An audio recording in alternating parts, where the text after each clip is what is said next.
Buenos días.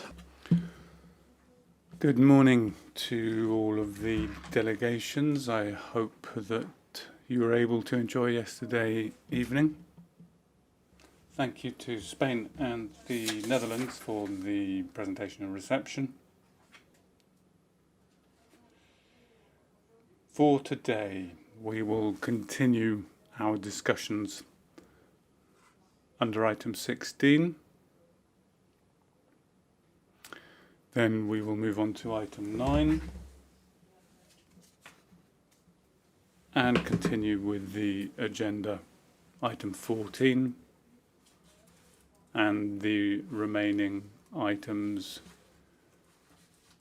in accordance with our provisional schedule.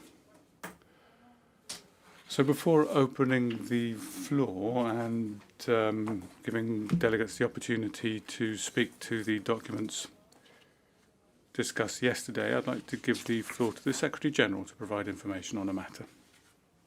Thank you, Chair, and good day. Distinguished delegates,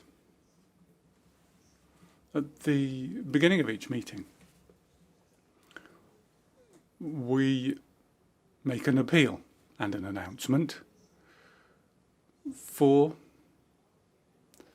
the Code of Conduct for observer delegates and other participants in IMO meetings, events and activities to be respected, with a view to preventing any instances of harassment, including sexual harassment, and that's in Circular 4908. This is not an announcement which is made solely as a kind of practice or to give the idea that just by making this statement we are complying with its objectives. No, we're making the statement for it to be respected and complied with. This organisation is a safe place of work. It's a place where regularly, apart from new staff joining the Secretariat, we also have young people coming here on placements or internships within the Secretariat. And unfortunately, there was a case yesterday where there was an inappropriate treatment, an inappropriate approach made to one of these interns by a delegate. So, at this stage, we are providing the necessary support to this individual, and I'm hoping that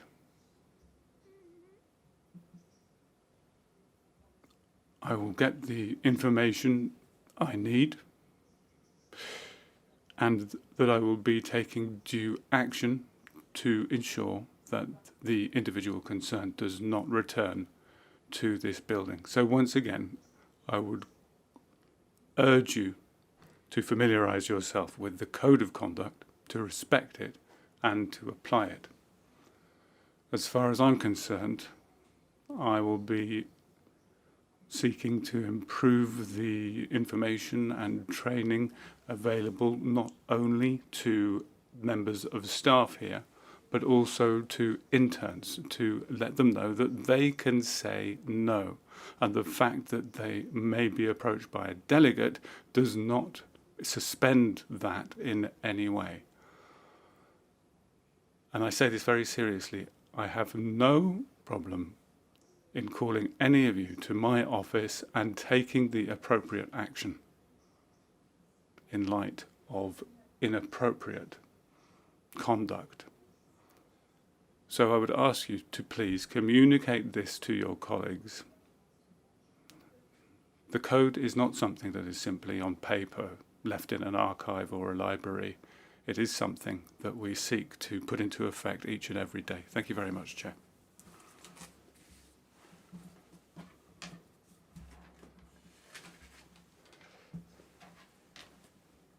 Thank you, Secretary General. On behalf of the Council, I'd like to echo your categorical rejection of any appropriate conduct, and we will remain vigilant and await the outcome of any investigation, and be willing, of course, to help in the support for the individual affected. And as I was saying, we now move to consider the documents that were discussed yesterday by the United Arab Emirates and the Islamic Republic of Iran. Documents 137, 16.4 and 16.5.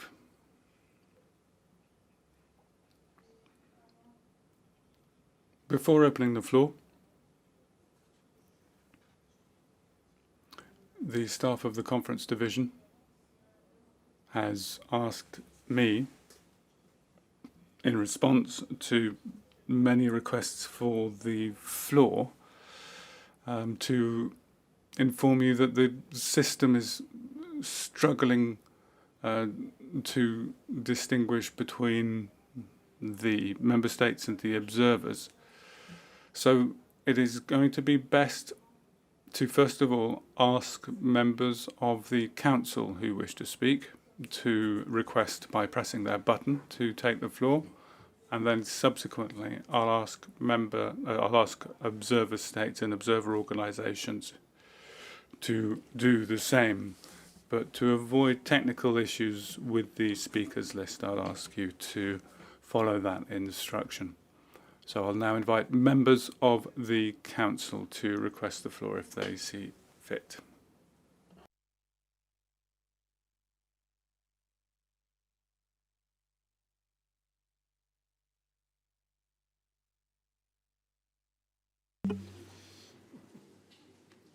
Emiratos Árabes Unidos. United Arab Emirates. شكرا السيد الرئيس. Thank you, Chair. Good morning, everyone, dear colleagues. At the outset, we would like to thank Spain and the Netherlands for the presentation and the reception yesterday. And we would like to join the Secretary General in shedding light on the importance of applying the Code of Conduct, and we support him in dealing with the issue that he mentioned this morning. The UAE strongly objects to the submissions of the Islamic Republic of Iran in its document C-137/16/5. Regrettably, Iran harps on the same claims that have no basis, whether in fact or in law, and which should be summarily dismissed by this Council. I wish to make 5 brief points in this respect. First, Iran's document repeats the same misleading and outrageous allegations against the UAE. I need not recall again the unanimous condemnation of Iran's egregious attacks against the UAE and the other GCC states and Jordan by many organs of international organizations, including the UN Security Council and this Council. Second, Iran cannot cherry-pick aspects of the customary law of the sea as reflected in UNCLOS. Even if it could, it would have no right to preclude ships from exercising the right of transit passage in the Strait of Hormuz through the TSS established in another state's waters. Third, Iran pretends that it places utmost importance on maritime safety, security of navigation, and the welfare of seafarers. Yet, it has attacked more than 50 civilian ships, including in the TSS area, in another member's waters, which caused the death of 14 seafarers, including the accidents that recently occurred as Iran attacked 3 vessels near the Strait of Hormuz. Fourth, Iran demands the respect for its sovereignty, yet it has asserted its jurisdiction over maritime zones where third states have sovereign rights, and exclusive jurisdiction. This happened through the so-called Persian Gulf Strait Authority. And fifth, Iran's document contradicts Iran's authorities, which declared on several occasions the Strait of Hormuz closed, such as Iran's new supreme leader vows revenge, will keep blocking Strait of Hormuz, and Iran declared Strait of Hormuz closed over the MOU breach, and demanded that ships navigate through alternative routes to the TSS unilaterally declared by Iran because of mine-affected areas in the strait. And there was a note sent to the PGSA on the 18th of June 2026 to this effect. Accordingly, the UAE respectfully requests the Council to disregard Iran's submissions and reject its proposal. We also request that you support our document 16/4. Thank you.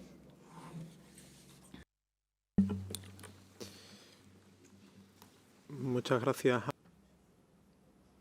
Thank you, United Arab Emirates. Cyprus. Thank you, Mr. Chair. Good morning to all. Firstly, we would like to thank Saudi Arabia and Spain for the afternoon coffee and the reception yesterday.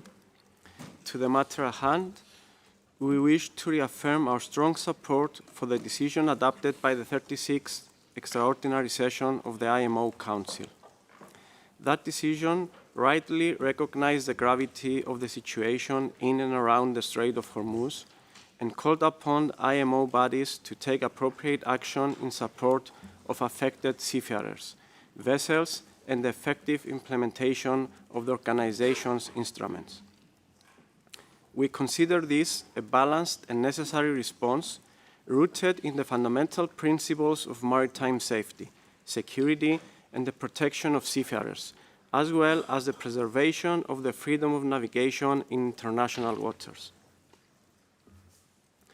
We also support, in principle, any initiative towards a Council decision or resolution in keeping with the decision of the 36th Extraordinary Session of the Council and the resolutions adopted by MEPC 84 and MSC 111, such as document C137/16/4 submitted by the United Arab Emirates et al.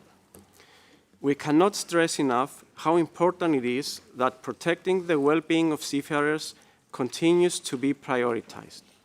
In this respect, we sincerely thank the Secretary General for organizing the evacuation framework via temporary alternative safe routes, and we request the resumption of safe passage through the traffic separation scheme, which was approved by the IMO in 1968, as soon as it is safe to do so.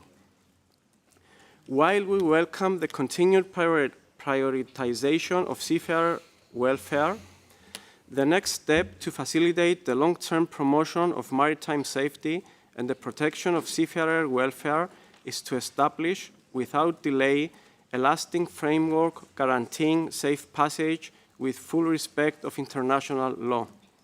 And clearly, any such framework must include a prohibition of tolls. We support any initiative proposed by the Secretariat or an IMO member state that aims to contribute to a lasting framework. Thank you, Chair. Gracias. Thank you, Cyprus. Philippines. Gracias, Chair. And a sunny morning to everyone. We thank Spain and the Netherlands for the warm reception yesterday. and we support the Secretary General in the actions taken regarding the possible breach of the Code of Conduct. The Philippines remains deeply concerned over the heightened geopolitical tensions in the Middle East, including the evolving situation in the Strait of Hormuz and its implication for the safety and welfare of seafarers, international shipping, and global trade. We call on the parties in the conflict affecting the Strait of Hormuz to adhere to the MOU and urge them to fully honor the ceasefire and exercise maximum restraint. The faithful implementation of this understanding is critical to ensuring the safety of seafarers and preserving the stability of one of the most vital maritime corridors.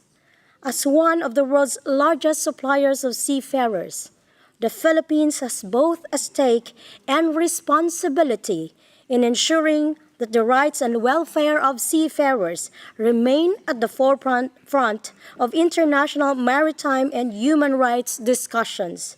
We view any threat to the safety of maritime navigation not merely as a disruption to commerce, but more importantly, a direct threat to the lives of thousands of seafarers and their families.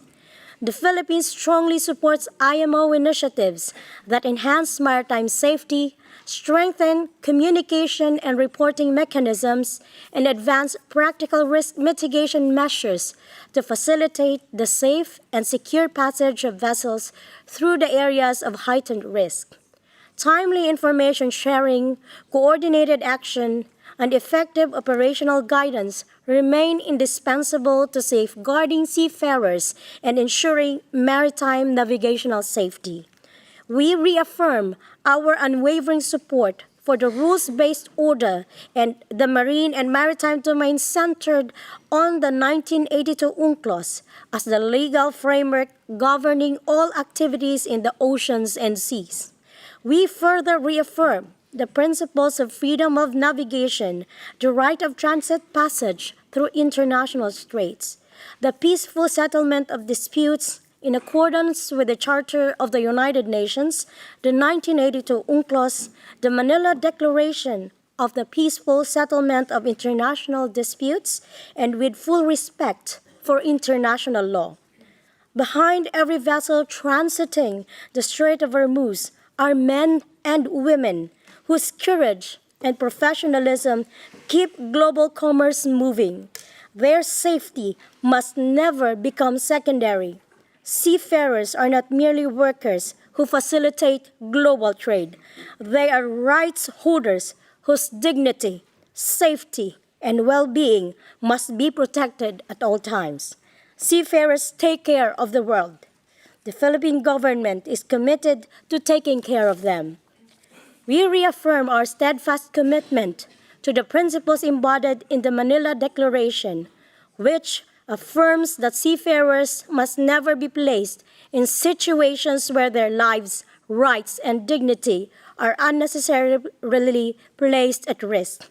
We note that the Declaration has now garnered more than 40 endorsements, reflecting the growing international consensus that the protection of seafarers is a shared responsibility and must remain a global priority.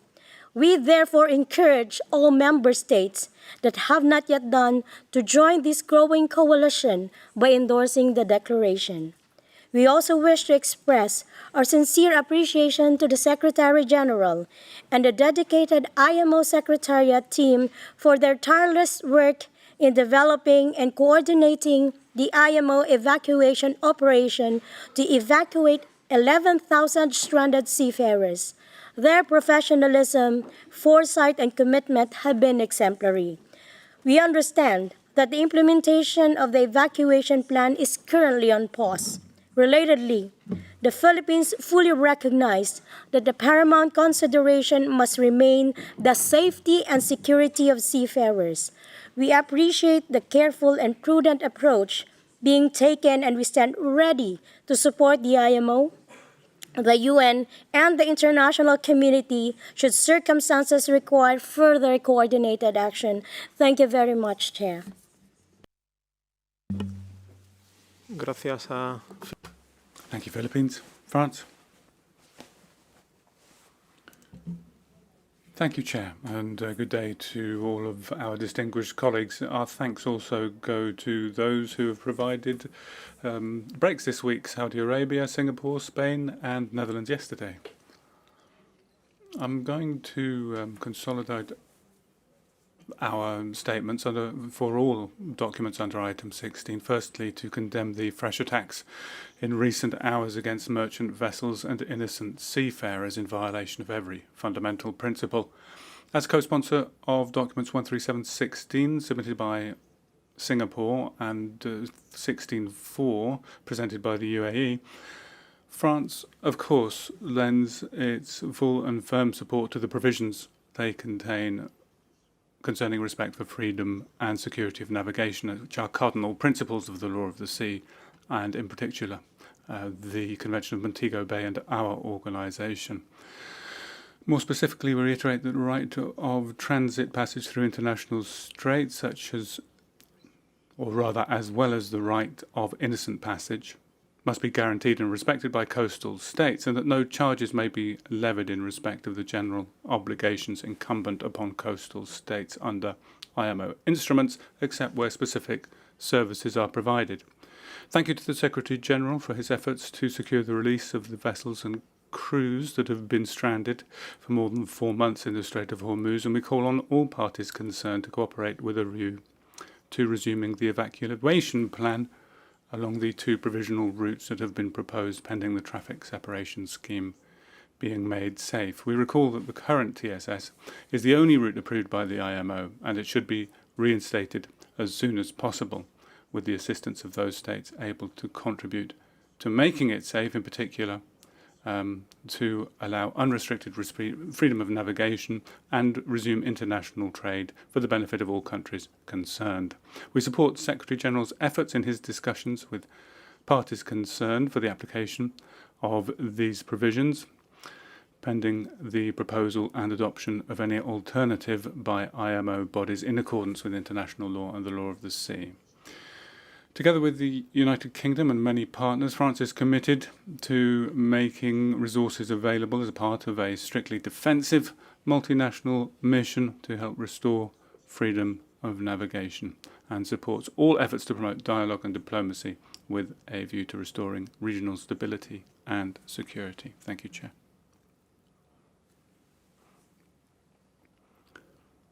Thank you, France. Netherlands. Thank you, Chair. First of all, I would like to thank Saudi Arabia for the coffee last day, and to Spain for the reception and the presentation last night. I also thank my colleague for his part in the presentation. This delegation fully supports the Secretary-General in the case he mentioned this morning. IMO should be a safe place for everyone. The Kingdom of the Netherlands aligns itself with the decision on the situation in and around the Strait of Hormuz adopted at the 36th extraordinary session of the Council and the resolutions adopted by MEPC 84 and MSC 111, and supports in principle any initiative in line with this, such as documents 16.4 submitted by the UAE and co-sponsors. We want to underscore once again the urgent need for all attacks to cease immediately in full compliance with international law and respect for territorial integrity.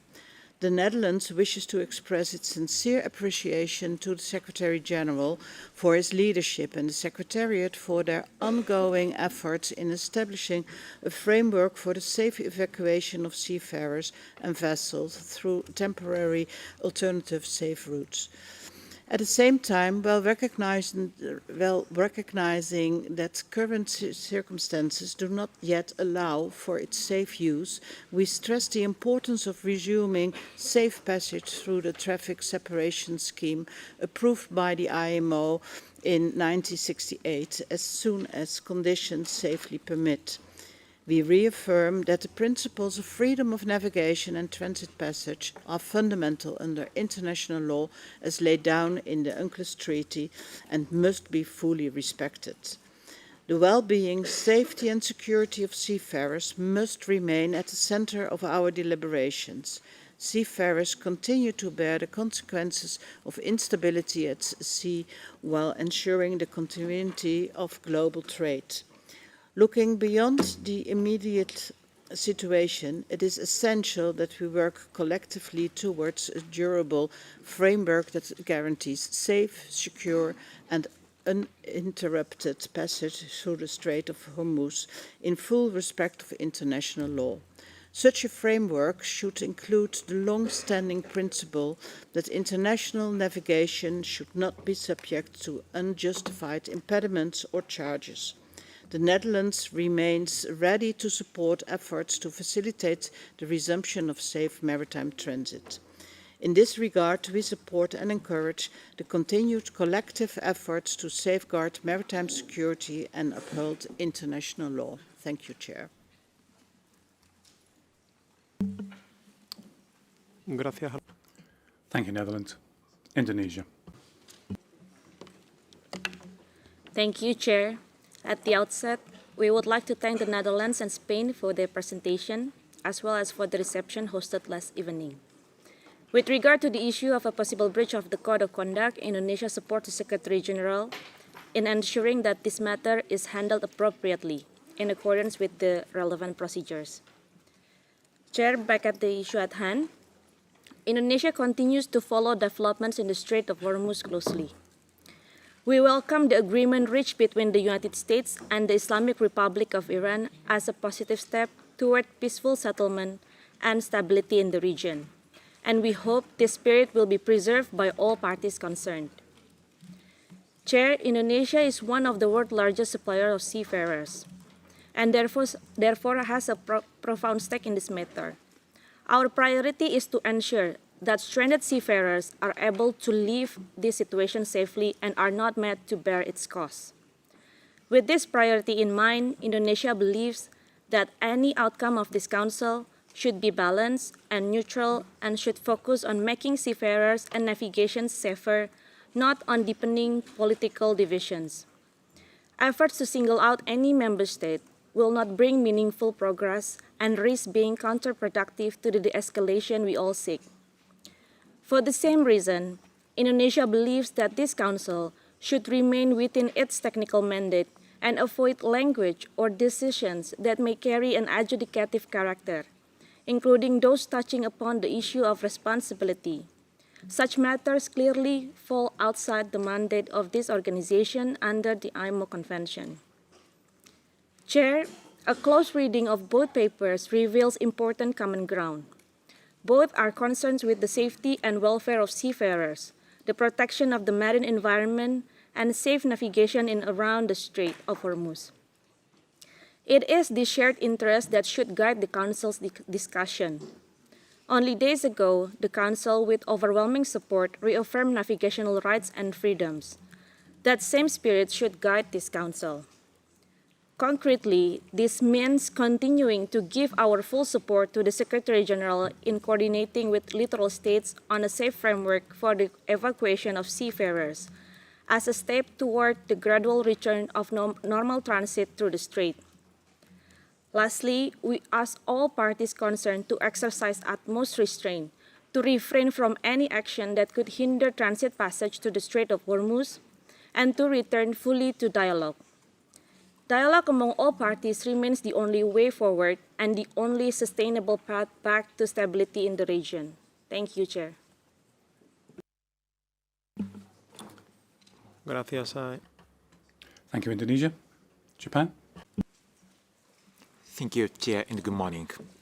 We wish to firstly thank the Kingdom of Saudi Arabia and Spain for their warm hospitality yesterday afternoon.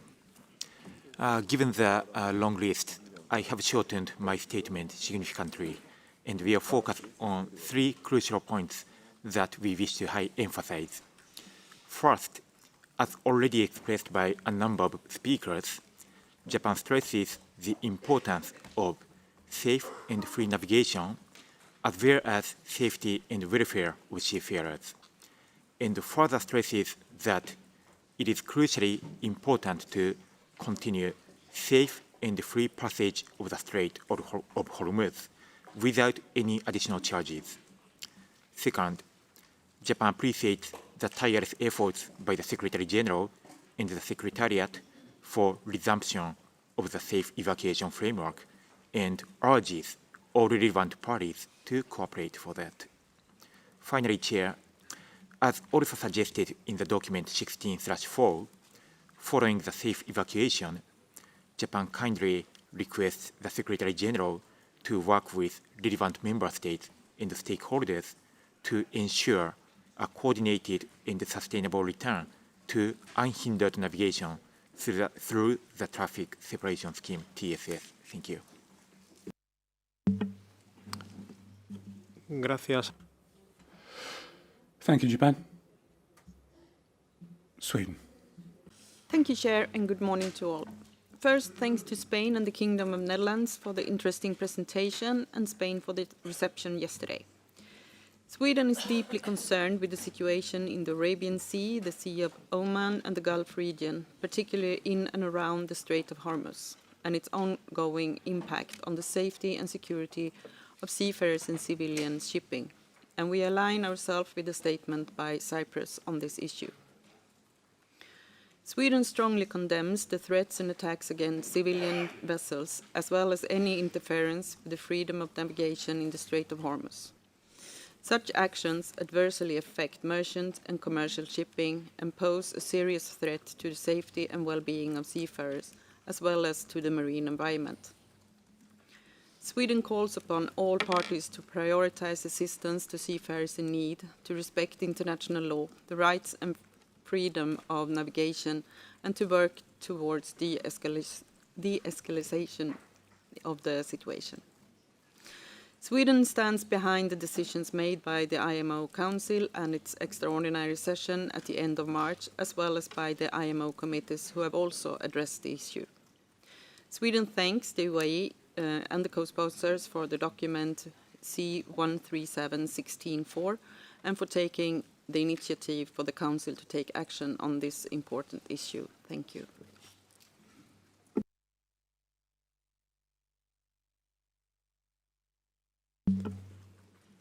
Gracias a Suecia. Thank you, Sweden. United Kingdom. Thank you, Chair.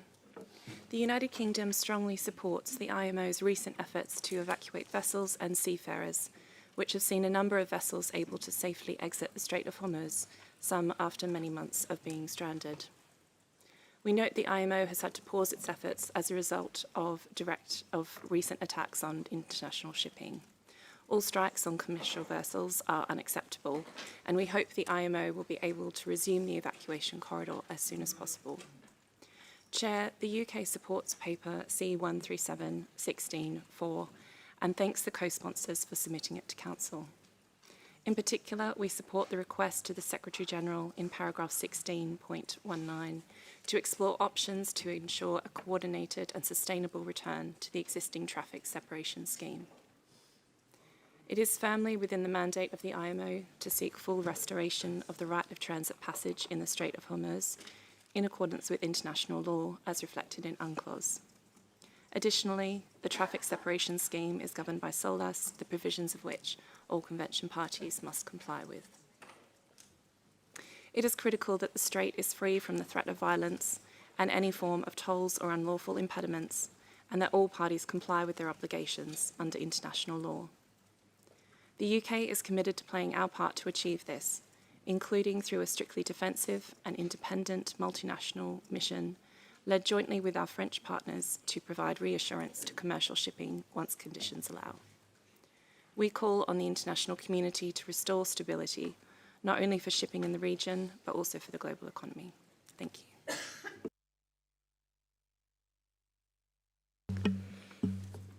Muchas gracias al Reino Unido. Thank you, UK. Qatar. شكرا سيد الرئيس. في البداية Thank you, Chair. From the outset, I would like to thank Saudi Arabia and Spain for hosting us yesterday. We would like to thank the submitters of document C-137-16-4, and as is stated at the declaration of the Council at its 36th extraordinary session, as well as in the outcomes of the organisation's various committees, our delegation emphasises the need to protect the safety and security of maritime navigation, to protect seafarers and ensure the safe passage of merchant vessels in the Strait of Hormuz. The State of Qatar reaffirms the importance of protecting the freedom of navigation and the right of innocent passage in line with international law, and reiterates its commitment to the vessel separation scheme in order to ensure the safety of navigation and the smooth flow of trade. We also insist that we continue to support the Secretary General and the Secretariat, and we encourage Member States and all stakeholders to continue to cooperate to provide them with the support necessary to ensure the safety of navigation and to the protection of seafarers. We support this document. Thank you.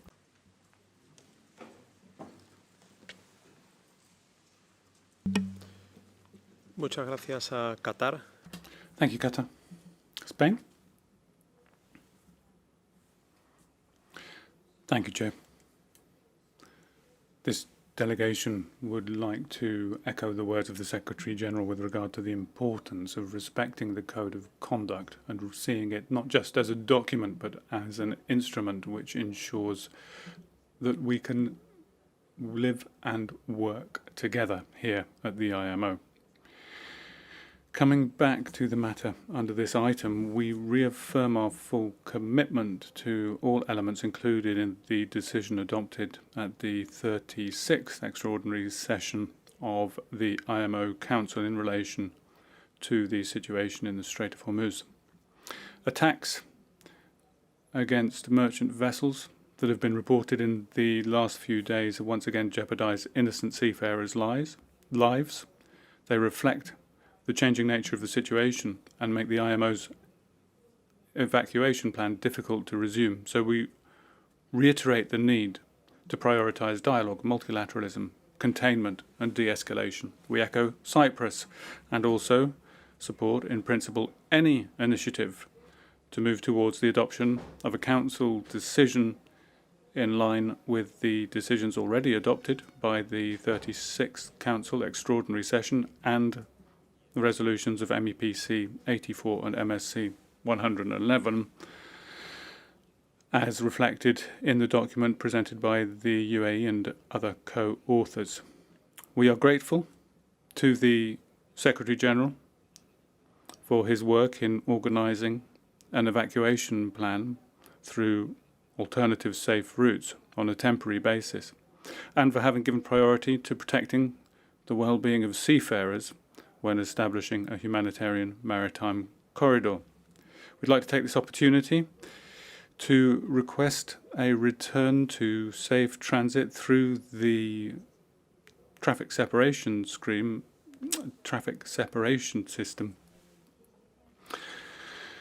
approved by the IMO in 1968, and that this be done as soon as possible. In order to return to levels of transit from the 28th of February 2026, we believe it's necessary to appropriately consider options that promote maritime traffic safety and to work with coastal states in the Gulf region and other member states and the sector to guarantee a return to navigation through the TSS, which is coordinated, sustainable, without obstacles or tolls, and in full respect with the freedom of navigation and fully in line with international law. Thank you very much. Gracias a España. Thank you, Spain. The Republic of Korea. Thank you, Chair. Good morning to all. First, the Republic of Korea would like to thank Spain and Netherlands for yesterday's presentation and reception, and Saudi Arabia for providing yesterday's copy.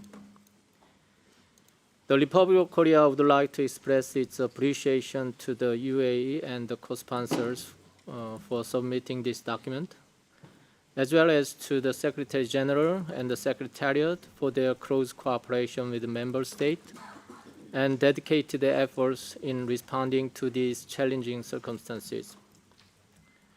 We would also like to extend our deepest condolences to the families and colleagues of the seafarers who lost their lives and wish those who were injured a swift and full recovery.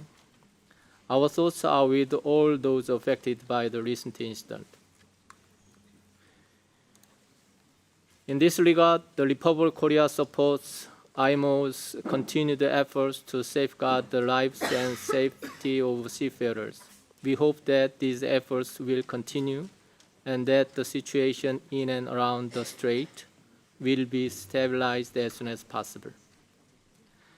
As consistently highlighted by IMO, the Republic of Korea reiterates that protecting the safety of seafarers and ships and ensuring freedom and safety of navigation in accordance with the international law are fundamental principles that the international community must collectively uphold. Thank you, Chair.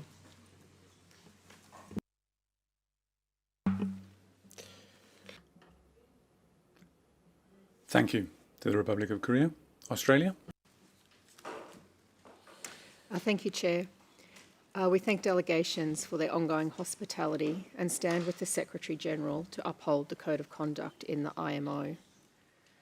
Australia recalls the 36th extraordinary session of the IMO Council in March, where the Council strongly condemned Iran's threats and attacks against merchant vessels and its purported closure of the Strait of Hormuz. Against the face of these challenges, Australia commends the work of the IMO to support seafarer safety and to ensure the security of international shipping, including through the Strait of Hormuz. Australia has long called for de-escalation and an end to the conflict. We have been clear that the longer the war goes on, the more significant the impact on the global economy and the greater the human cost. The priorities must be de-escalation, restoring freedom of navigation in the Strait of Hormuz, and finding an end to this conflict through a negotiated outcome. We call on Iran to cease its attacks against vessels in the Strait of Hormuz, which threaten seafarer safety, disrupt international trade, and jeopardise the ongoing negotiations to resolve the conflict. We encourage all parties to pursue a durable and lasting peace through dialogue and diplomacy. Australia recalls the Council's decision at its 36th extraordinary session and is pleased to support the United Arab Emirates submission to the 137th Council session. We commend the work of the IMO since March to respond to Iran's attacks on merchant vessels, its de facto closure of the Strait of Hormuz, and its unilateral decision to impose a purported toll or transit system. And we commend the work of the Secretary-General towards establishing a safe maritime framework to facilitate the safe evacuation of merchant ships within the Gulf region. Restraint and constructive engagement are essential to prevent further escalation, restore freedom of navigation through the Strait of Hormuz, and secure a lasting agreement to end the conflict. Thank you, Chair.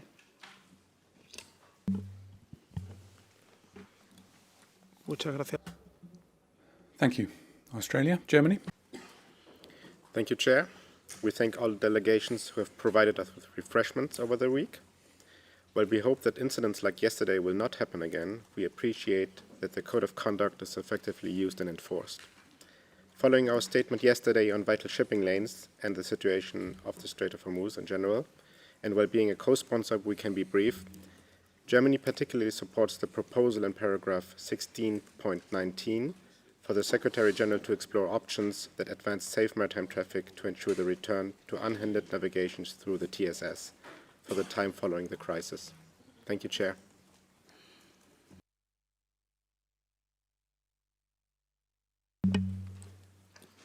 Muchas gracias, Alemania. Thank you, Germany. Delegation of Brazil. Thank you, Chair. Good morning to all. First of all, our apologies to interpreters for some slight changes made in our text in the interest of time.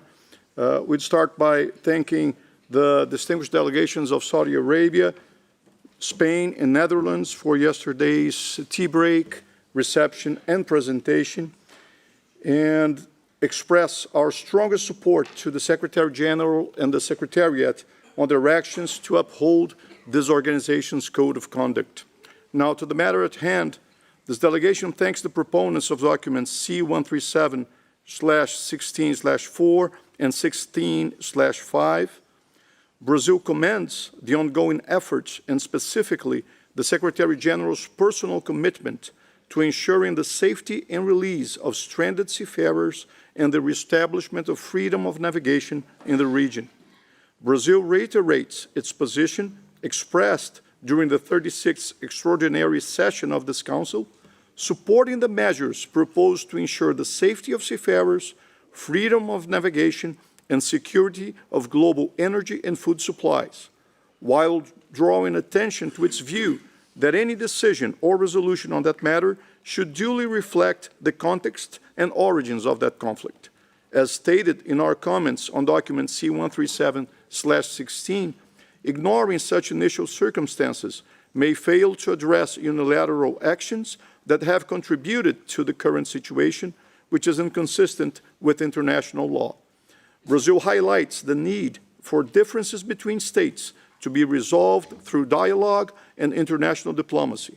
We remain convinced that an enduring negotiated solution is the only effective means to achieving stability, peace, and reestablishing freedom of navigation in the region. Thank you, Chair. Gracias a... Thank you, Brazil. Delegation of China. 谢谢主席。 Thank you, Chair. Thanks, Spain, for the reception yesterday evening.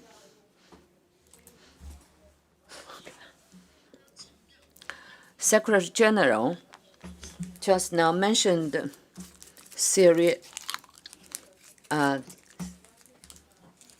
integrity of the integrity of the code of conduct. China fully supports the statement by the Secretary General. Yesterday, upon the general situation of the Strait of Hormuz, China delivered its general understanding of this. Due to the time constraint, we're not going to reiterate that. With regard to document C-137/16/4, unfortunately, my delegation is unable to support the proposed action requested in document C-137/16/4. As our delegation has reiterated on a number of occasions in various IMO meetings, our focus should remain on the mandate of this organization. The immediate priority should be to strengthen communication with the countries concerned, the United Nations, and its relevant agencies, with a view to de-escalating the situation, easing tensions, and restoring the safe and orderly passage through the strait at the earliest opportunity. In our view, this document, 137/16/4, certain elements of the document present a one-sided perspective and do not fully reflect the circumstances. Moreover, some of the proposed actions go well beyond the mandate of this organization. That should fall within matters that should be considered by the United Nations General Assembly or the Security Council. Thank you, Chair.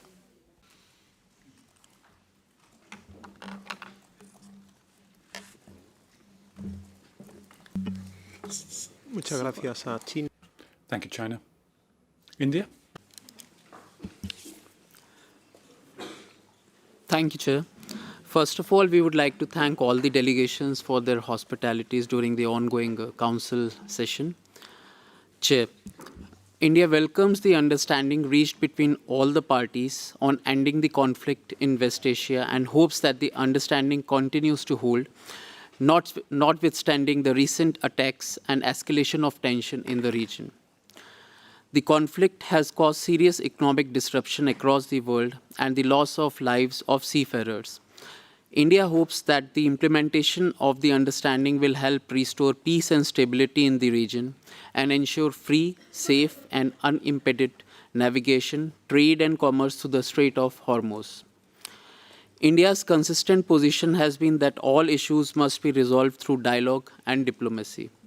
The exercise of navigational rights and freedoms by merchant and commercial vessels in accordance with international law must be respected. This delegation would also like to convey deepest sympathies to the families of the seafarers who have lost their lives due to the conflict, and would reiterate that protection of maritime workforce should remain a global priority, irrespective of the complexities of the regional conflicts. Thank you, Chair.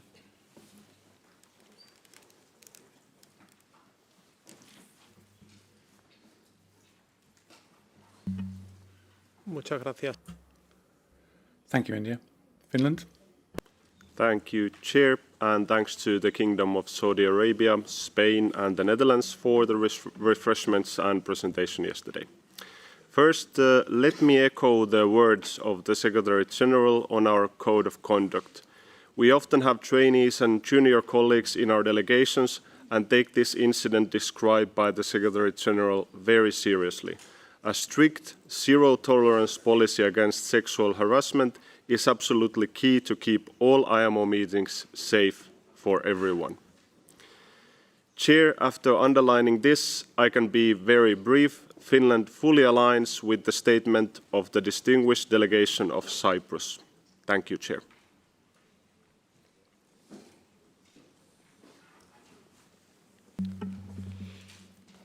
Muchas gracias, Finlandia. Thank you, Finland. Saudi Arabia?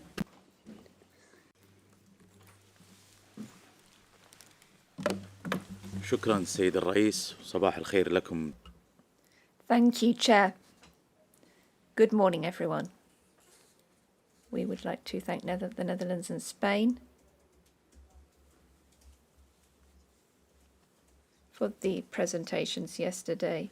We support what has just been said by the Secretary General on the Code of Conduct within this organisation. It is very important that this Code of Conduct be respected.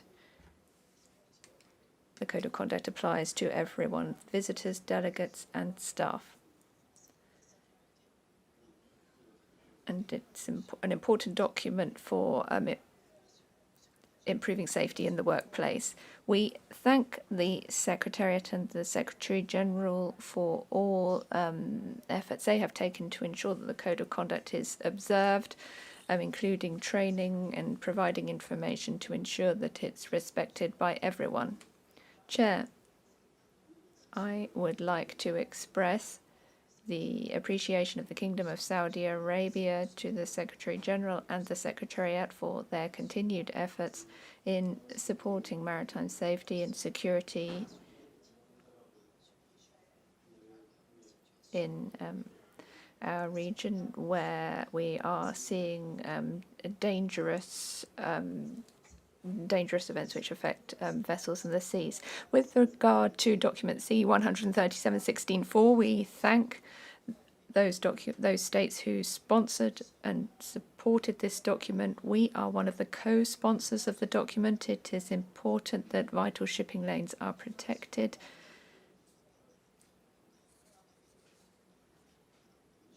And regarding international navigation in the Arabian Sea, the Sea of Oman and the Gulf region, particularly the Strait of Hormuz, we encourage the Council to take whatever action it deems appropriate within its mandate to approve and adopt the document. The Kingdom rejects any unilateral steps taken which could have an impact on maritime safety, which could affect and restrict maritime navigation and could threaten the integrity of international shipping lanes. The Kingdom stresses the need to eliminate all threats to the safety of navigation, the welfare of seafarers, and anything which could pose a risk to commercial shipping. In this regard, we must step up international efforts aimed at re-establishing navigational traffic to normal levels.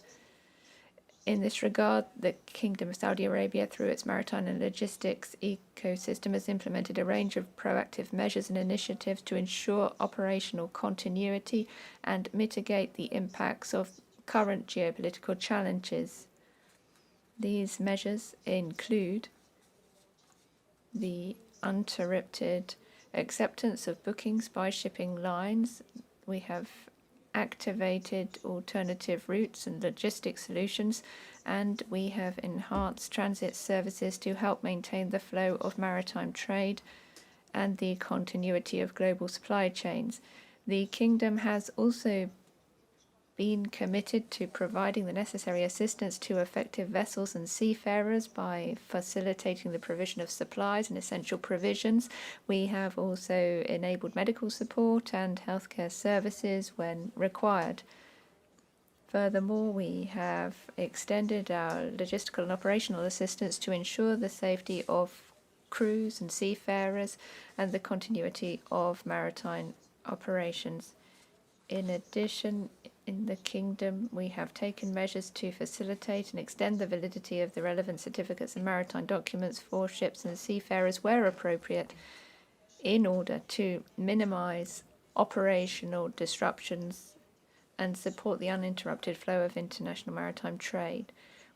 We call upon all member states to continue cooperating and coordinating with the IMO, the coastal states, and the maritime industry to ensure the sustainability of maritime safety and security, to maintain the uninterrupted flow of international trade and protect both seafarers. In conclusion, the Kingdom requests the Secretary-General to continue closely monitoring developments and to keep the Council and member states informed of relevant updates, thereby supporting the adoption of appropriate measures to protect the safety and security of international navigation. We will continue to cooperate with the international maritime community, with the IMO, to support maritime safety and security, and to enhance the sustainability and resilience of global supply chains, thereby contributing to the stability of international trade and global energy supplies and service of the world economy. Thank you, Chair.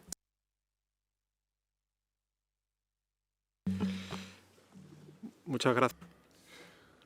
Thank you, Saudi Arabia. Singapore. Thank you, Chair.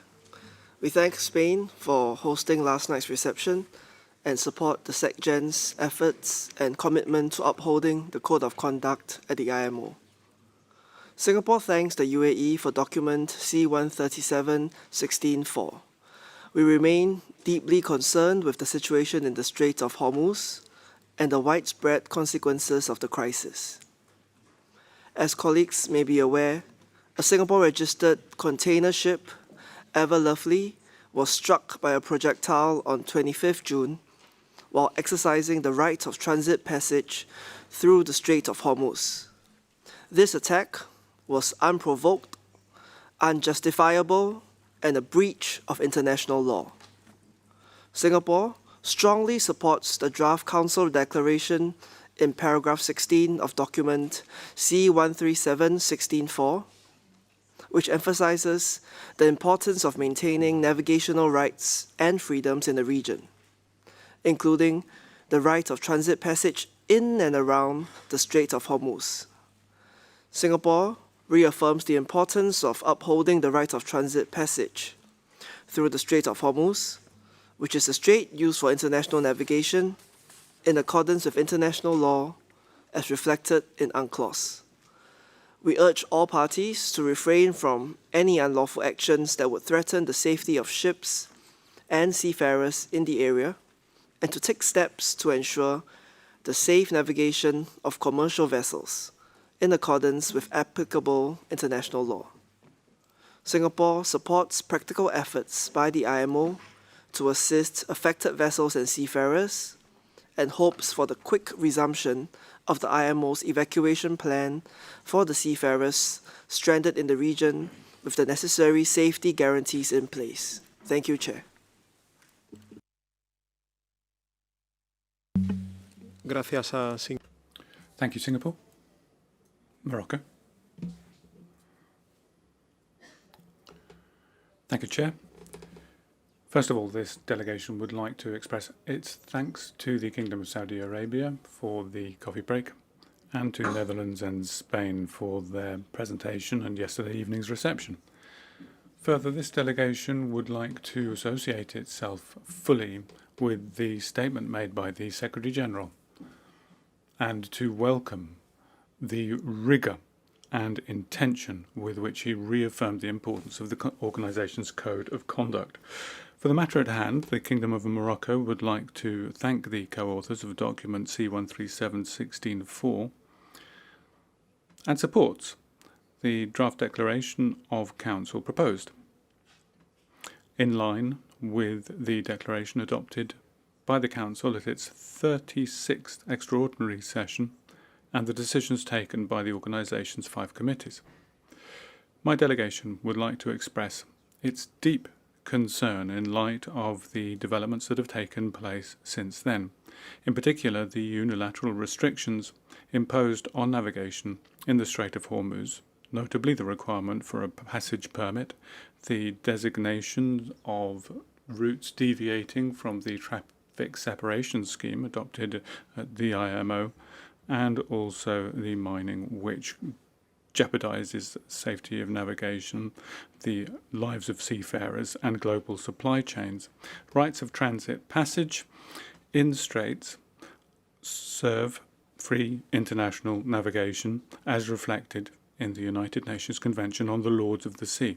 These should be fully respected. Morocco reaffirms its solidarity with the brother states of the Gulf and, at the same time, welcomes the encouraging developments noted in the document, notably the Memorandum of Understanding of the 19th of June 2026, and the implementation under the auspices of the organisation of the Seafarer Evacuation Plan. My delegation greatly appreciates the work of the Secretary-General. We welcome his untiring efforts here and call for the rapid resumption of this plan once safety conditions allow. Finally, we invite the Council to adopt the proposed declaration. Thank you, Chair.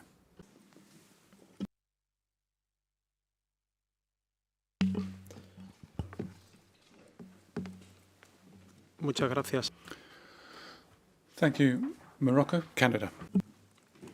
Thank you, Chair. We would first like to thank Saudi Arabia, Spain, and the Netherlands for the hospitality yesterday. Canada shares the concern expressed by other delegations about yesterday's unfortunate incident. As a member state that supported the introduction of the IMO's Code of Conduct, we appreciate the efforts of the Secretary-General and the Secretariat to oversee its application and enforcement. Canada supports submission C-137-16-4 and notes its alignment with the decisions of other IMO organs, including the declaration adopted at the extraordinary session of the Council. Canada would like to take this opportunity to reiterate thanks and gratitude to the Secretary-General and the Secretariat for their tireless work to advance efforts to safeguard seafarers and promote the safety and security of navigation during these difficult times.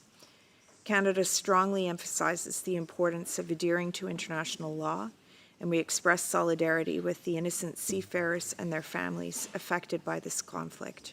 Thank you, Chair. Gracias. Thank you, Canada. Italy. Thank you, Chair, and good morning to all. The delegation of Italy extends its warmest congratulations to the delegation of Argentina on the occasion of its Independence Day.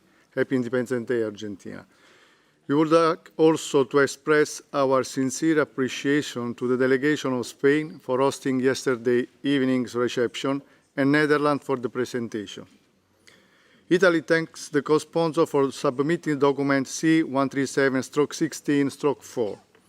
Italy thanks the Secretary-General for his continued vigilance in ensuring full respect for the IMO Code of Conduct by all participants in the work of the organization. Concerning the document C-137 2016/4, Italy remained deeply concerned by the continuing threats to the international shipping, the safety and security of the seafarers, and the freedom of navigation in the Arabian Sea, the Sea of Oman, and the Gulf region, particularly in and around the Strait of Hormuz. As a maritime nation, Italy reaffirmed the fundamental importance of preserving the right of transit passage and the freedom of navigation in accordance with international law, including the relevant provision of UNCLOS. Any disruption of international shipping has serious consequences to the global trade, supply chain, and the protection of the marine environment.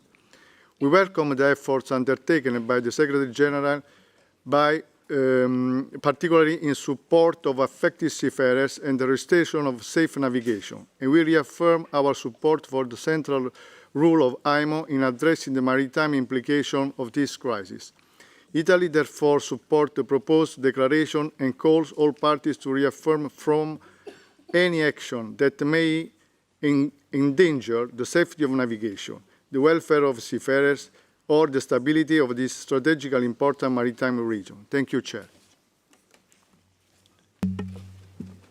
Gracias a Italia. Thank you, Italy. Greece. Thank you, Mr. Chair. We would like to thank Saudi Arabia for the coffee and Spain for yesterday's reception. On the matter at hand, very briefly, since our comments on the agenda item were delivered yesterday, Greece aligned itself with a statement delivered by Cyprus. Thank you.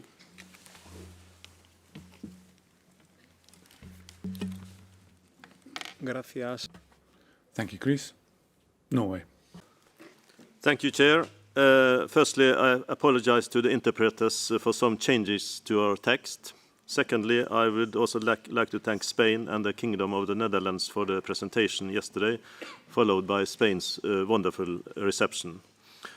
Please also allow me to thank the Secretary General for the information provided on the incident yesterday. This organization should be a safe zone for all, a place where no harassment should take place. And we thank the Secretary General for taking swift action against those who has acted disrespectfully and also for taking good care of the intern. Then to the matter at hand. This delegation firmly stands by the declaration adopted at the 36th extraordinary session of the Council. And recent events, including the attacks on vessels, demonstrate that the situation in the Strait of Hormuz remains fragile and dynamic, and we urge all parties to demonstrate restraint. The closure of the Strait of Hormuz has serious humanitarian and economic consequences worldwide. And it is crucial both for the stability in the region and for the global economy as a whole that the Strait of Hormuz remains open and unrestricted in accordance with the law of the sea. And it is also essential to ensure freedom of navigation, a safe environment for seafarers and coastal states, and to return to a situation that is conducive to international commerce and advancing global economic development. And we would like to take this opportunity to share Norway's deepest appreciation to the Secretary General for his leadership and continued persistent efforts. And the reopening of Hormuz is a complex operation. We support all initiatives to ensure safe and unimpeded transit, and would like to underline the importance of combined efforts to this end. In this regard, we highly welcome the IMO's evacuation plan for the Straits, and that regretfully had to be paused due to the attacks. We welcome its resumption as soon as the necessary security guarantees have been obtained. Finally, Norway will continue to uphold freedom of navigation as a fundamental principle of international law, and will contribute, where possible, to efforts aimed at ensuring a permanent opening of the Strait in accordance with the United Nations Convention on the Law of the Sea. Thank you, Chair. Gracias a Norway. Thank you, Norway. Belgium. Thank you, Chair. We express our full support to the statement by the Secretary General this morning and call on all to adhere to the Code of Conduct so that IMO can remain a safe place for all. We fully align ourselves with the statements made by Cyprus, the Philippines, and others in calling for de-escalation, compliance with international law, and most of all, protection of seafarers. Thank you.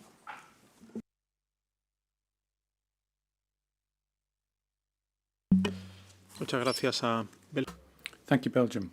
Malta. Thank you, Chair. I'll be concise. Malta remains deeply concerned by the escalating situation in the Middle East and the acute threats to merchant shipping and civilian crews transiting the Strait of Hormuz and wider Arabian Gulf. As a major flag state, Malta aligns itself with Document C-137-16-4 and with the statements of previous delegations condemning all unlawful attacks, threats and disruptions to the traffic separation scheme, including those affecting Maltese flagged vessels. Seafarers are civilians, not parties to conflict. Freedom of navigation and unimpeded transit passage are cornerstones of global trade and energy security. Malta urges all parties to respect established traffic separation schemes, cease destabilizing actions, and prioritize the safety and welfare of seafarers.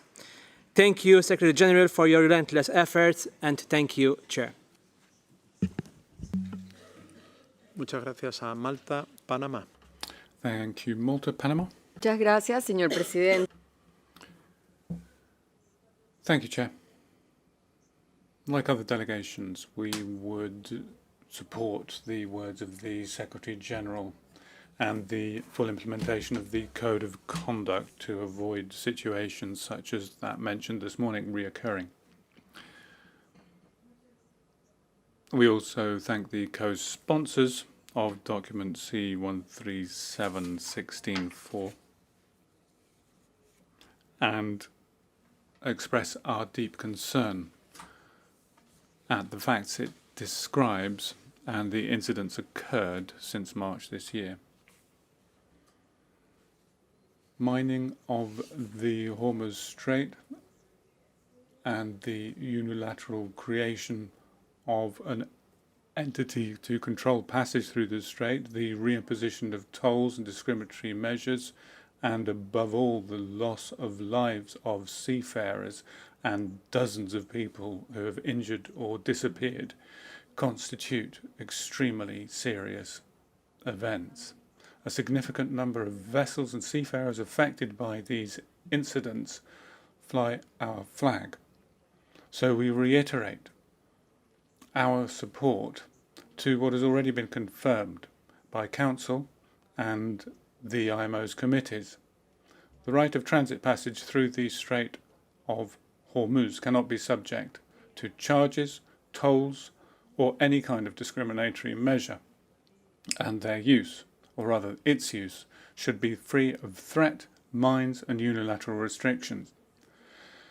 Chair, we greatly value the signing of a Memorandum of Understanding between the US and the Islamic Republic of Iran on the 19th of June, and we regret that facts on the ground have not aligned themselves with this memorandum. So we call on all parties involved to immediately resume negotiations and work in good faith towards a lasting solution that verifiably guarantees the right to transit passage and the end of all threats to vessels and seafarers in the region. The path of diplomacy, not the path of escalation, is the one that best protects safety of navigation and the stability of global supply chains. We would like to recognize the efforts of the Gulf states who, under these circumstances, have found alternative paths to ensuring the effective port and maritime operation, mitigating the impact of this crisis on international trade and seafarers themselves. We sincerely also thank the IMO Secretariat and the Secretary-General for their untiring efforts to implement the seafarers' evacuation plan for seafarers stranded in the region, and we greatly regret the attacks suffered by merchant vessels during its implementation. We hope that it can be resumed and completed as soon as safety conditions allow. Chair, we will remain vigilant as the situation develops, and we reaffirm our willingness to support the measures adopted by Council oriented to re-establishing the full and sustainable taking place of safe and unimpeded navigation in the Strait of Hormuz. Thank you very much, Chair. Thank you, Panama. If there are no further requests for the floor from Council members, I'd now like to invite observer states and organizations to request the floor.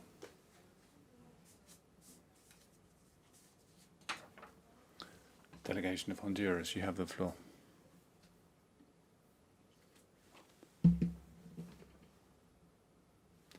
Thank you, Chair. The interpreters note that the sound quality is very bad, so the interpretation will be simplified. We welcome the statement made by the Secretary General. We support international law and recognize the Secretary General's efforts at a very difficult time in the international context.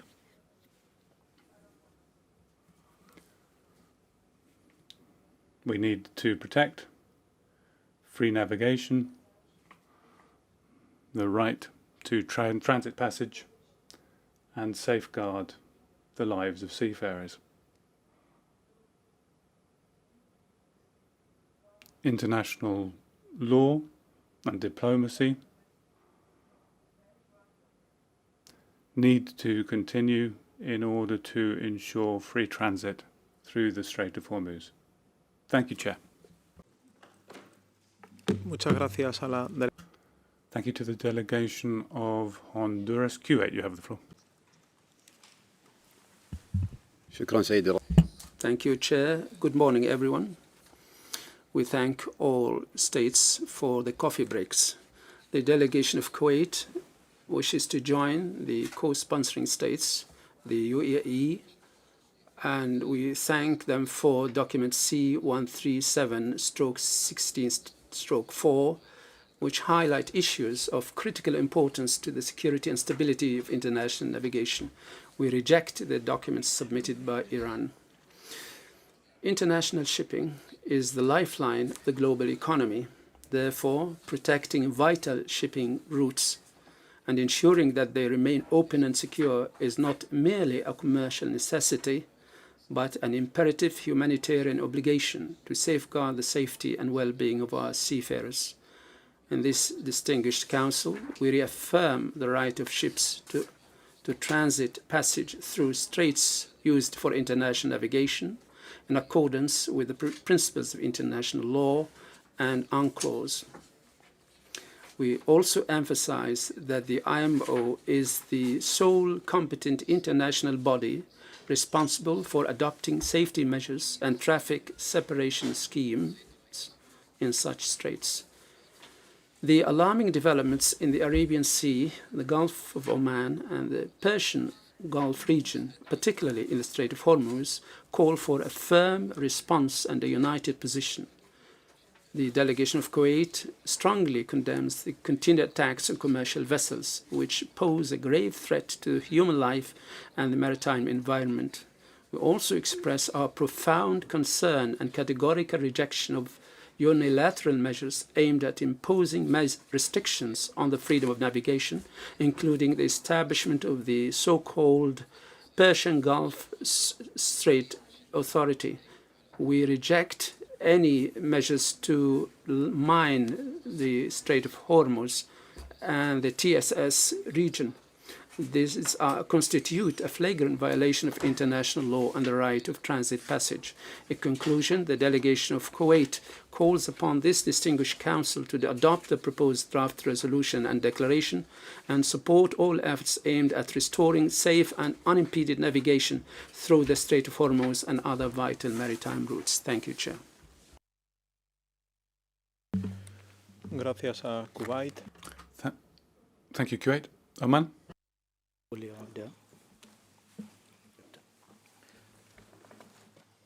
السيد الرئيس سعادة الأمين العام Chair, Secretary General, distinguished delegates, ladies and gentlemen, The delegation of Oman at the outset would like to express its gratitude to the chairman and the secretariat for their continued efforts. And we reiterate our commitment to international law and the protection of life at sea, and the enhancement of the safety and security of maritime trade, and the free flow of international trade on the basis of our commitment to dialogue and shared responsibility. The recent developments in the region have posed exceptional challenges to the safety and security of maritime traffic in the region. We have called for de-escalation in line with taking actual practical measures to protect ships and seafarers and the continued safety of maritime traffic. The Sultan of Oman has also taken urgent action in line with the developments. Our national authorities have dealt with more than 17 incidents which led to the evacuation of more than 300 seafarers of various nationalities, in addition to responding to 9 missing person cases. This was through a comprehensive national response encompassing search and rescue operations, medical evacuations, humanitarian assistance, the promulgation of navigation warnings, and continuous coordination with the IMO, other member states, and other relevant stakeholders. In its capacity as a coastal state bordering the Strait of Hormuz, one of the world's most strategic maritime waterways, and recognizing its vital importance to the global economy and the countries of the region, the Sultan of Oman has continued to take the necessary measures in coordination with the IMO and relevant partners to safeguard the safety of navigation and ensure the unimpeded movement of maritime traffic in full compliance with international law and the law of the seas. The Sultan of Oman emphasized that its dialogue with all concerned parties, including the Islamic Republic of Iran, is founded on the firm conviction that any future understandings or arrangements should be pursued within the framework of international law and in a manner that enhances maritime security and contributes to regional stability. In this regard, the Sultan of Oman reiterates that the right of transit passage through straits used for international navigation is guaranteed under international law. Oman remains fully committed to these legal principles and does not support the imposition of transit fees on vessels passing through the Strait of Hormuz. At the same time, the Sultan of Oman sees merit in exploring voluntary arrangements relating to navigational support services that could further enhance maritime safety and security, protect the marine environment, reduce the risk of pollution, and strengthen preparedness for maritime emergencies, including collisions and fires on board ships and tankers. Such arrangements could draw upon international best practices and successful experiences in other strategically important maritime corridors. Recent events have demonstrated beyond doubt that maritime safety and security are a shared responsibility that can only be achieved through effective international cooperation, enhanced information sharing, adherence to international law, and continued support for the central role of the IMO as the competent international body responsible for promoting maritime safety, maritime security, and the protection of the marine environment. Oman will continue in line with its international responsibilities and commitments to work closely with the IMO member states and all partners to preserve safe and open sea lanes, protect life at sea, strengthen the resilience and sustainability of global maritime supply chains and international trade. Thank you, Chair. Gracias a Oman. Thank you, Oman. Russian Federation. Thank you, Chair. Good morning to you. Good morning, distinguished colleagues. Good morning, Secretary General. From the outset, we would like to thank Spain for the reception yesterday evening We congratulate our colleagues from Argentina on their Independence Day. We would like to also say a couple of words on the comments made by the Secretary General this morning, the information he shared. We take this information extremely seriously. We can imagine how uncomfortable it was for the Secretary General to have to speak about this. The code of conduct should be observed by all in this building. We cannot allow a repetition of this situation, which the Secretary General spoke to us about this morning. Otherwise, our work just becomes impossible. Now, on document 16.4, our comment relates to that document, but a lot of what we are going to say also refers to 16.5. So, in our view, this document, 16.4, is deeply one-sided and politically biased. All responsibility for the crisis in the Strait of Hormuz is placed solely on Iran, while the root causes of the current situation are completely ignored. And the delegation of China already stated this. In recent years, Chair, we have observed an alarming trend of imposing purely political issues and unilateral accusations on the organization. In our view, it is unacceptable to use the IMO platform for the benefit of one group of states to the detriment of others. The only path to a settlement is de-escalation, dialogue, and negotiations among all parties involved. We call for focus on finding mutually acceptable arrangements rather than adopting confrontational statements, which will not lead to any improvement of the current situation.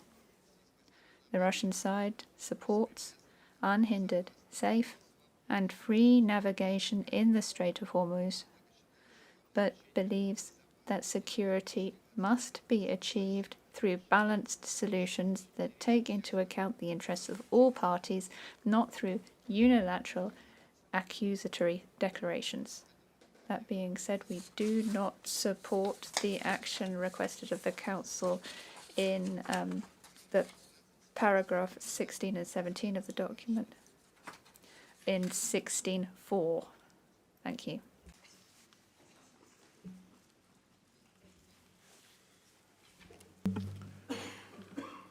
Gracias. Thank you, Russian Federation.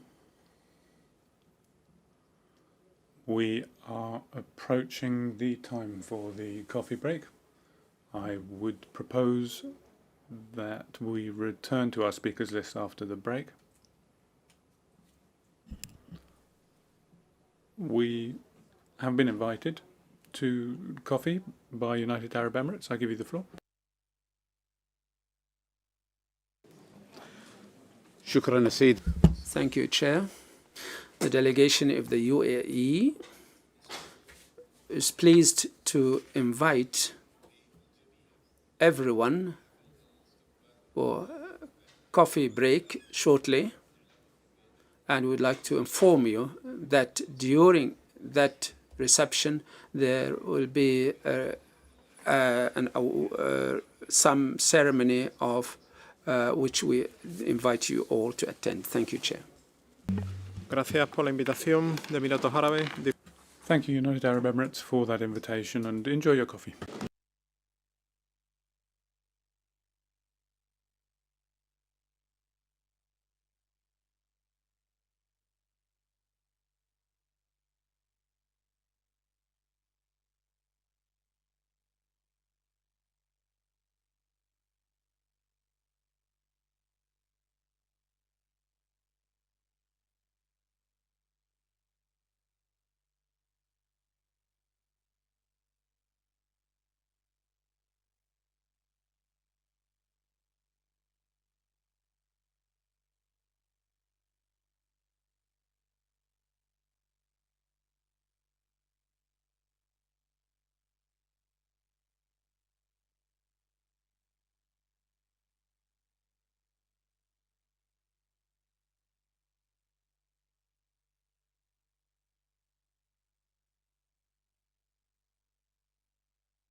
Buenos días de nuevo a todas las delegaciones.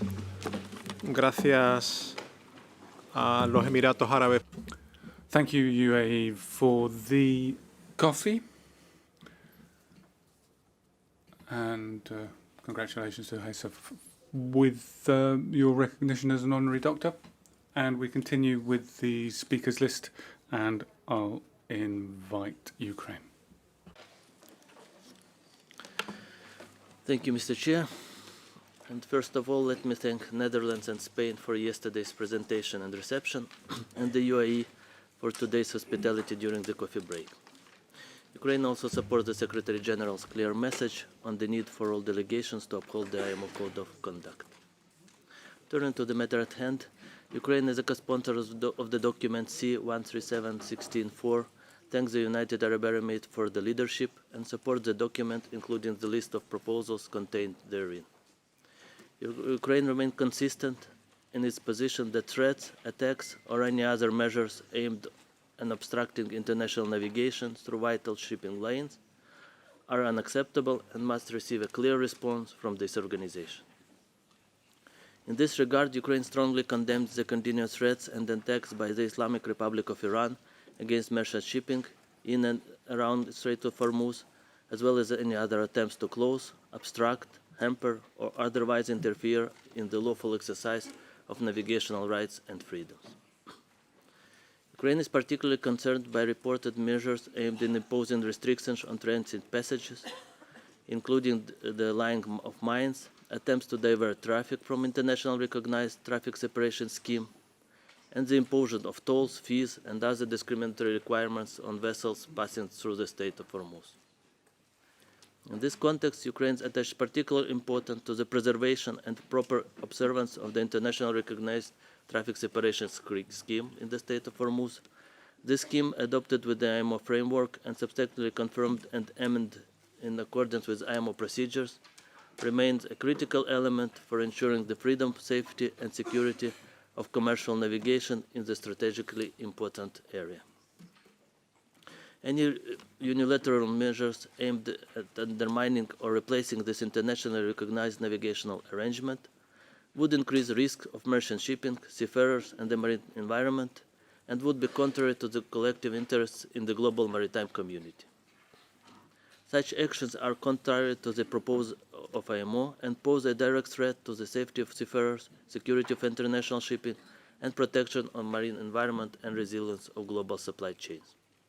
Ukraine therefore supports the reaffirmation of the right of transit passage through the Strait of Hormuz in accordance with international law and the call to ensure the navigation through the vital shipping lanes remains safe, secure, non-discriminatory, and unimpeded.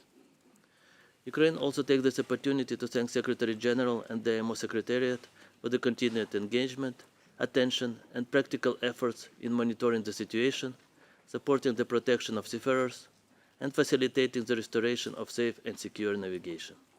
Ukraine further supports a clear mandate for the Secretary General to continue working on possible future steps and close cooperation with Member States and relevant stakeholders.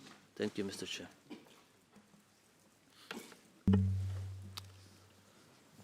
Muchas gracias a la... Thank you to the delegation of Ukraine. Poland, please. Thank you, Chair. At the outset, we would like to thank the Kingdom of Spain for hosting yesterday's reception, and bless you, together with the Kingdom of the Netherlands, delivering an insightful presentation that highlighted the spirit of cooperation and solidarity in responding to critical situations. Thank you, United Arab Emirates, for hosting morning coffee break. Last but not least, warm congratulations to our colleagues from Argentina on the occasion of your Independence Day. We wish you a joyful celebration and every success in the year ahead. We fully support the Secretary General's call to uphold the IMO Code of Conduct. IMO should remain a safe, respectful, and inclusive forum for dialogue and cooperation. Poland would like to thank the United Arab Emirates for submitting document C-137-16/4. We support the document and would like to echo the intervention delivered by Poland yesterday, as well as the statement made today by Cyprus.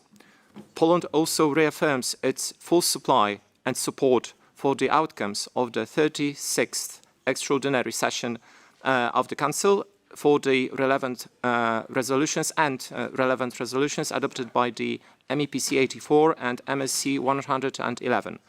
Finally, we would like to reiterate our strong support for the Secretary General's leadership in establishing the temporary evacuation framework through alternative safe routes.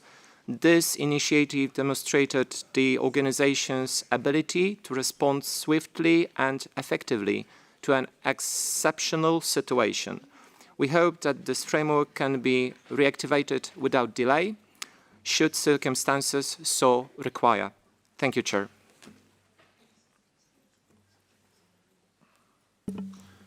Muchas gracias a... Thank you, Poland. I'd now invite the delegation of Argentina, while congratulating you on your Independence Day. Thank you very much indeed. And thank you to you and those delegations who've congratulated us on our Independence Day.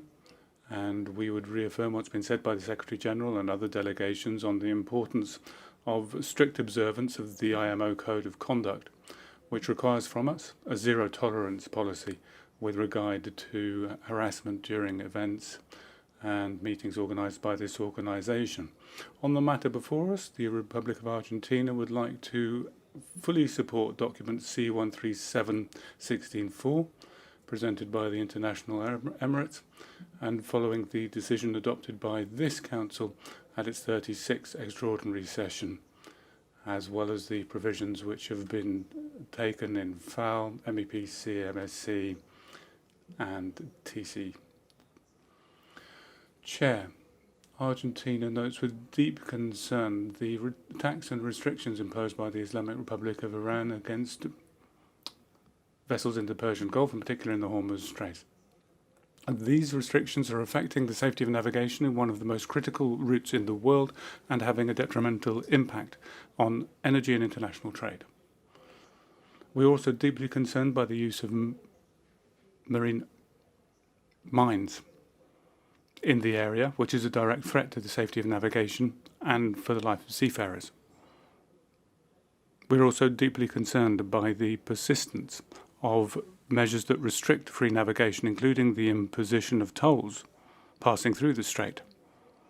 These undermine the principles of UNCLOS and the regulations that govern international maritime transport. So the repercussions are serious. They affect maritime safety, physical safety of seafarers and their families. We would particularly like to emphasize, once again, the work of the Secretary General and his staff for their full commitment to the safety of seafarers and keeping members abreast of developments of the evacuation plan. We look forward to seeing it continue to develop to ensure the safe departure of seafarers and vessels from the conflict zone. We are sure that the safety conditions necessary to resume this essential task can soon be established. We'd also like to thank the Secretary General for keeping us updated on the coordinated measures with other UN bodies to monitor incidents, their impact on maritime transport, seafarers, the marine environment, and trade and logistics in the region. Thank you, Chair. Muchas gracias. Thank you, Argentina. Delegation of Ireland, you have the floor. Thank you, Chair, and good morning to all. We thank Spain and the Netherlands for yesterday's presentation and reception, and United Arab Emirates for this morning's coffee break. And congratulations to Argentina on this special day. We also welcome today's statement by the Secretary-General on the Code of Conduct. Ireland echoes the earlier statements made by Cyprus, France, the Netherlands and Spain. We reiterate the importance of protecting seafarers, and we thank the Secretary-General for organising evacuations via temporary safe routes. Furthermore, we support any initiative that aims to contribute to a lasting framework that guarantees safe passage and prohibits tolls. Thank you.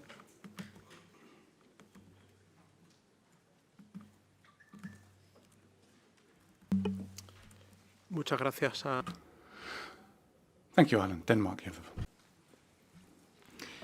Thank you very much, Chair. And we would also like to join in thanking to all those who have treated us very well with receptions and coffees throughout this week. Of course, also we would like to thank the Secretary General for bringing the incident forward on the Code of Conduct, and it's important that such incidents are exactly brought forward and dealt with. So thank you for that. The recent developments in the Persian Gulf and the Strait of Hormuz highlight the urgent need for de-escalation. Denmark calls for an immediate cessation of hostilities and urges all parties to protect civilian seafarers and commercial shipping. Denmark strongly condemns unlawful attacks on merchant vessels, which threaten innocent lives of seafarers, international trade, and freedom of navigation. We align with the statement made by Cyprus and others.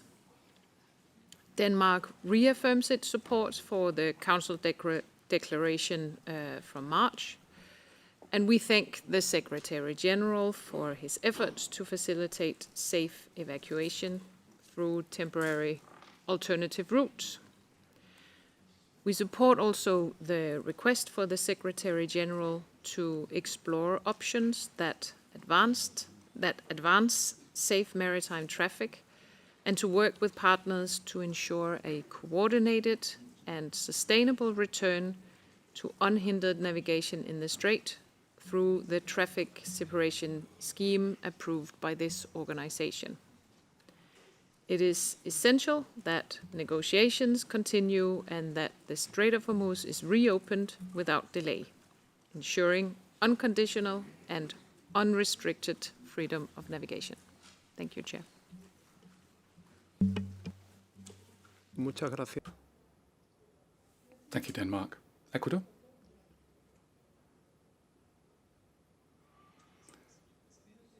Thank you, Chair. Distinguished delegates, good day. Thank you to Saudi Arabia, Spain, United Arab Emirates for your very kind invitations. Congratulations to the delegation of Argentina for the anniversary of your independence. We support what was stated by the Secretary General with regard to the Code of Conduct. The delegation of Ecuador welcomes document C-137-16-4 and expresses its deep concern at the repercussions of the developing incidents in the region, and particularly in the Strait of Hormuz, and their impact on the safety of navigation, the protection of seafarers, the marine environment, and the stability of global supply chains.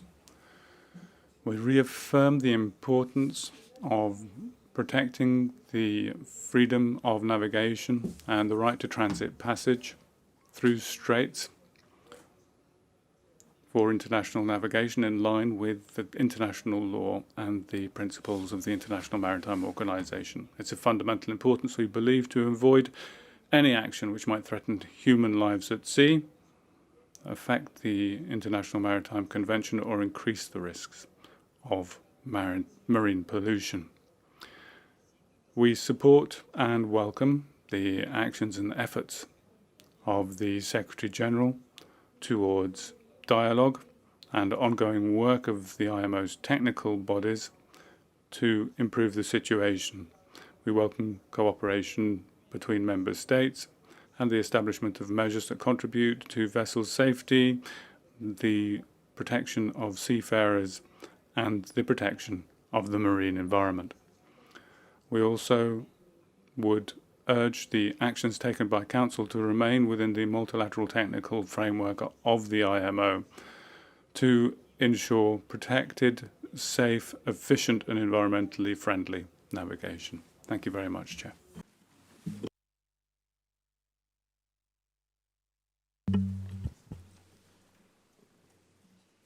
Muchas gracias a Ecuador. Thank you, Ecuador. Delegation of Oman.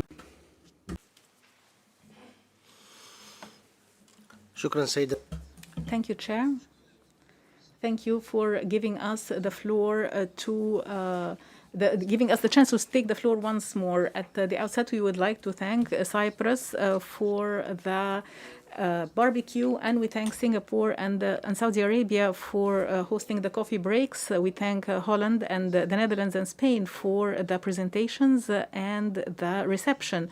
We also would like to thank our brethren in the United Arab Emirates for hosting the coffee break today, and we would like to welcome Ms. Hissa Al-Shehi for the honorary doctorate.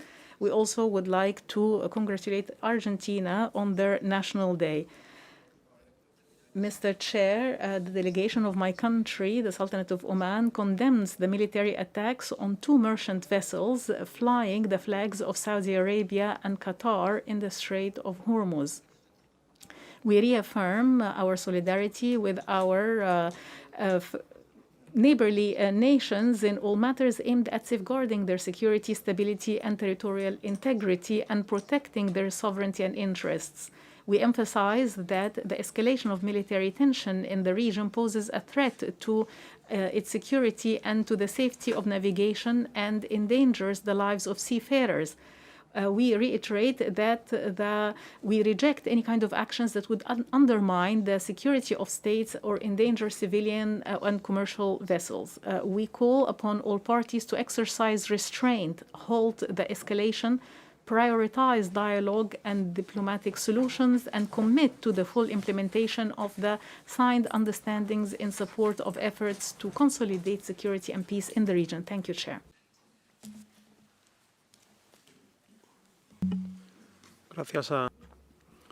Thank you. Oman.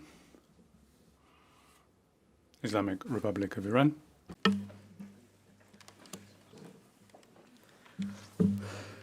Thank you, Mr. Chair.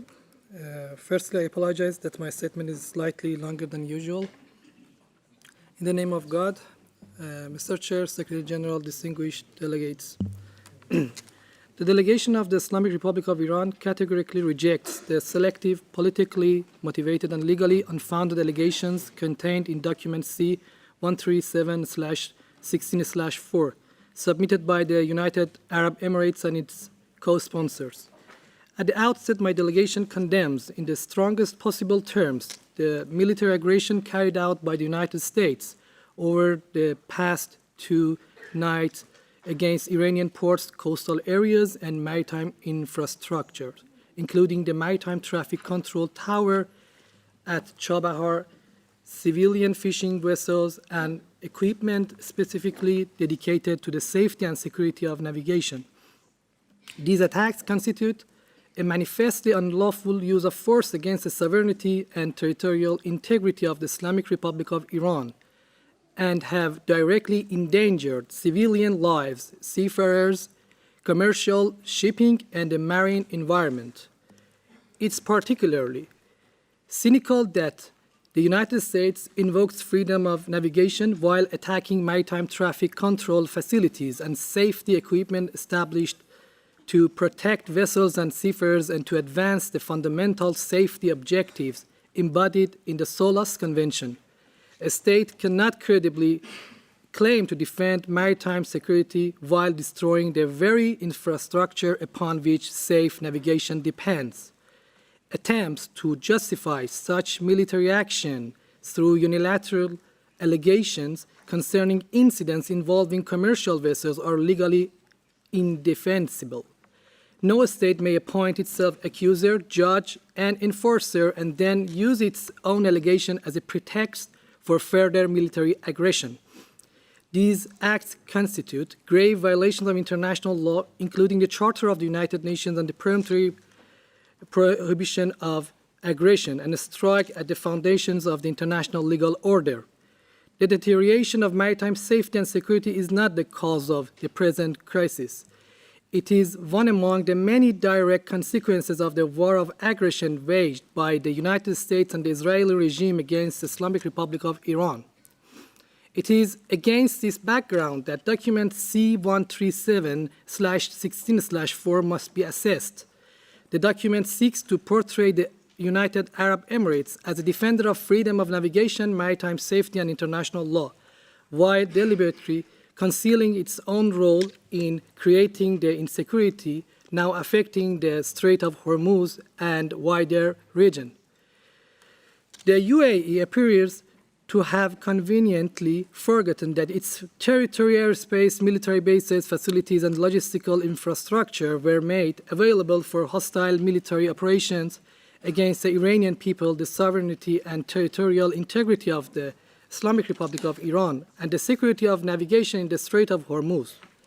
A state that enables attacks which destabilize the very waterway it now claims to protect cannot credibly present itself as a neutral guardian of maritime safety. Article 3F of General Assembly Resolution 3314, reflecting customary international law, on the definition of aggression is clear. The action of a state in allowing territory placed at the disposal of another state to be used for perpetrating an act of aggression against a third party constitutes an act of aggression. By placing its territorial airspace, military bases, facilities, and logistical infrastructure at the disposal of the United States for attacks against Iran, the UAE cannot evade responsibility for its participation in that aggression. Such conduct constitutes a grave violation of Article 2, Paragraph 4 of the Charter and engaged international responsibility of the UAE, including the consequences attaching to serious breaches of obligations arising under peremptory norms of general international law. Rather than acknowledging its own role in enabling that aggression and undermining regional and maritime security, the UAE now seeks to misuse the mechanisms of this organization to reverse the roles of aggressor and victim. This attempt to instrumentalize IMO in order to conceal its own conduct and transfer responsibility to the state subject to the aggression must be firmly rejected. The Israeli regime is likewise no position to lecture this organization on maritime safety, freedom of navigation, or respect for international law. Its record includes a prolonged naval blockade of Gaza and repeated forcible interception, boarding, and diversion in international waters of civilian vessels carrying humanitarian assistance, accompanied by the killing, injury, detention, and deportation of civilians and humanitarian personnel. As recently as April 2026, Israeli forces intercepted 22 humanitarian vessels in international waters and detained more than 180 civilians. Such conduct reveals a sustained pattern of coercive interference with civilian navigation and humanitarian maritime access, the very principles that this regime now cynically claims to defend. It cannot be separated from the wider record of mass killing, starvation, forced displacement, and deliberate destruction of civilian life in Gaza. The United Nations Independent International Commission of Inquiry has concluded that Israel regime has committed genocide against the Palestinian people in Gaza, while the International Court of Justice has repeatedly indicated binding provisional measures under Genocide Convention. A regime responsible for such conduct has neither the legal credibility nor the moral standing to present itself before IMO as a guardian of human life, international law, or maritime security. Its latest aggression against Iran is not a contribution to navigation safety. It is another manifestation of the same systematic contempt for the international legal order. The insecurity now affecting navigation in the region is one of the many direct consequences of the unlawful military aggression carried out by the United States and the Israeli regime with support and facilitation of their partners. Those who created and escalated the danger cannot now claim the authority to lecture its victim on how that danger should be managed. Mr. Chair, the aggression against the Islamic Republic of Iran fundamentally altered the security and operational conditions governing navigation in the Persian Gulf, the Strait of Hormuz, and the Sea of Oman. It was in this exceptional context that Iran, as a coastal state, adopted necessary regulatory, supervisory, and precautionary measures to protect maritime safety, its essential security interests, and the lives of seafarers, and to prevent the strait from being used to facilitate hostile operations, acts of aggressions, serious violations of international humanitarian law, and also war crimes. Following the conclusion of the Islamabad Memorandum of Understanding between Iran and the United States, the Islamic Republic of Iran assumed a specific responsibility under paragraph 5 concerning the facilitation of commercial navigation through the strait. That provision entrusts Iran with making the necessary arrangements for the safe passage of commercial vessels, as well as removing technical and military obstacles. Several delegations have expressed support for the Islamabad Memorandum of Understanding. Such support cannot be selective. Paragraph 5 constitutes an integrated framework. The facilitation of commercial navigation is inseparably linked to the responsibility entrusted to Iran to arrange safe passage, remove technical and military obstacles, and coordinate the relevant navigational and safety arrangements. The effective implementation of those responsibilities necessarily requires that route designation, maritime traffic management, safety coordination, and the clearance of navigational hazards to be conducted on the management and coordination of the competent Iranian authorities. The operational record demonstrates that commercial vessels proceeding in coordination with the competent Iranian authorities and through the designation routes have transited the strait safely and without incident. This remains the case today. Iran, as a competent coastal state and a state expressly entrusted under paragraph 5 of MOU with making the necessary arrangements for safe passage, continues to discharge its responsibilities for the orderly management and safely coordination of navigation. It is therefore a matter of serious concern that certain third parties are seeking to pressure or induce ship owners and operators to disregard the established coordination arrangements and use parallel, unauthorized, and potentially unsafe routes. Such interference does not enhance freedom or safety of navigation. It exposes vessels and seafarers to avoidable risks, deliberately undermines the framework that has enabled commercial shipping to proceed safely. Those who pressure vessels to abandon a functioning and safe coordination framework cannot subsequently shift responsibility for the risks created by their own interference onto the Islamic Republic of Iran. They must bear responsibility for the operational and safety consequences of attempts to circumvent the competent coastal authorities and frustrate the implementation of the agreed framework. Iran's long-standing legal position remains unchanged.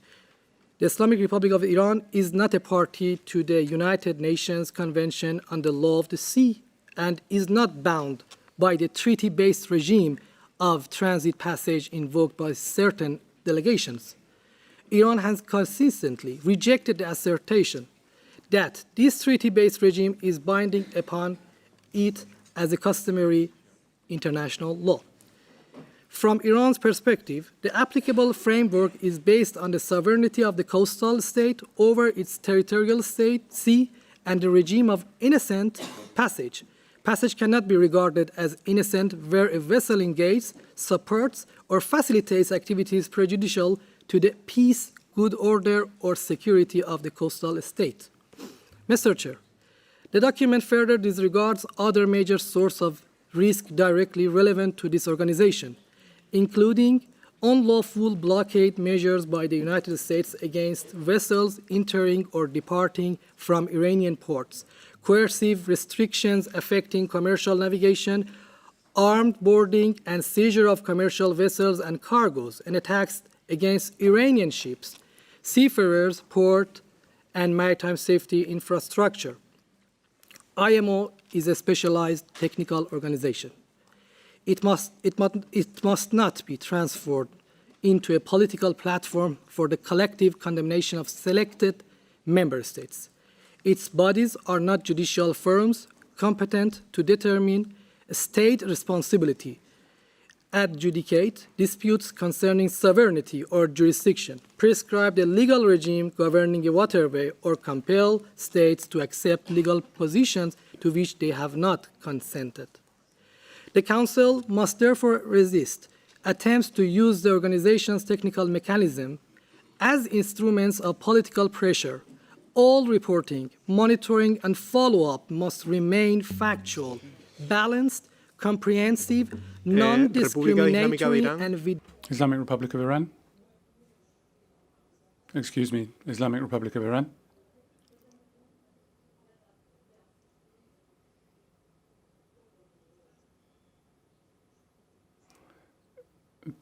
With regard to your statement, I've just received a request, a point of order, from the delegation of the United Arab Emirates. So in accordance with our rules of procedure, I have to give the floor to the United Arab Emirates. Point of order.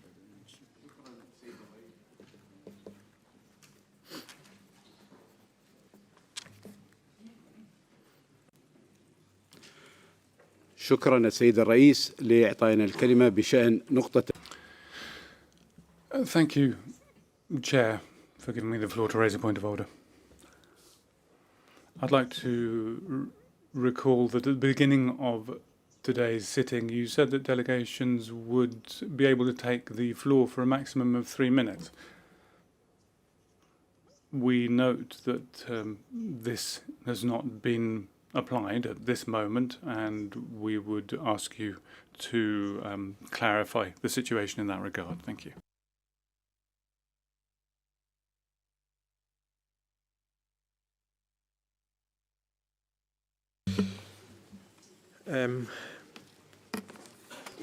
Gracias. Thank you, United Arab Emirates.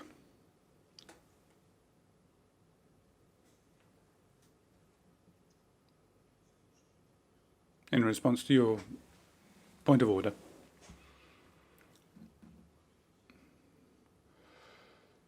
normally I would say, while I invite members of Council to try and accommodate their, or try to tailor their statements to the speaking time, it's part of my approach to chairing the council meeting to apply a certain level of flexibility, allowing delegates to finish their statements as a matter of decorum and request. I share your concern about time management. It's one of the main concerns that the chair has, but it's something I believe delegations understand, that unless there is a consistent failure to observe speaking time, because then we wouldn't be able to finish our meeting, I don't interrupt anybody for exceeding 3 minutes, and that, if it had to happen, would make our meeting more difficult. So I would ask the Islamic Republic of Iran to be as brief as possible and to conclude as quickly as you can. We were told at the beginning that the statement would be slightly longer than usual. It's a delegation who does tend to make regular statements, and if you'll allow me I will apply my normal practice with regard to the statements made by each one of your representatives. And I hope that you can accept that approach, United Arab Emirates, as a way of responding to the point of order that you have raised in accordance with our rules of procedure, and hopefully we'll be able to continue with our discussions. Thank you. Islamic Republic of Iran, I would ask you to be brief as you make the rest of your statement. Thank you, Mr. Chair. I apologize in advance that my statement may be slightly longer than usual, as a number of delegations have raised issues to which my delegation considers it necessary to respond. That was the last paragraph. The Islamic Republic of Iran remains committed to the safe and orderly conduct of maritime navigation. It will, however, resolutely safeguard its sovereignty, security, sovereignty rights, and legitimate interests, and reject any attempts to distort the legal and factual realities of the region. Thank you, Mr. Chair. Gracias a la República Islámica. Thank you to the Islamic Republic of Iran, Delegation of Israel. Mr. Secretary General, Chair, distinguished delegates, to begin with, we thank all delegations for the refreshments throughout the week. Feliz 9 de Julio to our Argentinian friends, and we join the call on upholding the code of conduct in this distinguished organization. Apologies to the interpreters for slight changes in our original text. We categorically reject sharply the allegations coming from a terror regime that is oppressing and literally massacring its own people to stay in power and conducting malign activities through its proxies in our region and on foreign soil. The international community and the IMO should reject and condemn this false narrative coming from a regime that promotes violence, hate, and chaos as we speak. As stated yesterday, Israel remains deeply alarmed by the Iranian regime's continued threats to international shipping and the safety of seafarers. Direct attacks on civilian vessels, harassment of commercial traffic, and attempts to disrupt vital routes, including the Strait of Hormuz, undermine freedom of navigation and global maritime security. Despite the recent ceasefire, Iran once again violated its commitments by endangering vessels and innocent seafarers. Together with the actions of its proxies, these attacks demonstrate a blatant disregard for international law and the security of the maritime domain. Israel stands in solidarity with the Gulf states, Jordan, and all countries directly threatened by the terror regime from Iran and its proxies. Regional and maritime security is a shared international responsibility. We call on the IMO and its member states to strengthen monitoring, information sharing, and operational coordination to protect merchant shipping, uphold the SOLAS Convention and the ISPS Code, and ensure safe navigation. Israel supports the constructive draft proposal submitted by the United Arab Emirates and firmly rejects any attempts to shift or dilute Iran's responsibility, including under UNCLOS. We urge member states to uphold accountability and the rules-based international maritime order. Thank you. Gracias a Israel. Thank you, Israel. And I give the floor to the United States. Thank you, Mr. Chair. As I already made our full intervention yesterday, I promised to be brief. That said, I want to respond to the remarks made by Iran. I'd like to reiterate the United States does not support this attempt by Iran, which is not a member of this body, to use the IMO Council as a forum to raise geopolitical issues outside the purview of this organization. Doing so only distracts from the Council's important technical work. Iran's very own statement invoking actions taken by the UN Security Council and other UN bodies outside the IMO only serves to underscore our position that the grievances contained in their proposal under C-137/16/5 fall well beyond the mandate of this body. The UN Security Council, not the IMO, holds primary responsibility under the UN Charter for maintaining international peace and security and is the appropriate body to consider questions of interstate uses of force, naval blockades, and attribution of legal responsibility. The United States once again calls on all member states to preserve the technical integrity and institutional credibility of the IMO by ensuring the Council's agenda remains focused on its core mandate. Thank you.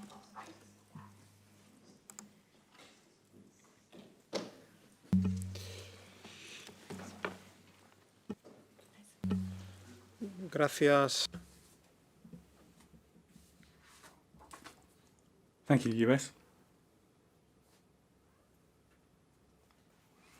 In view of the comments made, I propose that Council, firstly, Islamic Republic of Iran. Delegation. Yeah. Thank you, Mr. Chair. My delegation categorically rejects the abusive, defamatory, and inflammatory language used by the representative of Israeli regime, including the unacceptable characterization of Iran and its government, legitimate government, as terrorist. We respectfully request the Chair to ensure that such offensive language is not repeated and that our categorical rejection is placed on the record. Thank you.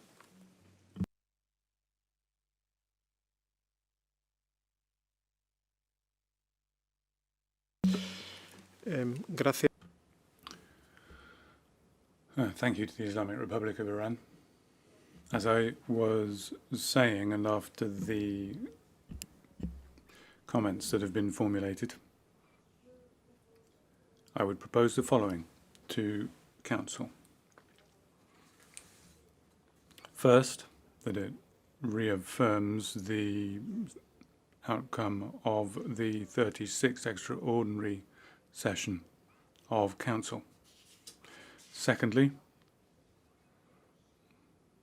that Council calls again on the de-escalation of tensions and on the moderation,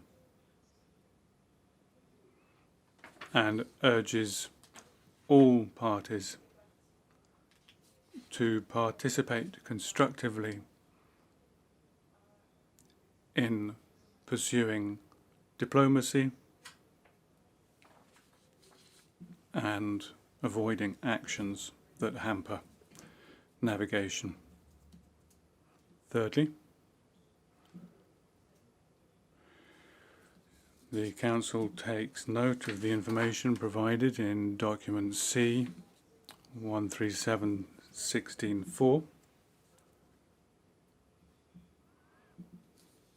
and approves the measures requested in paragraph 16, which will be reflected in the summary of our decisions.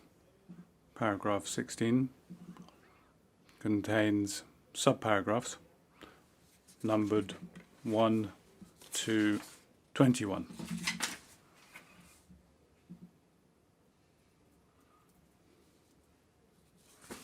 And fourthly, the Council also notes the concerns expressed by some delegations with regard to the drafting of certain elements in the declaration contained in paragraph 16, which in its current form they do not consider balanced, constructive.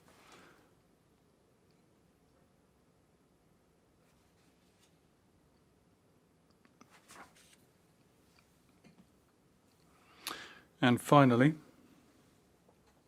I propose that the Council take note of the information contained in document C 137-16-5.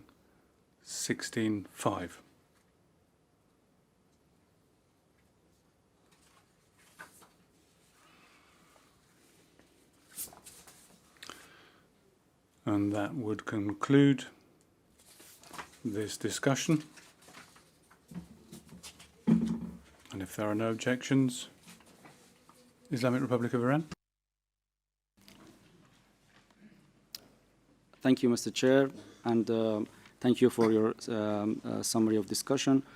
Mr. Chair, the discussion has clearly shown that there was no consensus.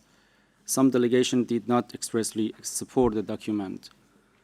Some emphasized the need to reflect the root causes of the situation. Others refer to diplomacy, de-escalation, balance, and need to avoid selective treatment. Iran has also placed on record its clear objection to the document submitted by UAE. Therefore, my delegation respectfully requests you to reconsider the proposed conclusion. The Council may not that different views were expressed, but it not should record approval, endorsement, or adoption by consensus where such consensus does not exist. At a minimum, Iran requests that the report clearly reflect that the matter was not agreed by consensus, that divergent views were expressed, and that the Islamic Republic of Iran formally objected to any approval, endorsement, or transmission of the document. Thank you, Mr. Chair. Gracias a la República Islámica. Thank you to the Islamic Republic of Iran, and the Council takes note of your comments.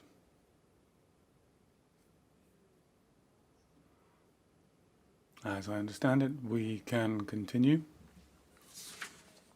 And I'd like to give the floor to the Secretary General for some comments following the Council's decision on these two documents.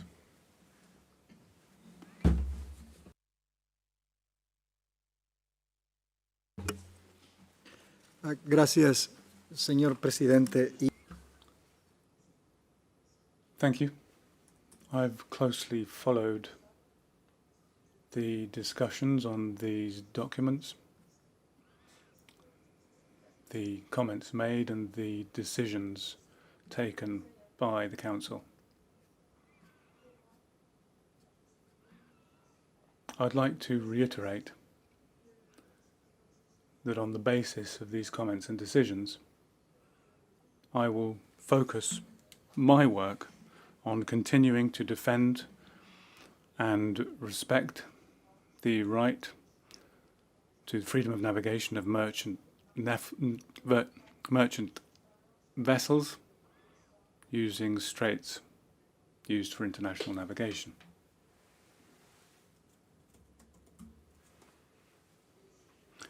And I will reiterate my call that the transit of vessels through the Strait of Hormuz be avoided until the necessary safety conditions are in place in such a manner that seafarers, in particular, and vessels not be adversely impacted. I will maintain communications and relations with other relevant UN organizations and representatives of the maritime sector for any contribution that can be made within the scope of jurisdiction of IMO matters, with a view to finding solutions to the current situation, which is detrimentally affecting international trade and in particular seafarers. I'll continue working with countries in the region, the flag states, states of seafarers' nationalities, and representatives of the industry, ship owners and operators, so that the necessary assistance can continue to be provided along with the delivery of provisions to seafarers who, for several months now, have been stranded in the Strait of Hormuz. We're talking approximately about 6,000 crew members. And I will keep you informed with regard to the re-establishment of the evacuation plan and the time at which that could be resumed safely. I'm also asked to and will consider the options that promote safety of maritime traffic and will cooperate with the littoral states in the region, with other members and with the industry to ensure coordinated and sustainable return to navigation, safe and unimpeded through the traffic separation scheme established by this organisation. Further, I will keep you informed periodically of any matters or any changes that occur. And I will continue to ask you for support to be able to assist seafarers, and I'm sure that you share my view that they are our priority. And then the safety of vessels and a return to operations in a manner that we're accustomed to. And there's one further thing I'm going to call for, and it comes from me directly to you as we look to future discussions and deliberations. The better we understand one another, the better we will be able to help seafarers and international maritime transport.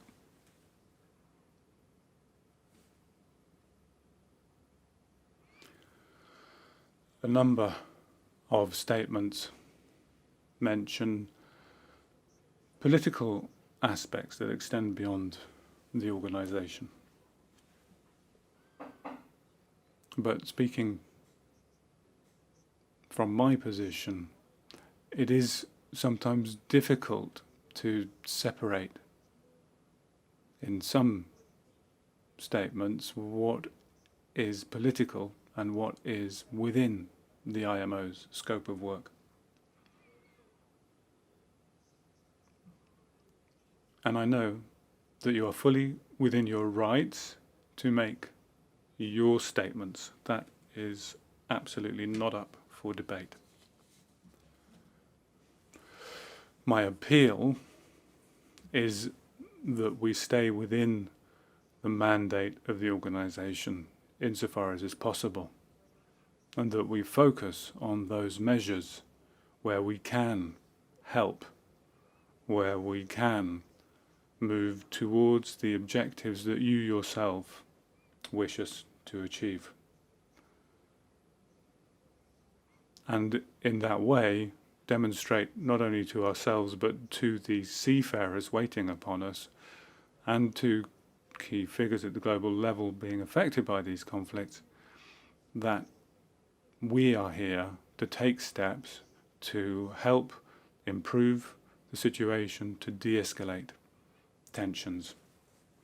So that's my appeal to you, and I hope very much that you will seriously consider it in future discussions in this organisation.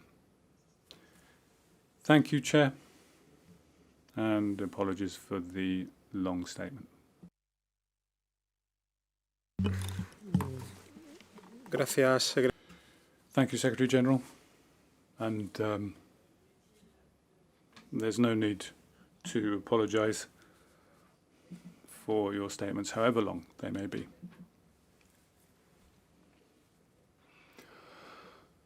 If I could ask for 5 minutes for the interpreters. Yes, yes, sir, no problem.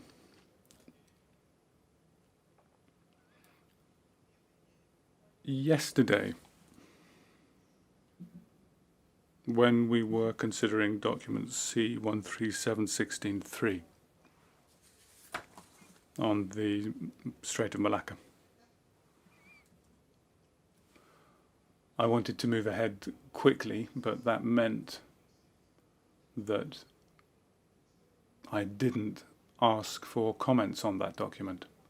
So I'd like now to ask the delegations of Malaysia and Singapore to make your comments on the document before the lunch break, and with the indulgence of the interpreters. Indonesia, you have the floor. Thank you, Chair, for giving us the opportunity to comment on this document. At one point, we did wonder if this item might slip through before Indonesia could catch up. But rest assured that we are not here to rock the boat, and we fully support your proposed way forward as conveyed yesterday, and definitely no VAR required. We also would like to thank the delegation of UAE for hosting the coffee break and extend our warm congratulations to Argentina on its Independence Day. Now returning to the document, Indonesia is pleased to co-sponsor this document with Malaysia and Singapore, reporting on recent developments of the cooperative mechanism for the Straits of Malacca and Singapore. We wish to express our appreciation to Malaysia for hosting the 16th Cooperation Forum and the 16th Project Coordination Committee meeting in Penang, and to Singapore as chair of the 8th Navigation Fund Committee for hosting the 32nd, 33rd, and 34th INF Committee meetings. We look forward to the 35th INF Committee, 17th Cooperation Forum, and 17th Project Coordination Committee meetings to be hosted by Singapore in August 2026. As one of the 3 littoral states, Indonesia reaffirms its steadfast commitment to ensuring that the Straits of Malacca and Singapore remain safe, secure, and environmentally sustainable, consistent with Article 43 of UNCLOS. The cooperative mechanism has for nearly 2 decades shown what genuine partnership between littoral states and user states can achieve. We therefore take this opportunity to invite member states, industry, and other stakeholders to engage with this mechanism, whether through participation in the Cooperation Forum, technical collaboration under the Project Coordination Committee, or financial and in-kind contribution to the 8th Navigation Fund and the IMO Strait of Malacca and Singapore Trust Fund. The continued safety of this vital waterway depends on precisely this kind of shared responsibility. Thank you, Chair. Muchas gracias. Thank you, Indonesia. Singapore, please. Thank you, Chair. Singapore is also pleased to be one of the co-sponsors of C-137-16-3. We would like to thank all member states and industry stakeholders who participated actively in the 16th Cooperation Forum and 16th Project Coordination Committee meeting hosted by Malaysia last September, as well as at the 32nd and 33rd 8th Navigation Fund Committee meetings hosted by Singapore last year. Your active participation and engagement is critical to help us keep the Straits of Malacca and Singapore open, safe, and accessible to all. The Straits of Malacca and Singapore is one of the world's most important straits used for international navigation. The cooperative mechanism continues to serve as an instrumental platform for the 3 littoral states, user states, industry stakeholders, and the international maritime community to discuss issues related to navigational safety and marine environment protection in the straits. We encourage everyone present to continue working closely with us to keep the SOMs open, safe, and relevant. As Malaysia mentioned, Singapore will be hosting the 2026 series of cooperative mechanism meetings in the week of 24th August. We would like to reiterate Malaysia's invitation to all IMO member states and industry stakeholders to participate actively, as well as to contribute to the 8th Navigation Fund and the IMO Straits of Malacca and Singapore Trust Fund. Thank you. Muchas gracias.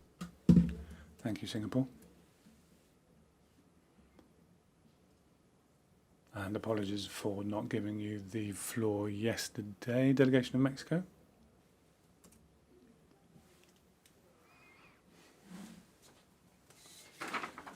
Thank you. I'll be very brief. I wouldn't like this morning's sitting to conclude without expressing the gratitude of the delegation of Mexico in light of the recent statements made by the Secretary General, which we fully support. We believe that there is a dividing line between the issues that fall within our organizations and those that fall outside and belong more in the domain of the Security Council and the General Assembly. And we will always support efforts to ensure that this organization works for its objectives of freedom of navigation, maritime safety, and the life and safety of seafarers. And for that reason, Chair, we joined the consensus on the conclusions which you read out on item 16 of our agenda. Thank you for your understanding, Chair. Thank you, Mexico. And before adjourning for this morning, I'll give the floor to the delegation of Peru. Peru, please go ahead. Thank you, Chair. Thank you, Secretary General. Distinguished delegates, good day. Congratulations to Argentina on your Day of Independence. And also the United Arab Emirates. Thank you for the ceremony, which just increases the profile of women in the maritime sector. We have the honour to cordially invite all delegations and staff of the International Maritime Organization to a lunch that we will be providing immediately after this sitting, which is an excellent opportunity for us to share a moment of warm connection with good food and our pisco sours, and I'm sure that the pisco sours we'll enjoy today will serve to achieve better understanding and de-escalate tension. And accordingly, we have two pieces of news, good news and bad news.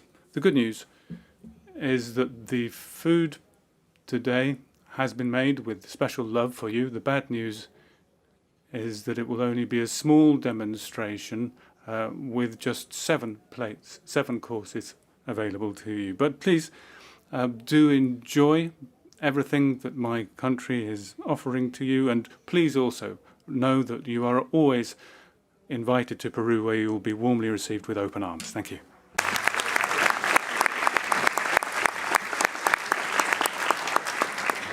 Gracias a Perú por la... Thank you, Peru, for that kind invitation, and thank you to the interpreters for the generosity of staying longer, and we'll see you back here at 2:30.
Buenas tardes a...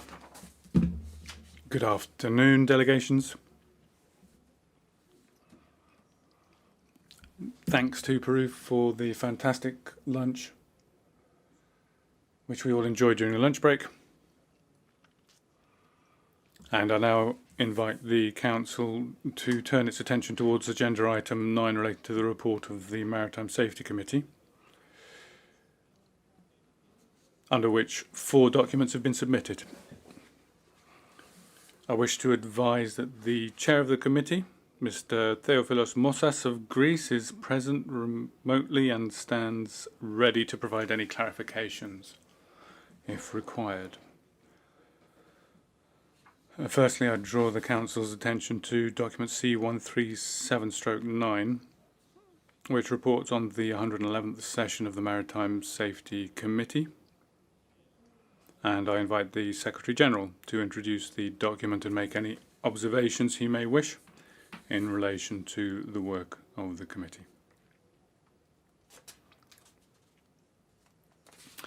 Thank you, Chair.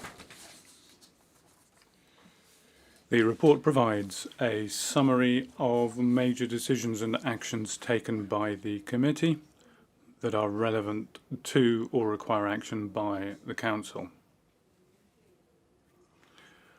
Of the substantial matters considered and work carried out by the committee, I would emphasize the adoption of amendments to a number of mandatory IMO instruments, including the SOLAS Convention, the IMDG Code, the LSA Code, the ESP Code, the IP Code, the HSC 1994 and 2000 codes, and the 1988 Load Lines Protocol.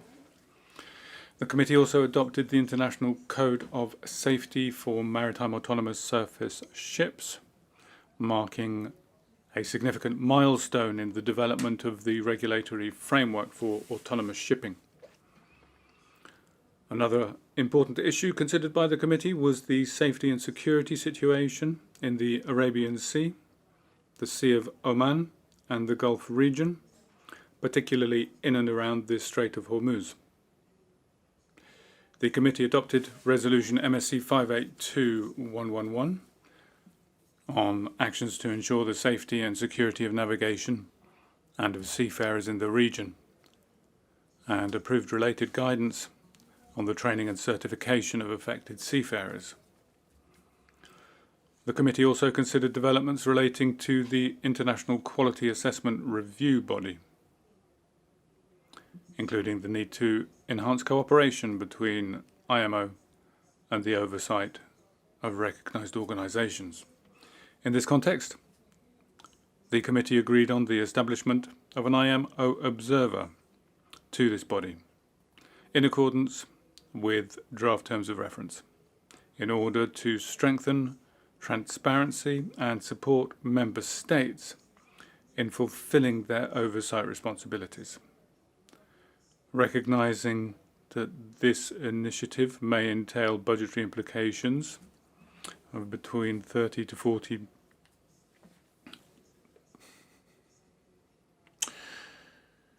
a certain amount of US dollars. However, this is not included in the budget, but will be included in subsequent budgets as long as it has the report of Council. The committee is invited to consider and take a decision on the corresponding budgetary issues. Finally, I'd like to thank the Chair, Mr. Theophilos Mossas, who has steered the committee successfully. And I also thank Mr. Gamor Sebler from Sweden for his active support of the committee. I'd like to recognise the hard-working and committed staff of the Maritime Safety Division, ably supported, as usual, by colleagues from other relevant divisions of the Secretariat. Thank you.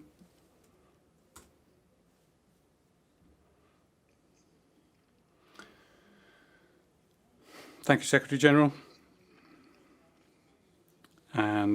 I'd now turn to the committee and ask for comments with regard to the report on the 111th session of the committee, and in particular the actions requested of the Council, as well as the comments just made by the Secretary-General. The floor is up.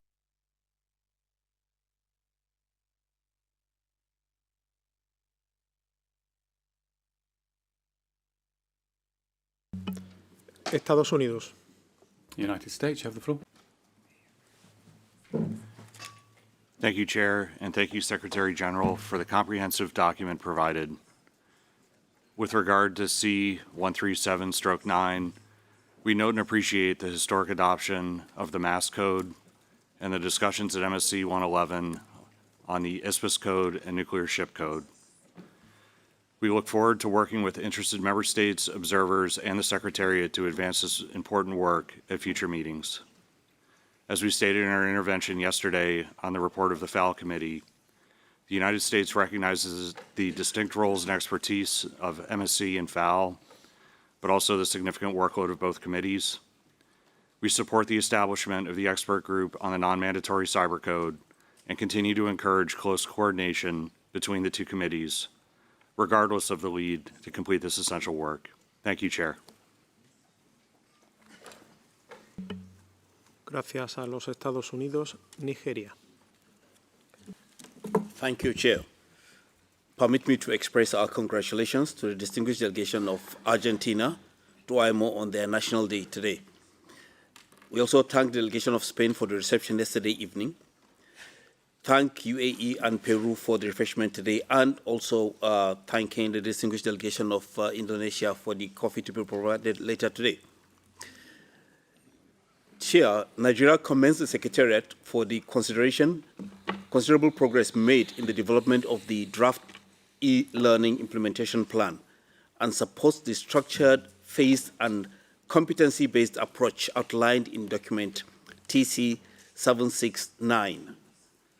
My delegation recognized that accessible maritime education and training remains indispensable to the effective implementation of the IMO instruments, particularly for developing countries, SEEDs and LDCs, facing persistent capacity, connectivity, and resource constraint. Yeah? All right. Nigeria therefore strongly supports the integration of e-learning as a complementary tool to in-person technical cooperation delivery, especially through blended learning models that promote flexibility, wider accessibility, continuous professional development, and cost efficiency. We further welcome the emphasis placed on the multilingualism, learner support system, low bandwidth accessibility, and the use of IMSA's findings to identify priority training needs. Yeah. In advancing this agenda... Perdone que le interrumpa. Apologies to interrupt you, the delegate of Nigeria. With regard to the substance of your statement, I'd remind you we're talking about the Maritime Safety Committee report, item 9 on the agenda. Thank you. Thank you.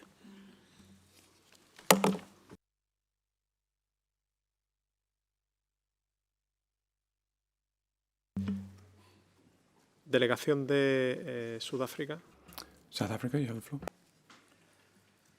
Thank you, Chair. Happy National Day to the delegation of Argentina. And we also thank all delegations that hosted various events from yesterday evening. South Africa thanks the Secretary General for document C-1379, reporting on the outcome of the 111th session of the Maritime Safety Committee. We also thank the Chair of the committee, supported by the Vice Chair, for their leadership of the committee. Having participated in the MSC 111, South Africa supports the report in general and agrees that it should be transmitted to the 35th session of Assembly. We commend the committee for its comprehensive work in advancing maritime safety, security, and seafarer welfare, including progress on alternative fuels, maritime cybersecurity management, autonomous shipping, search and rescue, and the continued modernization of the organization's regulatory framework. In our view, these outcomes will contribute to safer, more resilient, and sustainable international shipping. We also support the provision of the necessary budget for an IMO observer to the International Quality Assessment Review Body, recognizing the value of strengthened oversight, transparency, and cooperation with IEX. Finally, Chair, we support the specific actions requested of Council. Thank you, Chair. Gracias a Sudáfrica. Thank you, South Africa. United Kingdom. Thank you, Chair. The United Kingdom supports the report of the 111th session of the Maritime Safety Committee and welcomes the significant progress achieved across a broad range of maritime safety and security items.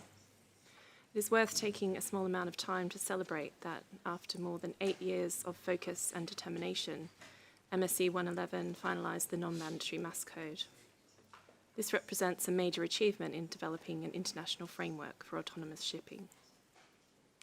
We would also like to take this opportunity to highlight the beginning of work on the development of the non-mandatory goals-based maritime cyber code, as agreed by both FAL and MSC.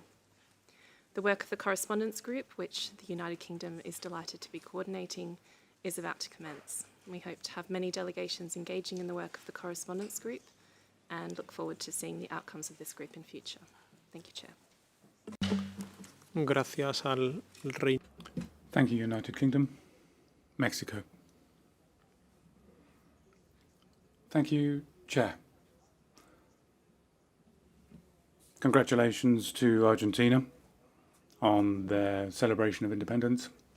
Thank you to the distinguished delegations of Spain, Singapore, United Arab Emirates and Peru for their generous invitations and for giving us the opportunity to share friendly time together and build the ties of friendship between nations.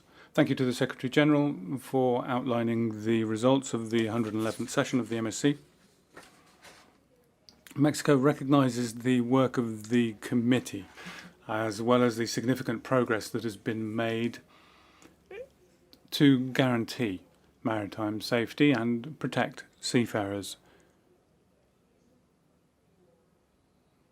as well as building momentum on protection of the marine environment, making important regulations in, for example, ship construction, safety rules to ensure a reduction of GHG reduction from ships, and look to alternative fuels and new technologies, along with matters relating to piracy, maritime security,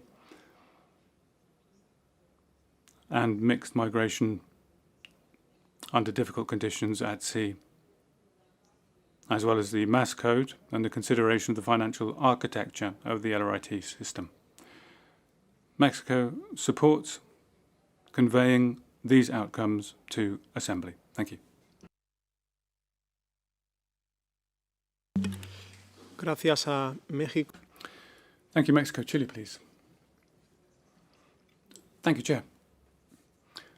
Thank you to Spain and the Kingdom of the Netherlands for their presentation yesterday, Spain for its reception yesterday afternoon, and Peru for its traditional lunch today.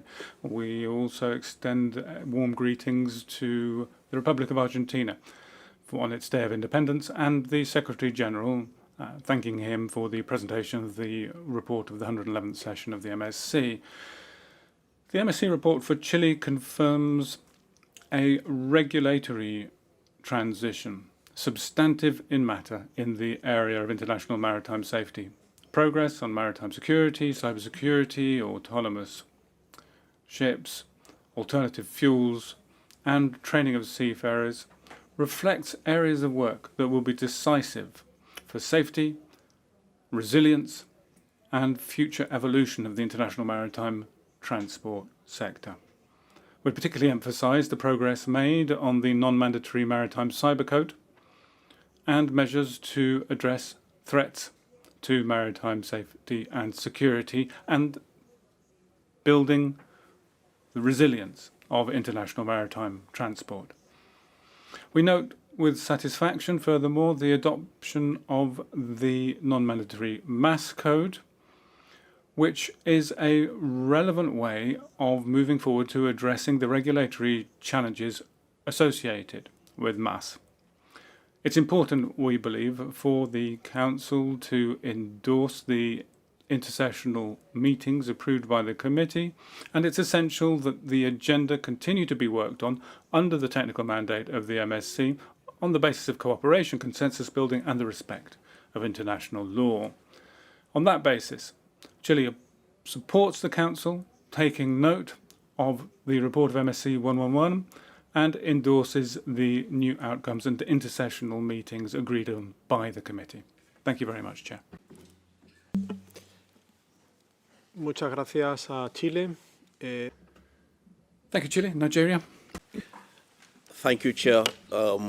Distinguished delegates, apologies for the technology mix-up, and come to think of it, we are looking at MAS. So, thank you, Chair. Nigeria thanks the Maritime Safety Committee under the able leadership of its chair for the substantial progress achieved at its 111th session. Nigeria particularly welcomes the adoption of the International Code of Safety for Maritime Autonomous Surface Ships, the MAS Code, the advancement of the safety framework for alternative fuels, the progress on LRIT reforms, maritime cyber risk management, and the adoption of measures that strengthen the safety, security, and welfare of seafarers, including those affected by the situation in and around the Strait of Hormuz. These outcomes demonstrate the IMO's continued responsiveness to emerging technologies, evolving security challenges, and the need to build resilient global maritime transport system. Nigeria welcomes the committee's continued emphasis on implementation, capacity building, and lessons learned from the IMO member states audit scheme. As a major maritime nation in the Gulf of Guinea, Nigeria attaches particular importance to strengthening maritime security, effective implementation of IMO instruments, and ensuring equitable access to new technologies and alternative fuels through technical cooperation. Nigeria supports the endorsement of the committee's new output, international work, and recommendations, and remain committed to working with member states and the Secretariat to advance safer, more secure, environmentally sustainable, and resilient international shipping for the benefit of all. Thank you, Chair, and apologies once more. Gracias a... Thank you, Nigeria. And don't worry, because new technologies are always a challenge. And if there are no further requests from members of the Council, I'll turn to the observer states, beginning with the Russian Federation. You have the floor. Thank you, Chair. From the outset, we would like to thank the UAE for coffee break this morning, and also Peru for the superb lunch. Chair, on the matter at hand, first of all, we would like to thank the Chair of the MSC, Mr. Theophilos Mozas from Greece, and the Secretariat for the report on the work of the 111th session of the MSC. And, of course, above all, we would like to note the significant, I would say, epic achievement, which is the approval of the non-mandatory MAS code. At the same time, Chair, we would like to recall our principal position at the 111th session of the MSC, where a very lively discussion took place when adopting amendments to the SoundRep and BelTrep systems, in particular regarding the introduction of a new requirement to provide insurance certificates. That discussion clearly demonstrated that there is no consensus among member states on this issue, and that the inclusion of the new requirement gives rise to serious disagreements and justified objections from many delegations, including our own. This requirement, as we have repeatedly stated, contradicts the provisions of SOLAS, in particular Regulation 511, and also duplicates the functions of the port state established under the relevant liability conventions. Its introduction violates the rights of ships to transit passage and may be discriminatory in nature. We would like to once again reiterate that we categorically object to these amendments and that we have reserved our position on this matter at the committee. Thank you. Gracias a la Federación de... Thank you, Russian Federation. Ghana. Thank you, Chair. Our delegation would like to congratulate Argentina on the success that has already rewarded their exertions. We'd also thank the UAE for coffee break this morning and the Peru for a sumptuous meal at lunch. Chair, MSC 111 demonstrates that maritime safety is becoming increasingly interconnected. The committee's work reminds us that ship safety can no longer be considered in isolation from maritime security, digitalization, environmental protection, and the institutional capacity needed to implement IMO instruments effectively. For Ghana, these discussions have particular relevance. I am pleased to inform the Council that Ghana's Parliament has recently passed the Maritime and Related Offences Act 2026. The new legislation domesticates the relevant provisions of the SUA conventions and UNCLOS relating to piracy, unlawful acts at sea, and others. It criminalizes piracy, armed robbery at sea, maritime terrorism, and other offenses against maritime navigation, establishes clear jurisdiction for prosecution, and strengthens cooperation with other states in the investigation and enforcement of maritime crimes. It represents an important step in reinforcing the rule of law within Ghana's maritime domain and in giving practical effect to our international obligations. The committee's continued work on the long-range identification and tracking system is equally important. Reliable maritime domain awareness strengthens search and rescue, supports maritime security operations, improves pollution response, and enhances situational awareness for coastal states. As LRIT continues to evolve, Ghana believes it should remain accessible, efficient, and responsive to the operational needs of all member states, particularly developing coastal states. We also welcome the range of new outputs approved by the committee. Work on maritime cyber risk, alternative fuels, port nautical information, maritime security, and a review of the STCW Convention demonstrates an organization that is anticipating future challenges rather than reacting to them after they arise. Alternatively, international standards deliver results only when they are supported by effective implementation. The progress reflected in MSC 111, combined with national legislative initiatives such as Ghana's new Maritime and Related Offences Act, shows how IMO's work can be translated into practical measures that strengthen maritime safety, security at the national level. Ghana therefore supports the actions requested of the Council under this agenda item and looks forward to contributing to the committee's continued work. Thank you, Chair. Gracias a Ghana. Thank you, Ghana. Islamic Republic of Iran. Thank you, Mr. Chair. We thank Peru for its generous hospitality.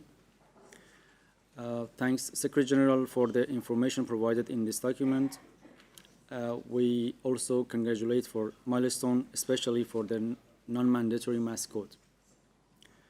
The delegation of the Islamic Republic of Iran supports the modernization of ship reporting systems, where such modernization directly contributes to safety of life at sea, safety and efficiency of navigation, and the protection of marine environment. However, we share the concern that the proposed inclusion of the mandatory insurance-related information goes beyond the essential navigational purpose of ship reporting systems. The presence or absence of an insurance certificate does not in itself prevent a navigational accident or reduce an immediate operational risk during passage.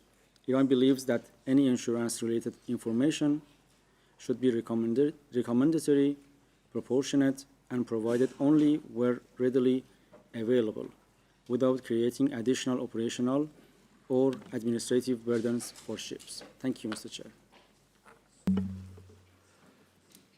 Gracias a la... Thank you to the Islamic Republic of Iran. Cook Islands. Thank you, Chair, and good afternoon to all. We would like to start by thanking Peru for the lunch and the UAE for the coffee sponsored, and congratulate Argentina for their Independence Day.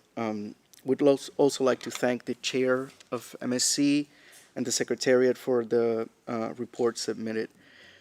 Chair, we welcome the historic agreement on the voluntary mass code, and we trust that as the important work on this matter continues, we will now have the opportunity that we hope it's taken to address how to ensure a just and equitable transition for seafarers, most of which are from developing countries and who might have to transition to new job alternatives. So thank you. We would like to, that's all we wanted to say. Thank you. Gracias a las Islas. Thank you, Cook Islands. Before considering the elements requested of the Council by the Committee, I'd like to draw the Council's attention to an editorial error in paragraph 20. The IMO ITU experts group dates are from the 28th of September to the 1st of October and not to the 2nd of October as stated in the document.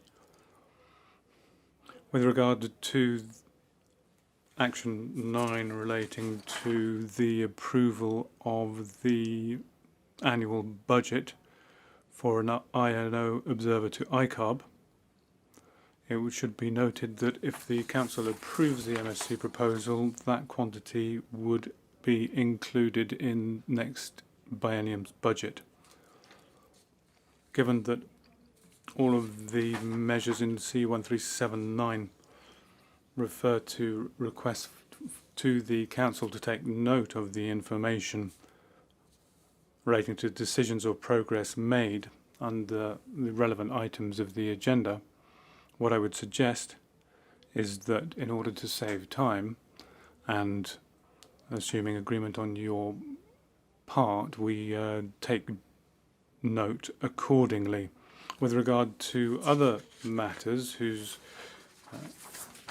adopting is requested of the Council in the document C1379, we would approve the revision of work, assuming it is approved by MEPC 85 as appropriate. That's paragraphs 18.3 to 18.5 and Annex 32, the revision of the committee's method of work, subject to concurrent approval by MEPC 85.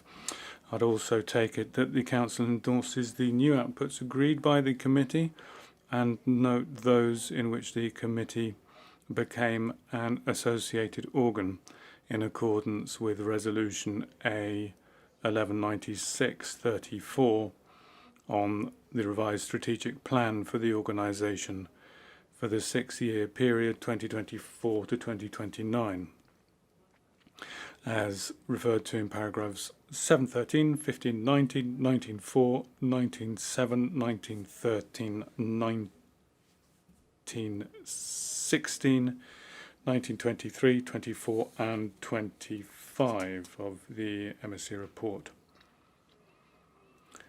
Also propose that Council endorses the approval of the intersessional meetings in paragraph 1947 and 49,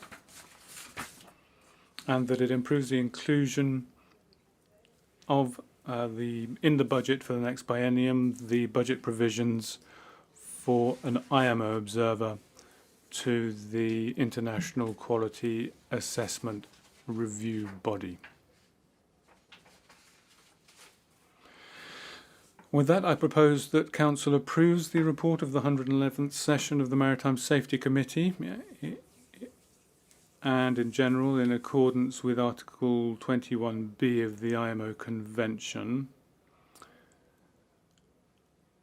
and transmits the report with its comments and recommendations to the 35th session of the Assembly. If there's no objection, it is so decided.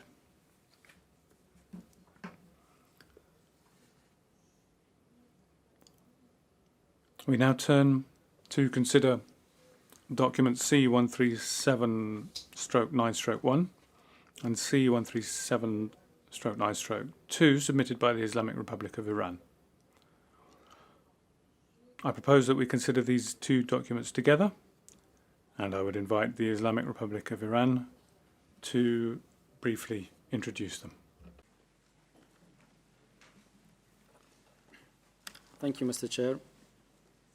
Regarding document C137/9/1, submitted by the Islamic Republic of Iran concerning the serious implications of the United States measure officially entitled U.S. to blockade ships entering or exiting Iranian ports for the work of IMO. The central point of this document is that such a blockade measure is not an abstract political matter. It has direct operational, humanitarian, and implementation consequences for ships, seafarers, port access, crew change, medical support, places of refuge, repair, towing, salvage, bunkering, emergency response, and search and rescue arrangements. From the perspective of IMO, these consequences directly affect maritime safety, seafarer welfare, maritime safety infrastructure, port operation, and effective implementation of IMO instruments, including SOLAS, Search and Rescue, MARPOL, STCW, the ISM code, and the ISBS code. Iran attaches the highest importance to the safety and security of navigation and has continued to maintain maritime safety, traffic monitoring, search and rescue, and emergency response functions. Chair, no unilateral proclamation, domestic measures, or enforcement narrative can convert coercive restrictions on commercial shipping into legitimate maritime safety measures. When ships, crews, port services, emergency response, essential supplies, and maritime safety infrastructure are affected, the matter falls squarely within IMO's technical concerns. Any consideration by the Council of the situation in the Persian Gulf, the Strait of Hormuz, and the Sea of Oman would be incomplete, unbalanced, and technically unsound if it failed to address the operational consequences of the United States blockade measure and related coercive maritime restrictions. The Council should therefore avoid any selective approach that records all allegations against one member state while omitting blockade measures and coercive restrictions that directly affect the safety of navigation, seafarer welfare, and implementation of IMO instruments. Such selectively would not provide a technically reliable basis for the Council follow-up. Accordingly, Iran requests that any reporting, monitoring, or follow-up concerning this region remain factual, neutral, comprehensive, and non-discriminatory, and reflect all relevant incidents and all sources of risk, including unlawful blockade measures and coercive restrictions affecting Iranian ports and maritime approaches. Chair, regarding document C-137/9/2, submitted by the Islamic Republic of Iran concerning the serious implication of maritime piracy, arms seizure, forcible boarding, diversion, appropriation, and confiscation of the commercial vessels and cargoes by United States for the work of IMO. This document has been submitted to ensure that incidents involving armed interference with the Iranian commercial vessels and cargoes are not excluded from the attention of the Council, merely because the acting state seeks to present them as domestic, prosecutorial, or so-called sanction-based measures. From an IMO operational perspective, the reality is clear. Merchant vessels and cargoes have been seized, diverted, appropriated, or confiscated at sea by force or coercion, with the direct consequences for ships, crews, cargoes, and wider maritime community. Iran draws the Council attention in particular to incidents involving MT Tiffany, MT Majestic, MT Tuska, MT Sea Star 3, MT Sevda, and MT Hasna, as well as the seizure, diversion, appropriation, and confiscation of their cargoes. Chair, the legal or political label chosen by the acting state cannot erase the maritime reality of these incidents. A coercive boarding, diversion, seizure, or confiscation at sea remains a matter of direct concern to IMO when it affects civilian crews, navigational control, passage planning, commercial shipping, maritime security, and confidence in international shipping routes. No unilateral domestic or sanction-based label can legitimize coercive seizure at sea. Such conduct affects maritime safety, security of navigation, seafarer welfare, the predictability of commercial shipping, and confidence in IMO reporting and follow-up mechanism. Iran is particularly concerned that incidents affecting Iranian commercial vessels and cargoes may be excluded from IMO attention, while other incidents of piracy, armed robbery, and interference with the ships are recorded and processed. This would amount to a discriminatory and selective application of IMO reporting practices. Chair, IMO reporting and consideration of piracy, armed robbery, and armed interference with the ships must remain neutral, factual, technical, and non-discriminatory. The Council should not accept a selective approach under which incidents involving non-state actors are recorded, while more serious armed interference by the state against commercial vessels and cargoes is excluded. Accordingly, Iran requests that incidents affecting Iranian commercial vessels and cargoes be duly received, processed, and reflected in the IMO reporting mechanisms, including future briefing, GISIS-related reporting, and any Council follow-up concerning the Persian Gulf, the Strait of Hormuz, and the Sea of Oman. Thank you, Mr. Chair.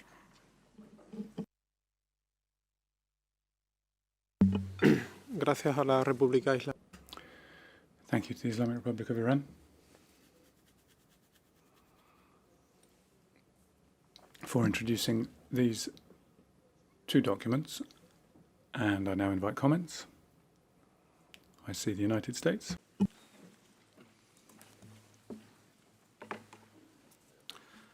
Thank you, Chair. As stated earlier today in our intervention on Agenda Item 16, the United States does not support the attempt by Iran to use this body as a forum to raise geopolitical issues outside of the purview of this organization. The United States calls on all member states to preserve the technical integrity and institutional credibility of the IMO by ensuring the Council's agenda remains focused on its core mandate. Allowing these submissions to drive our deliberations would be out of keeping with the established practices of the Council and undermine its effectiveness as a technical body. With regard to C-137/9/1, to be clear, U.S. forces have not and will not impede the navigational rights and freedoms of neutral vessels transiting to and from neutral ports.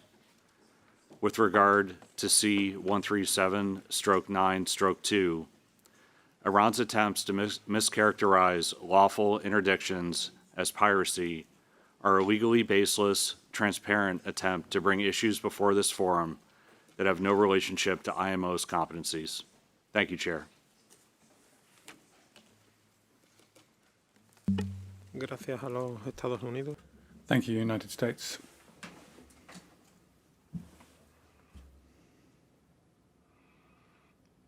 Russian Federation. Спасибо. Thank you, Chair. We have carefully studied the document submitted by the Islamic Republic of Iran, C-137/9/2 and 9/1 as well. We share the concerns regarding actions which, irrespective of their legal qualification by the initiating party, in fact constitute armed detention, seizure, and the appropriation of commercial vessels and cargoes at sea. For us, as a maritime state that has repeatedly faced similar practices, it is fundamentally important that IMO maintains a neutral, technical, and non-discriminatory position. Any unilateral measures justified by domestic or national sanctions mechanisms cannot legitimize the use of force against civilian shipping. Russia consistently advocates for the unconditional observance of freedom of navigation, the safety of seafarers, and the rule of international law. In this connection, we support those elements of Iran's proposals that are aimed at eliminating selective approaches to acts that threatened commercial navigation. In particular, paragraph 16.5 and 16.7 of the document 9.1 and paragraph 18.2 of document 9.2. Thank you.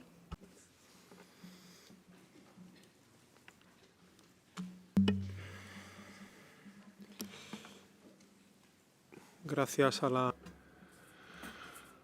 Thank you, Russian Federation. Islamic Republic of Iran. Do you wish to take the floor again? Adelante. Please go ahead. Thank you, Mr. Chair, and apologies to coming back again. Chair, we are not asking IMO to adjudicate political disputes. We are asking the Council to address direct maritime consequences, a risk to ships, seafarers, port access, crew change, search and rescue emergency response, maritime safety infrastructure, commercial shipping, and implementation of IMO instruments. A blockade affecting ships entering or exiting port is relevant to the IMO. Armed seizure, diversion, and confiscation of commercial vessels and cargoes at sea are also relevant to the IMO. The United States cannot avoid IMO scrutiny simply by labeling maritime coercive measures as domestic or sanction-based. The operational consequences for ships and seafarers remain the concern for this organization. Thank you, Chair.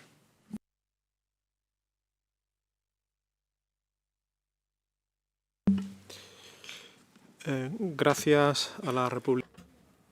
Thank you to the Islamic Republic of Iran. After the comments made, I propose that the Council take note of the two documents. I would now draw Council's attention to document C13793, submitted by the Russian Federation, commenting on the report of the Maritime Safety Committee. I invite the Russian Federation to introduce the document. Thank you, Chair. Our delegation submits for the consideration of the Council document 13793, in which we express our concern about an issue that is becoming increasingly acute and topical. In recent years, we have witnessed an alarming trend. Various areas of the world's oceans are increasingly becoming arenas of armed attacks against civilian merchant vessels and their unlawful seizure. Unlike warships, merchant vessels are inherently defenseless by their design and purpose. Their vulnerability is further aggravated by the fact that detailed information concerning their identity, position, route, cargo, ports of departure and destination, as well as other operational data, is made widely available, including through AIS and LRIT and mandatory ship reporting systems, which should function exclusively for the purposes of safety of navigation, the protection and rescue of human life at sea, and the protection of the marine environment. Unfortunately, the practice of recent years demonstrates that access to real-time or near real-time vessel position information has been deliberately exploited or can be exploited to plan and execute unlawful attacks on merchant shipping. The most striking and egregious example of this is the attack on the Russian gas carrier Arctic Metagaz on 3rd of March this year in the Mediterranean Sea. We are convinced that vessels must have the right to navigate without being turned into targets by means of a technology originally designed for safety. In this connection, we call upon IMO and all member states to condemn any deliberate use of vessel position information transmitted through AIS, LRIT, and mandatory ship reporting systems for military attacks, seizure, or any other illegal act against merchant shipping. We call upon all member states to refrain from requesting or using vessel position information for purposes other than the safety of navigation and the protection of human life at sea. We recognize that the protection of AIS, LRIT, and ship reporting systems data from unauthorized and criminal access is an urgent safety and security issue that requires further consideration by our organization. To provide mechanisms for a flag state to report to IMO and member states of cases where data transmitted through AIS, LRIT, and the mandatory ship reporting systems have been used for military attacks, seizure, or any other illegal act against civilian vessels. The Russian Federation once again reaffirms the sovereign right and duty of the flag state to protect its vessels from illegal tracking and attacks. We will continue to strive to ensure that international maritime law provides reliable protection for civilian vessels and their crews. Thank you.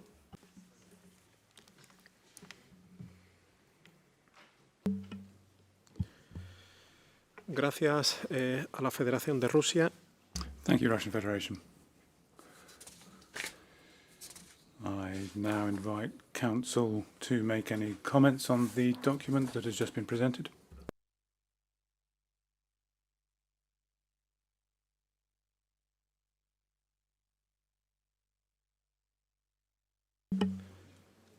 Chipre.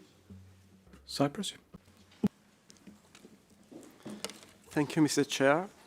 From the outset, we would like to thank the United Arab Emirates for hosting the coffee break and Peru for the lovely lunch and biscos.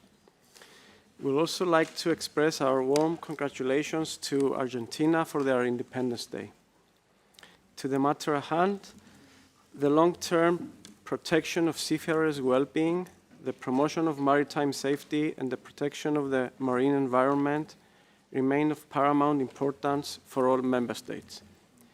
We consider that the existing IMO instruments, mechanisms, and cooperative arrangements already provide an appropriate and comprehensive framework for addressing these matters in a balanced and technical manner. We therefore do not support approaches that risk expanding the organization's mandate into politically sensitive areas. For these reasons, we cannot support document C137/9/3. Thank you. Gracias a la Thank you, Cyprus. China. 谢谢主席。 Thank you, Chair.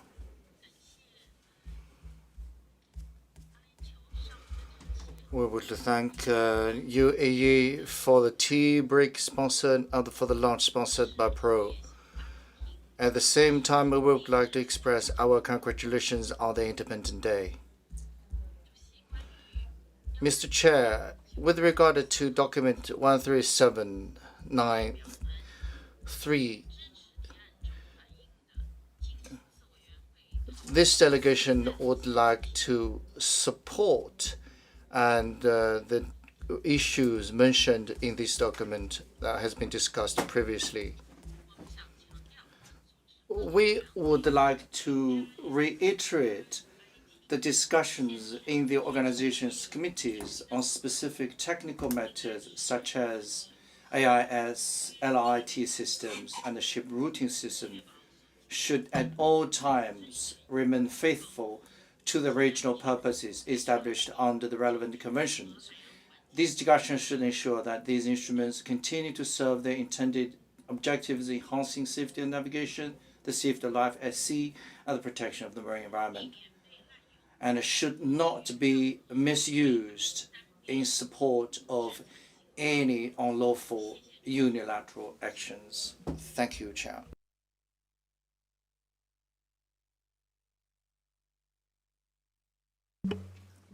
Gracias a la delegación de.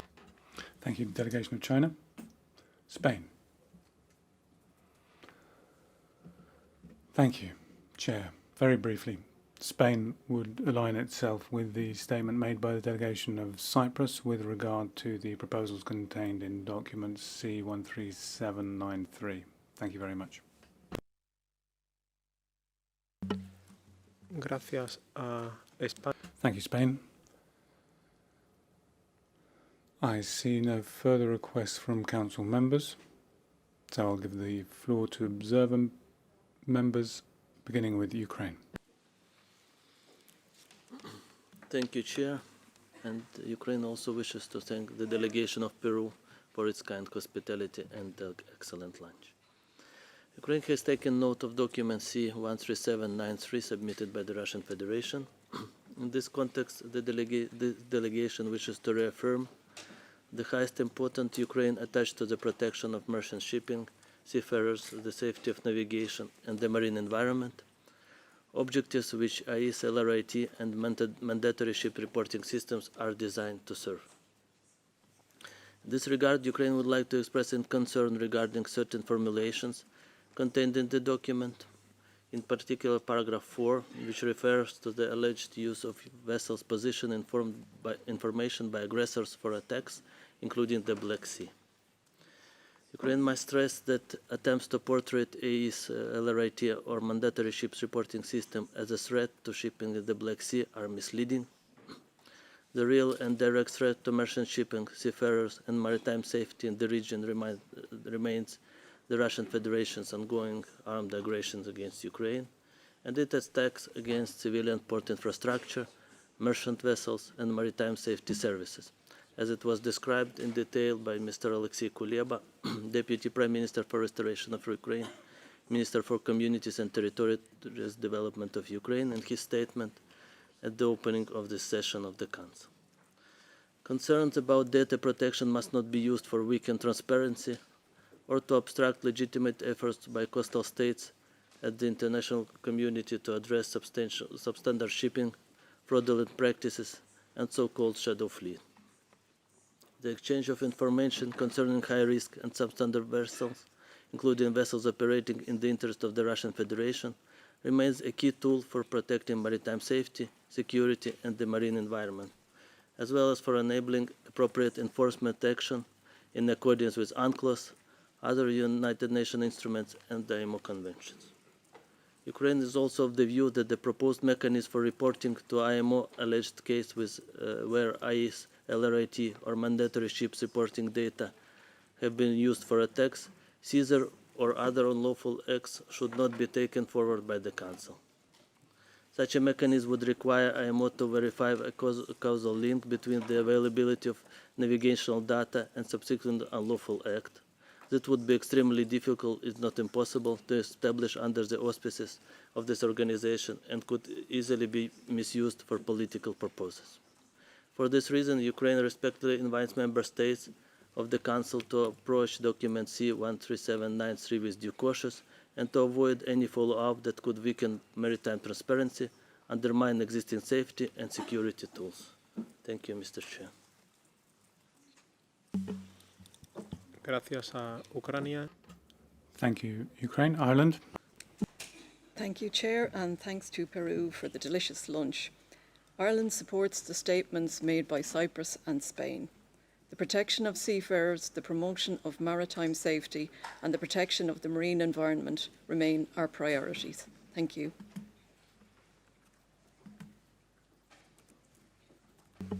Gracias a Irlanda. Thank you, Ireland. Islamic Republic of Iran. Thank you, Mr. Chair.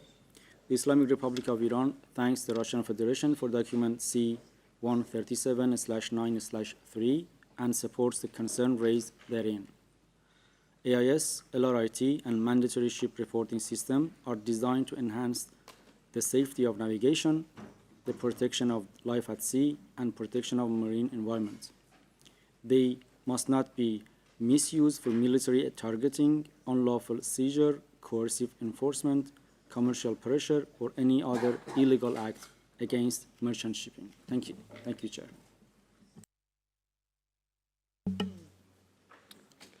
Gracias a...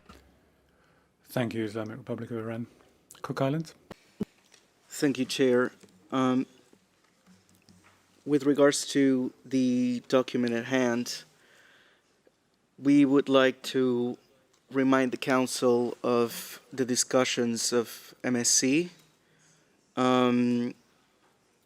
Particularly, we would like to emphasize that LRIT is a secure government-to-government data exchange system that provides authenticated and controlled information for regulatory oversight and compliance purposes. Unlike AIS, which is an open broadcast system accessible to anyone and therefore vulnerable to misuse, spoofing, and manipulation, LRIT operates within protected government-to-government framework and should not be treated in the same manner as AIS. Consequently, we do not support the references to LRIT in paragraphs 12.1 and 12.3, as they do not accurately reflect the operation or governance of LRIT. The proposed text in paragraph 12.2 also omits one of LRIT's core purposes, which is maritime security. In this sense, we reaffirm LRIT's role as a global safety, security, and environmental protection mechanism that enhances maritime domain awareness and supports efforts to combat illicit maritime activities. With regard to paragraph 7, we believe that it mischaracterizes SOLAS regulation 519.1 by suggesting that restrictions on the provision of LRIT information are only temporary. In fact, flag states may, at any time and for security or other concerns, decide that LRIT information concerning their ships is not provided to specific coastal states. This safeguard already exists within the LRIT framework. Unless LRIT data are obtained and disseminated outside the system, the misuse of LRIT information appears unlikely. We also cannot support the proposal in paragraph 12.4 as establishing a reporting mechanism for alleged misuse of AIS, LRIT, or ship reporting data risks further politicizing IMO discussions and generating unverified allegations that the organization is not well placed to assess. Thank you, Chair.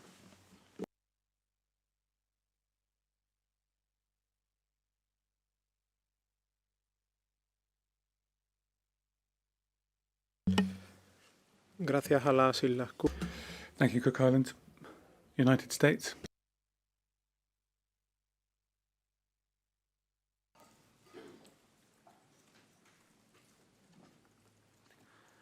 Thank you, Chair. The United States notes the inherent risks of transmitted data across various tracking systems and the potential for nefarious maritime-related activities, and condemns the deliberate use, if proven, of vessel traffic data for attacks on merchant shipping. We support and align ourselves with the statement just made by the Cook Islands. Thank you, Chair. Gracias a los... Thank you, United States. IMSO? Thank you, Chair, and good afternoon to all. Chair, we would like to intervene just to comment on references to unauthorized and criminal access to LIT information. I think that this is a new element that have never been reported to this organization and probably to the IMO. The thing is that the system was established, it was meant to be secured, ensuring that every stakeholder within the system would actually provide a secure service. And that would start with the communication service provider, which are the satellite communication services companies. We have to make sure that the service is secure end-to-end, but also the authorized service provider that actually ensuring the services and the information exchange between data centers through the international data exchange in accordance with the data distribution plan. And here again, there is another protocol that is called layer security, a protocol that would provide 3 essential security functions: encryptions, integrity, and authentication. Would the service of LIT be compromised? I think that this information should be reported to the IMO and to this very organization for further investigation. Thank you, Chair. Muchas gracias a todas las... Thank you very much to all of the delegations who've spoken. In light of the comments made, I take it that Council notes the information provided in the document. If there are no objections, it is so decided, and that concludes the consideration of item 9. And we move to consider agenda item 14.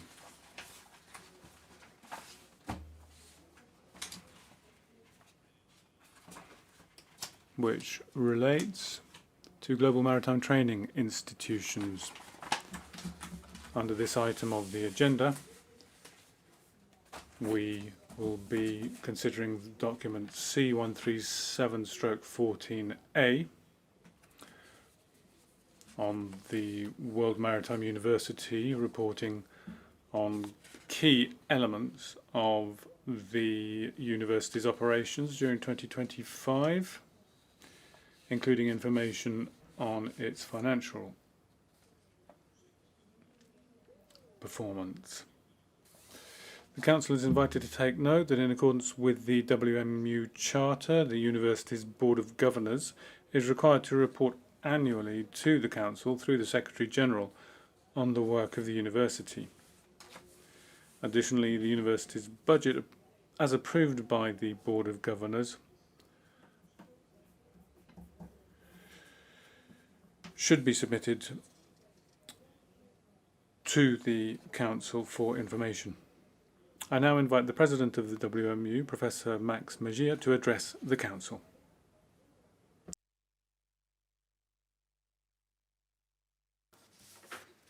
Thank you, Chair. First of all, we'd like to express our gratitude for all the delegations that have hosted coffee and tea breaks and evening reception and lunch, and would like to express our felicitations to Argentina on its Independence Day celebration. Established in 1983 by the IMO, WMU continues to serve as a global center for postgraduate maritime education, training, and research, with a particular focus on the needs of developing countries. Each year, WMU publishes an annual report highlighting developments and achievements across its academic activities, student body, governance, research, global partnerships, operations, contributions, and finances. The 2025 report is available on the WMU website, and distinguished delegates are warmly encouraged to explore the report. In brief, this report, WMU provides a wide range of specialized study options. The Master of Science program offers 7 specializations: maritime education and training, maritime energy management, maritime law and policy, maritime safety and environment administration, ocean sustainability, governance and management, port management, and shipping management and logistics. WMU's programs are designed for mid-career professionals and combine academic rigor with practical application through field studies and industry engagement. A total of 82 visiting lecturers ensure, through their expert knowledge, that programs remain aligned with current maritime challenges. WMU maintains a diverse student body. Students have an average age of 35 and come from around 80 countries, bringing valuable real-world maritime experience into the classroom.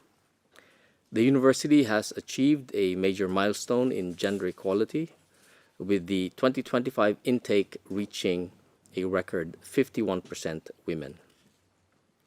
WMU continues to expand its international reach through partnerships and programs, including its MSc specializations in China and professional development courses.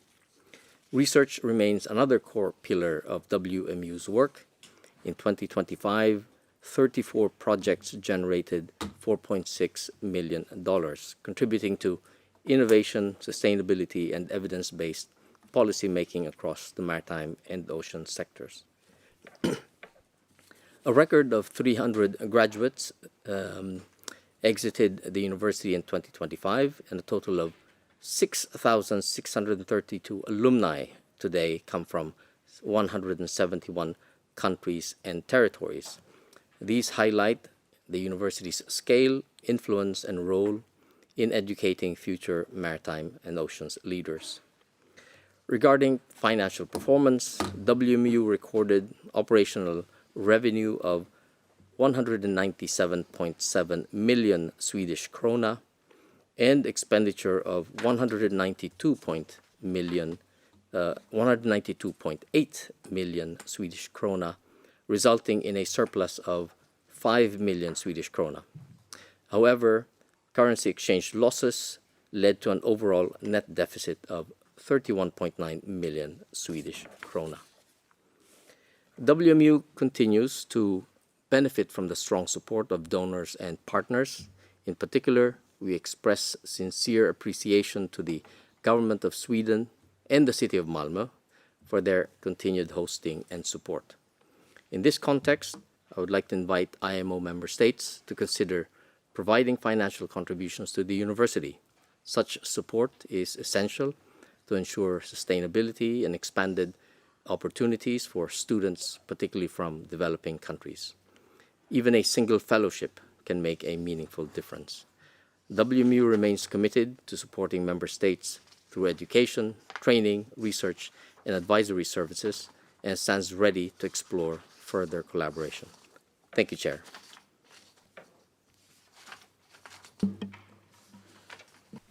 Muchas gracias, señor Mejía. Thank you very much, Professor Mejia, for the information provided to Council, and the floor is open for comments.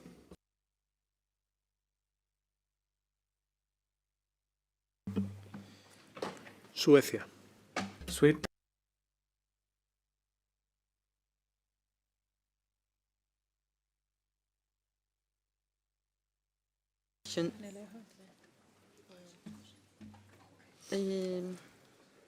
Yeah, I start all over again. Thank you, Chair, and first, thanks to Peru for a fantastic lunch.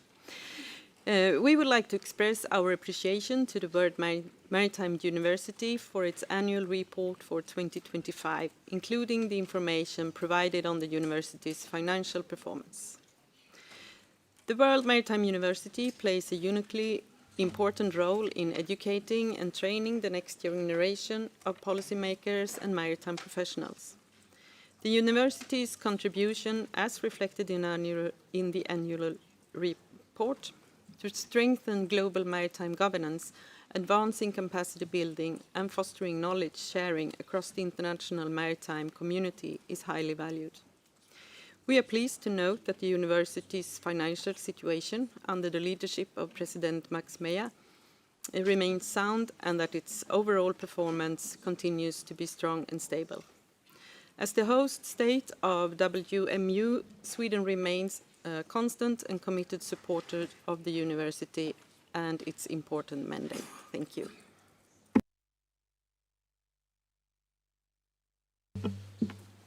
Muchas gracias a Thank you, Sweden. Could I ask for all delegations who have taken the floor for your cooperation to keep your statements as short as possible, or not make them at all, so that we could then consider the rest of item 14 before the coffee break? Thank you. Delegation of Philippines. Thank you, Chair. The Philippines thanks the Secretariat for document C-137-14A. Our delegation recognizes the vital role of the World Maritime University as the International Maritime Organization's premier center of excellence for postgraduate maritime education, research, and capacity building. Our delegation wishes to commend WMU for its sound financial performance. We also express our deepest appreciation to the government of Sweden for its steadfast support as the host country, and we recognize the generosity of many donors who provide vital financial and in-kind support to the university, including fellowships and equipment. For our part, the Philippines remains actively committed to this mission by continuing sponsoring students at WMU. By supporting the World Maritime University, we are investing in the high-level leadership and technical expertise required to achieve IMO's strategic goals. Thank you, Chair. Gracias, Filipinas. Perú. Peru, you have the floor. Thank you. Apologies to the interpreters for having had to change the statement we submitted. The delegation of Peru would like to thank the Secretary-General for the introduction of C-137-14A relating to the functioning of the World Maritime University. In my delegation, we have graduates from the WMU, and we take note of the satisfactory work done throughout the year and the financial outcomes resulting in a budget surplus, taking into account also the losses arising from the changes in exchange rate. And we also take note of the results for 26 and the forecast for 27. We're grateful for the ongoing support provided to the university and all of the contributors that make it possible for its educational work to continue. It plays a fundamental role in the training of marine personnel and makes it possible for countries to benefit, particularly developing countries. So we would reaffirm the importance of the WMU certificates and qualifications being recognised by member states on the same level with our own national institutions. We have a procedure at the national level which is applied to recognising the qualifications achieved abroad, which comes under the university authority in our country. And we would also encourage those organisations involved in the university to continue on reporting on progress in this area so that we can continue to enhance the quality of the programmes being delivered by the WMU. Thank you very much. Thank you, Peru. Germany, you have the floor. Thank you, and thanks to Peru for the wonderful lunch, and congratulations to Argentina. To the matter at hand, we very much welcome and support the important work of the WMU. In this regard, this delegation would like to take this opportunity to inform the Council that 4 scholarships for women from Africa can be provided for the new academic year. Furthermore, and regarding the financial performance of the university, we would like to receive some additional information on the endowment fund outlined in paragraph 5. We note that the endowment fund received no revenue in 2025. This delegation would be thankful for further information whether the funds within the endowment fund are still sufficient to contribute to the financial performance of the university and supports its financial independence. Thank you.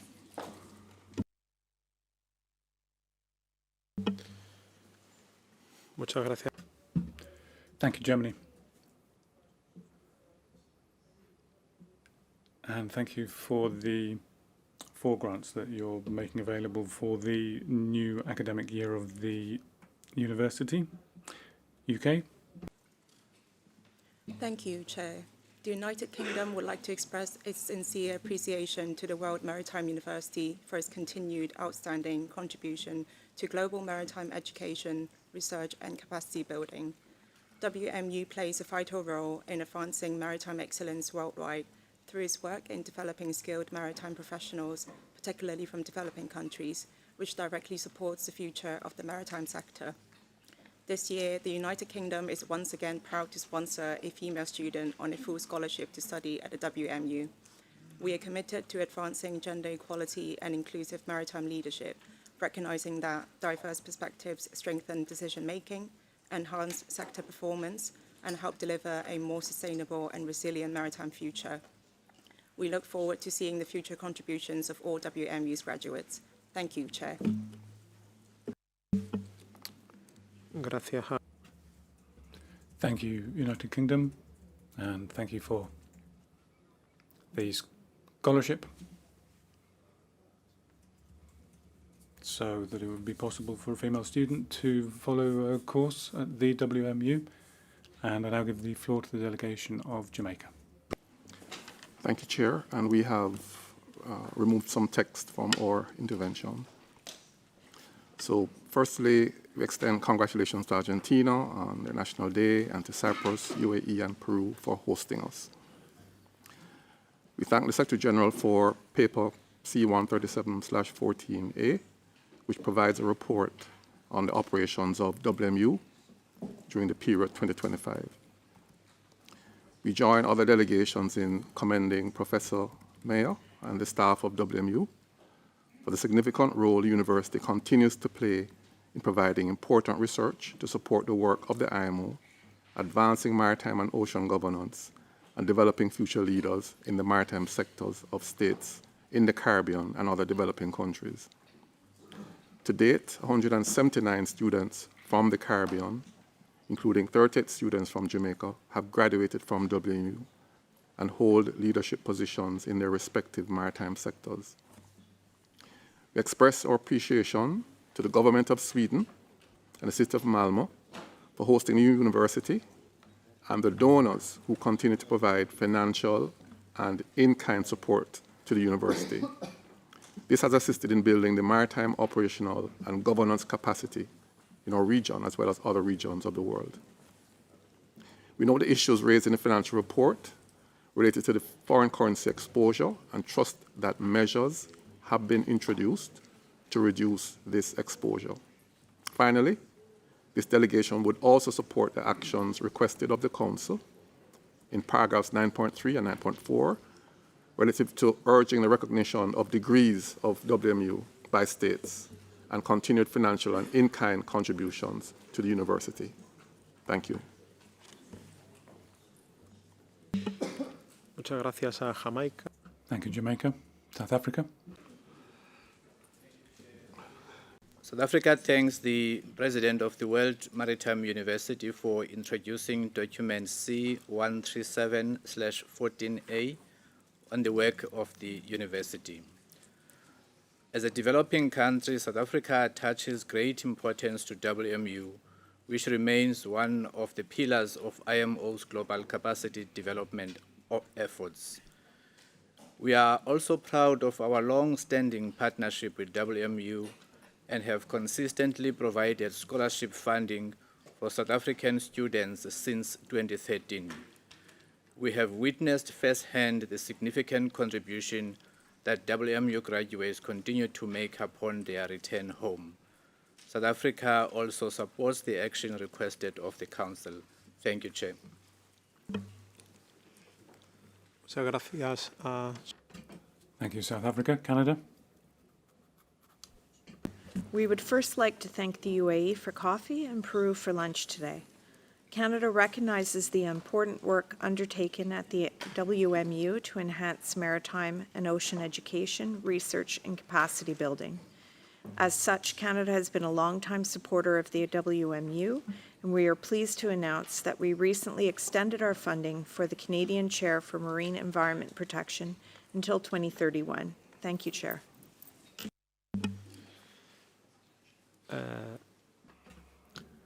Thank you, Canada. Mexico. Thank you, Chair. Our thanks to the Secretary General and Mr. Mejia for the document before us. We welcome the very important work of the World Maritime University and the other global maritime training institutions.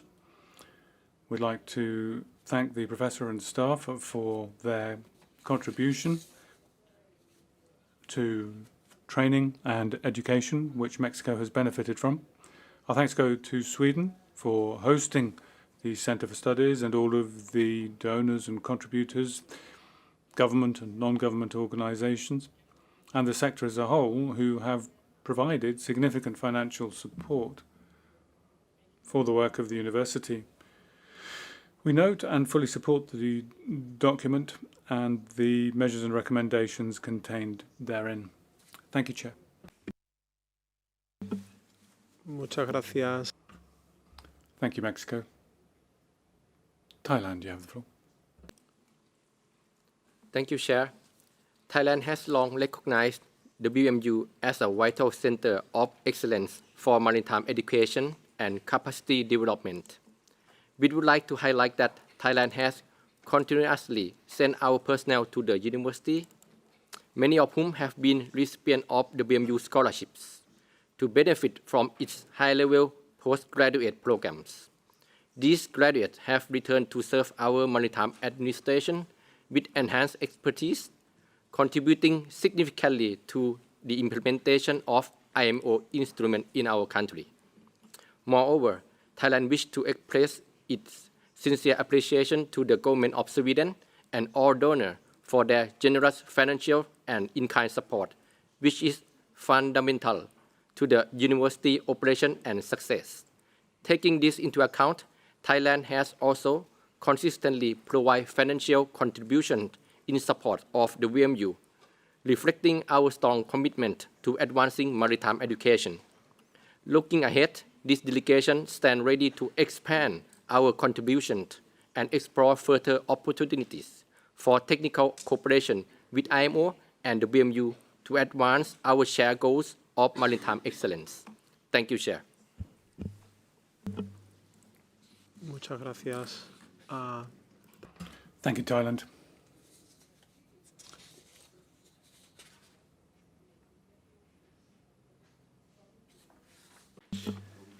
Malasia, por favor. Malaysia, please. Thank you, Chair. Malaysia takes note with appreciation of the comprehensive report detailing the key elements of the World Maritime University operation and financial performance for 2025. We highly commend WMU for its steadfast commitment since 1983 to advancing postgraduate maritime education, capacity development, and maritime safety, particularly for developing nations. Recognizing the critical importance of sustainable financial and fellowship support highlighted in this document, Malaysia remains dedicated to continue contributing actively to the university's mission.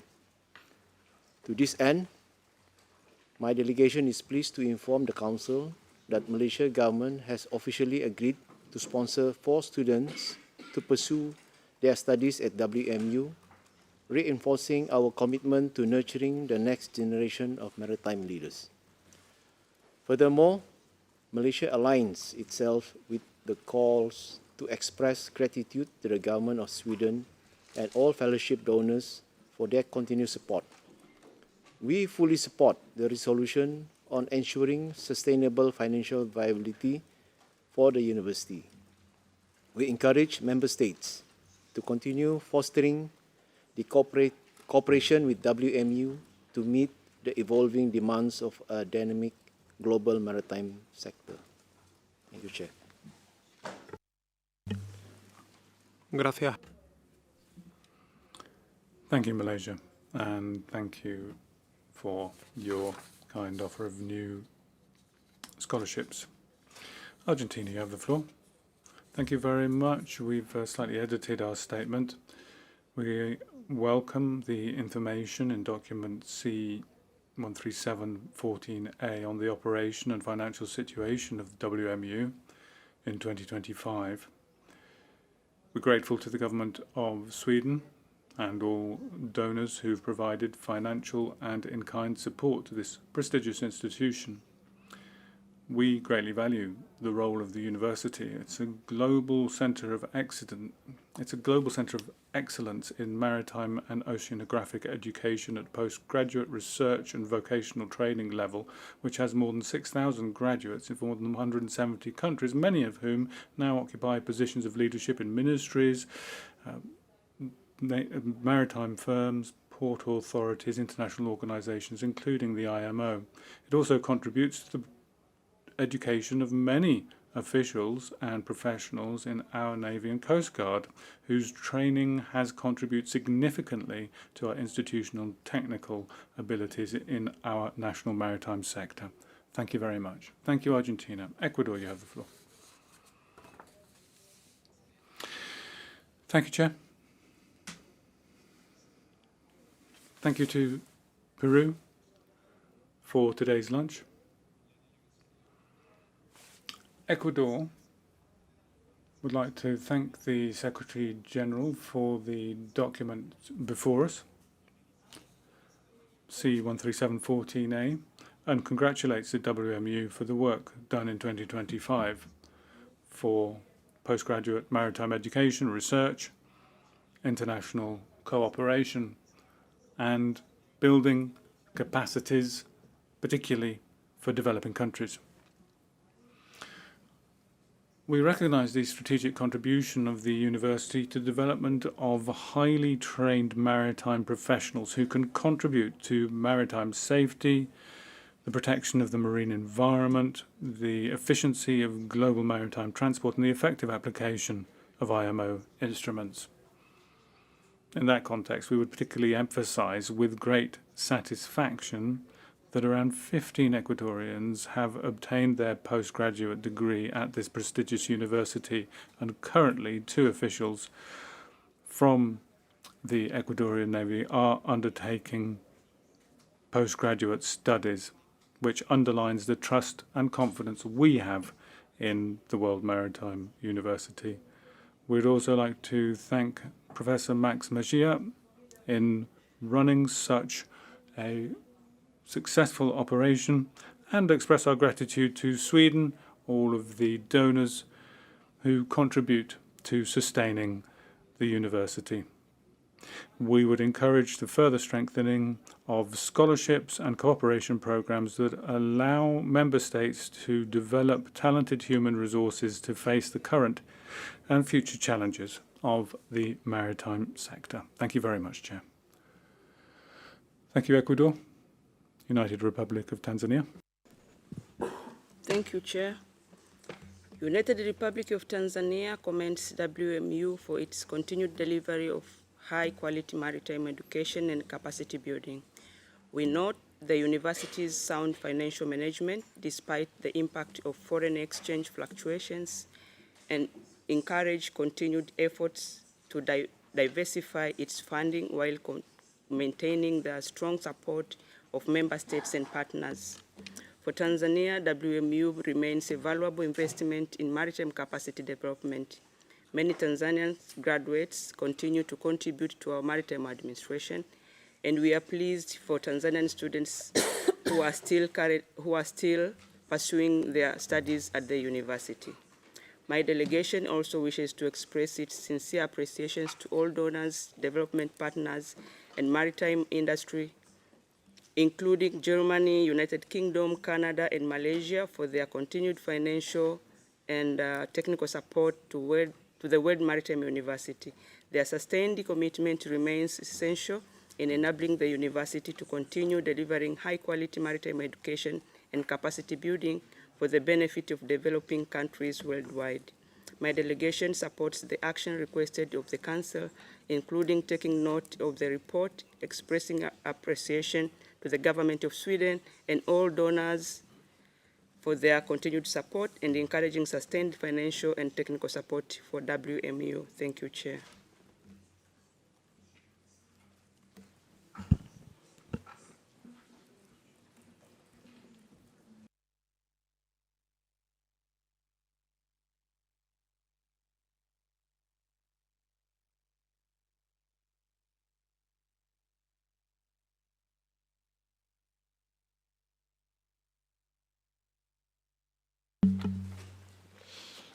Muchas gracias a la República Unida de... Thank you, United Republic of Tanzania. In light of the comments, I take it that Council takes note of the report on the key elements of the operation of the university in 2025 and the financial performance as presented in this document and the annual report. I take it also that Council expresses its appreciation to the Government of Sweden and all of the donors who contributed through financial and in-kind support to the university. That it urges once more Member States to take action so as to enable recognition under their national legislation of the degrees conferred by the university, and to that end keep the organisation and the university informed of developments.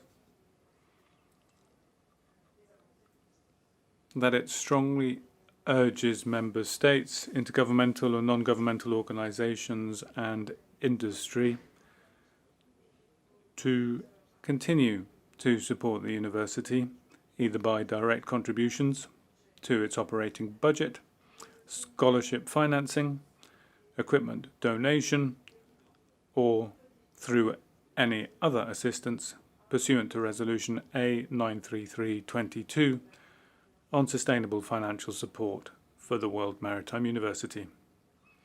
And finally, it's proposed that the Council take note with appreciation of the generous offer made by Germany, Malaysia, and the United Kingdom to finance scholarships in the next academic term of the university.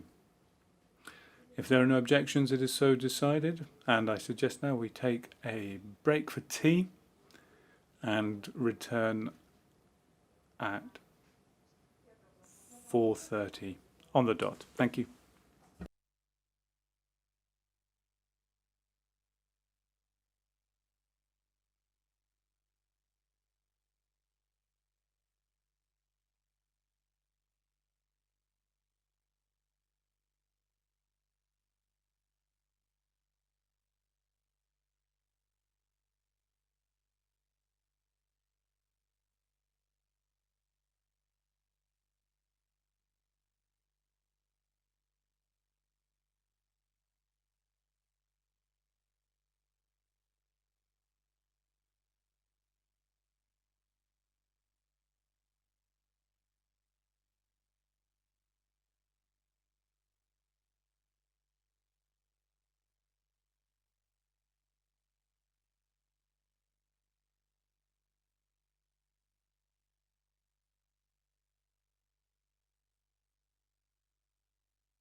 Buenas tardes de nuevo. Once again, good afternoon. I would invite the Council to continue on item 14, now on 14B, relating to the Global Maritime Training Institutions, the IMO International Maritime Law Institute, IMLI. Two documents under this agenda item. We will start with document C13714B, which reports on key elements of the Institute's operations during 2025, including information on its financial performance. The Council will recall that in accordance with the IMLI statute, the Institute's governing board is required to report annually to the Council through the Secretary-General on the work of the Institute and on its budget, as approved by the Institute's governing board. I now invite Director of IMLI, Professor Norman Martinez, to address the Council. Thank you, Chair. At the outset, I wish to express our gratitude to the UAE for this morning coffee break, to Peru for the amazing lunch, and to all other delegations for their wonderful hospitality throughout the week. I also wish to congratulate Argentina on the celebration of its Independence Day. Distinguished delegates, in the interest of time, I'm not going to go in too much detail on what is provided already in document C137/14B. But I wish to bring to your attention that IMLI concluded the 37th year in the service of the rule of international maritime law. We said farewell to graduates from all our programs, namely 41 from the Master of Laws, 15 from the Master of Humanities, 4 from the Advanced Diploma Program, 3 from the Magister Juris, and 1 from the PhD. Their training reflects the Institute's commitment to providing quality education to all, with particular attention to the challenges of developing countries, small island developing states, and least developed countries. Our graduates have honed their legal expertise and pledged to ensure that their national legislation aligns with international instruments. These graduates now join a formidable network of maritime professionals connected through IMLI education, and who are united in the belief that cooperation and concerted efforts will serve the oceans today and in the future. A full explanation of our activities is available in our Annual Report 2025, a link to which is provided in the document under discussion. Distinguished delegates, I wish to reiterate the Institute's commitment to continue building human and institutional capacity. We are currently selecting candidates for the next academic year, and I take this opportunity to thank all governments who have nominated candidates to pursue studies at IMLI, as well as to all the donors who make possible their studies at the Institute. IMLI will continue to offer one free seat to every IMO member state to participate in the Institute's specialized short courses. Additionally, IMLI will remain attentive to the needs of IMO and maritime agencies by organizing tailor-made courses that can be held in Malta or in the requesting countries to be able to disseminate knowledge in niche areas of international maritime law. Distinguished delegates, as you ensure a solid regulatory framework responsive to oceans' needs and rapid technological developments, IMLI remains your trusted partner in providing knowledge to government officers as well as to practitioners. IMLI strives to be the go-to tool in shaping a sustainable maritime sector. As an institute that relies entirely on donations, we invite you to support us in delivering our mission to the maritime community. We deeply appreciate your generosity and assure you that we take very seriously the trust that you place in our work. Your support enables us to maintain the highest standards in education and training. Together, we can build a resilient, sustainable maritime industry for present and future generations. Thank you, Chair.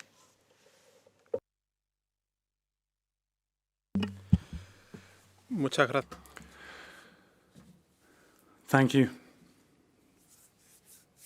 dear Director, for the update provided.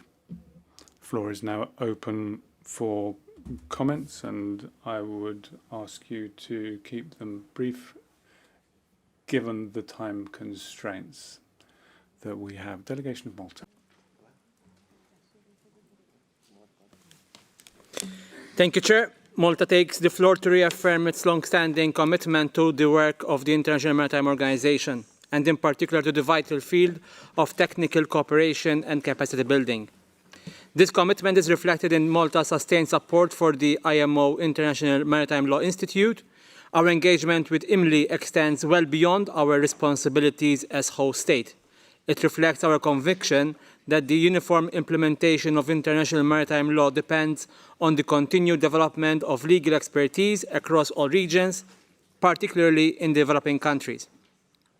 Malta is honoured to host IMLI, which has consolidated its standing as a centre of excellence in international maritime legal education, having trained legal advisors and officials from a large majority of IMO member states. This delegation wishes to place on record its appreciation for the leadership of the Institute's director, Professor Norman Martinez Guterres, under whose stewardship the Institute continues to advance the organization's objectives.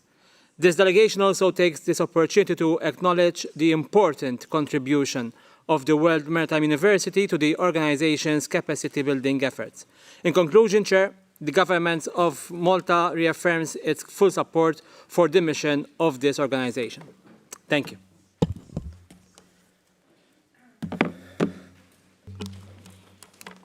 Gracias. Thank you, Malta. Peru. Thank you, Chair. Delegation of Peru appreciates the presentation by Secretary General of document C13714B and thanks IMLI for the important outcomes achieved over 2025, academically and financially. We understand that IMLI is an institute of excellence playing a fundamental role in building the legal capacities of member states, contributing to incorporating and implementing IMO instruments in national legislation. The maritime sector is facing increasingly complex challenges such as decarbonisation, digitalisation, protection of the marine environment and new technologies. In such contexts, the training of specialists in international maritime law is more relevant than ever.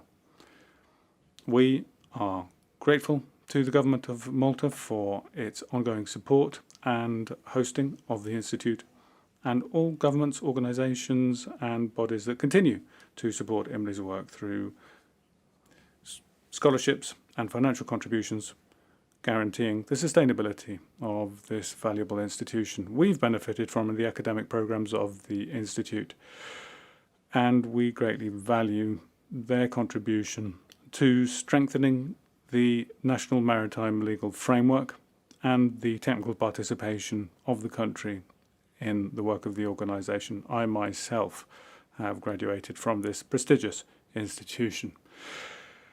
So we encourage member states to continue supporting the Institute and promoting, where appropriate, the recognition of degrees conferred by the Institute in accordance with its own national legal systems. Finally, we reaffirm our firm support for IMLI and support the recommendations contained in paragraph 10 of the document before us. Thank you, Chair. Thank you, Peru. Belgium. Thank you, Chair. We want to thank all delegations for their hospitality this week and also congratulate Argentina on their National Day. And we are happy to announce that Belgium will again sponsor a fellowship at IMLI for the next academic year. Thank you.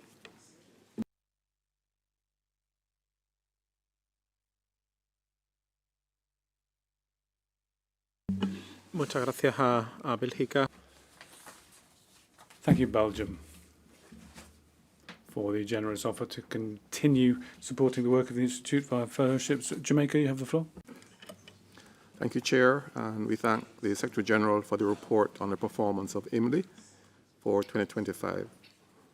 this delegation would like to express appreciation to IMLI, under Director Professor Martinez, for the vital role it plays in not only increasing the capacity of developing countries to address maritime law-related issues, but for its contribution to the body of international maritime law.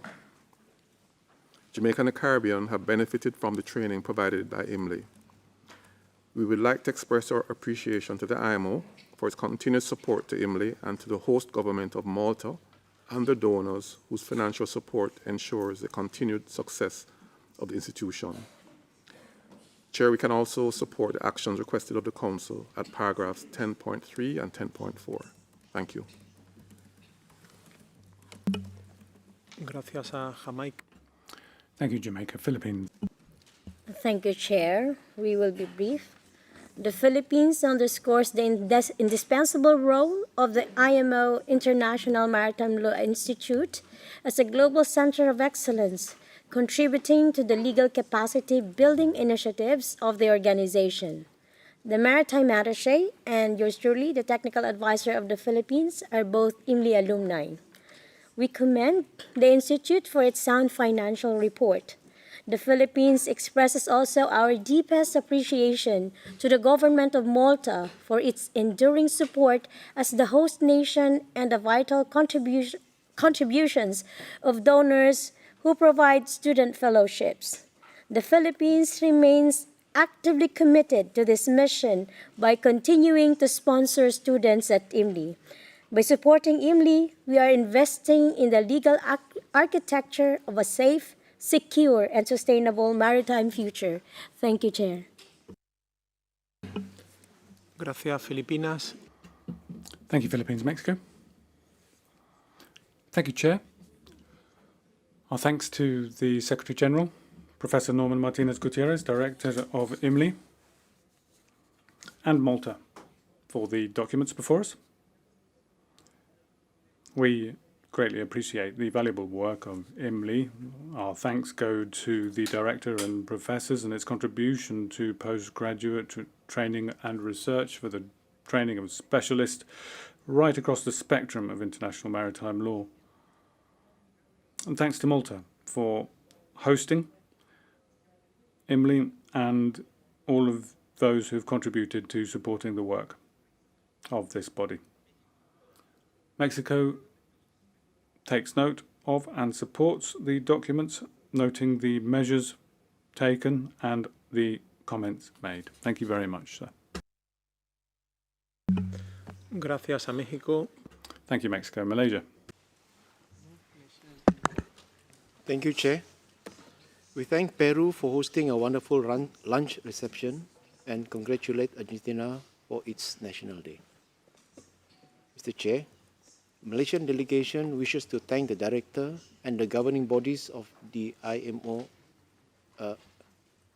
governing bodies of IMLI for providing a comprehensive report on the institution's key operational and stable financial performance for 2025.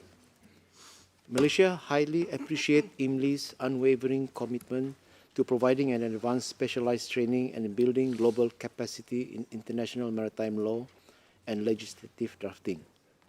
We also express our sincere gratitude to the Government of Malta and all regular and new donors for their continued support in ensuring the Institute's long-term sustainability.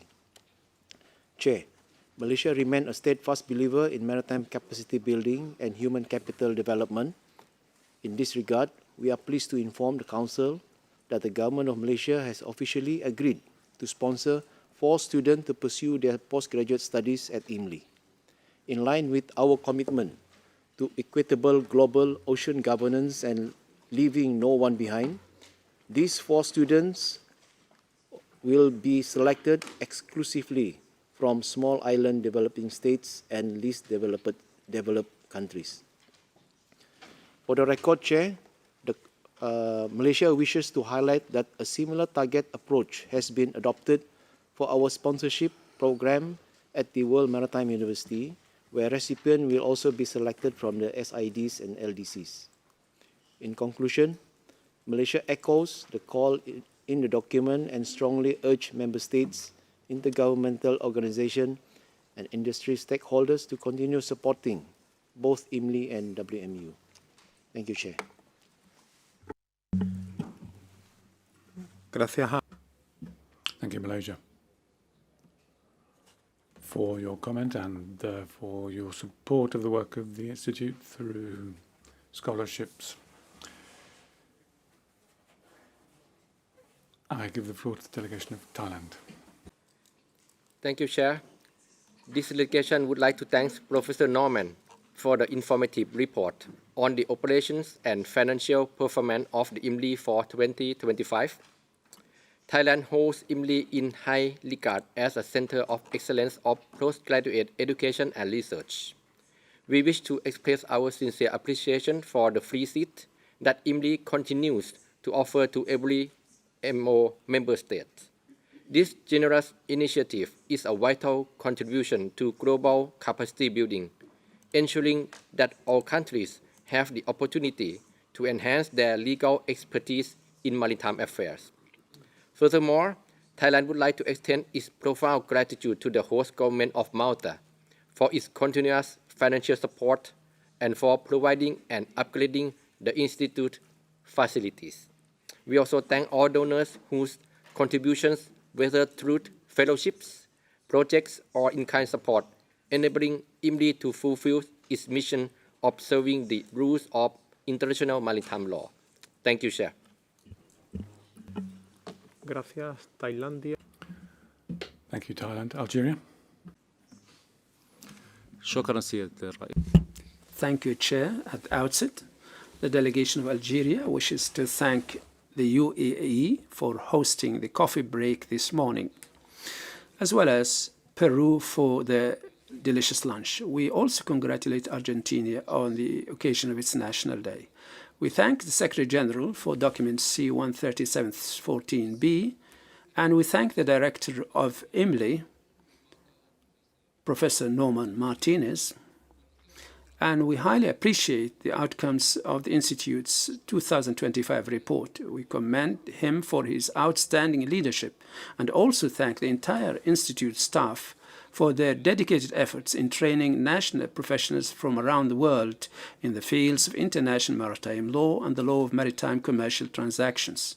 The delegation of Algeria also expresses appreciation to all donors, and we look forward to more support for the Institute in order to further enhance the quality of its training programs and enable more trainees from around the world to benefit from its courses, thereby strengthening the capacities of national maritime administrations of member states in various maritime fields. In conclusion, we reiterate our support for the Director and the host country, and we thank them both for their efforts and contributions. Thank you, Chair. Muchas gracias a Argelia. Thank you, Algeria. Argentina. Thank you, Chair. Our thanks to the Secretary General for presenting document 13714B. We take note of the information relating to the operations and financial situation of IMLI in 2025. We appreciate the work of the Director, Norman Martinez, for his valuable work, and the Government of Malta and donors who supported the work of the organisation. Since 1988, when it was created, IMLI has trained over 1,000 maritime experts from more than 100 states who are today at the vanguard of codification and progressive development of international maritime law, contributing decisively to the professionalisation of legal experts in their respective countries. Over more than 3 decades, the work of the Institute has allowed a body of experts to be built, which means that they are capable of preparing, reviewing and advising on implementation of maritime regulations, strengthening global maritime governance. We would particularly emphasise that the Institute, as reflected both in the participation of national professionals who have completed their education and by way of the presence of a member of our Coast Guard on its Board of Governors, is fully committed and is firmly linked to the Institute. we believe that we can contribute specifically to strengthening international maritime law and align ourselves with the Institute's priorities for the global maritime community. Thank you very much, United Republic of Tanzania. Thank you, Chair. This delegation commends IMLI for its outstanding contribution to global maritime capacity development, particularly in strengthening legal expertise and supporting the effective implementation of IMO instruments. For developing countries such as Tanzania, IMLI represents a strategic investment in human capital. Over the years, Tanzanian public officials have graduated from the Institute and continue to contribute to maritime legal reform and the strengthening of our maritime administration. The benefits generated by IMLI extend beyond individual graduates. The Institute strengthens national institutions, improves maritime governance, and supports developing countries in building the legal capacity required for sustainable maritime development. We also appreciate the continued support of the Government of Malta, donors and partners towards IMLI, and encourage sustained financial and technical support to ensure the Institute's continued contribution to global maritime capacity building. Much appreciation is also extended to Belgium, the Philippines, and once again Malaysia for their firm commitment and continued support as reaffirmed earlier. My delegation supports the actions requested of the Council as contained in the document and encourages Member States to recognize the qualifications conferred by IMLI in accordance with their national legislations. Thank you, Chair.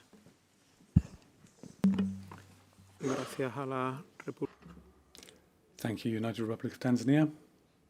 Plurinational State of Bolivia. Thank you, Chair.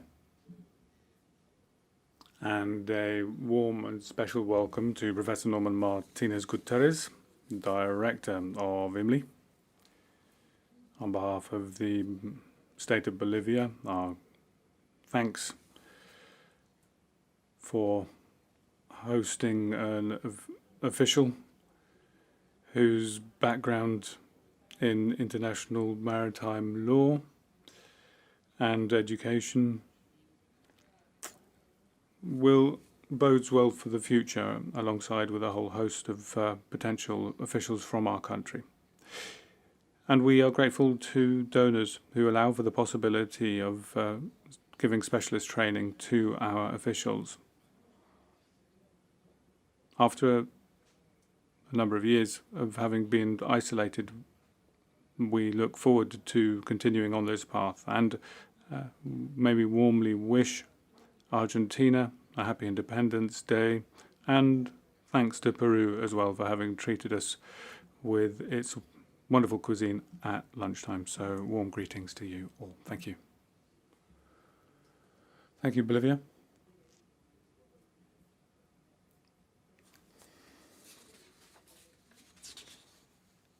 May I take it then, in light of comments, that the Council takes note of the key elements of the 2025 operations of the Institute and the financial performance as presented in this document and the annual report.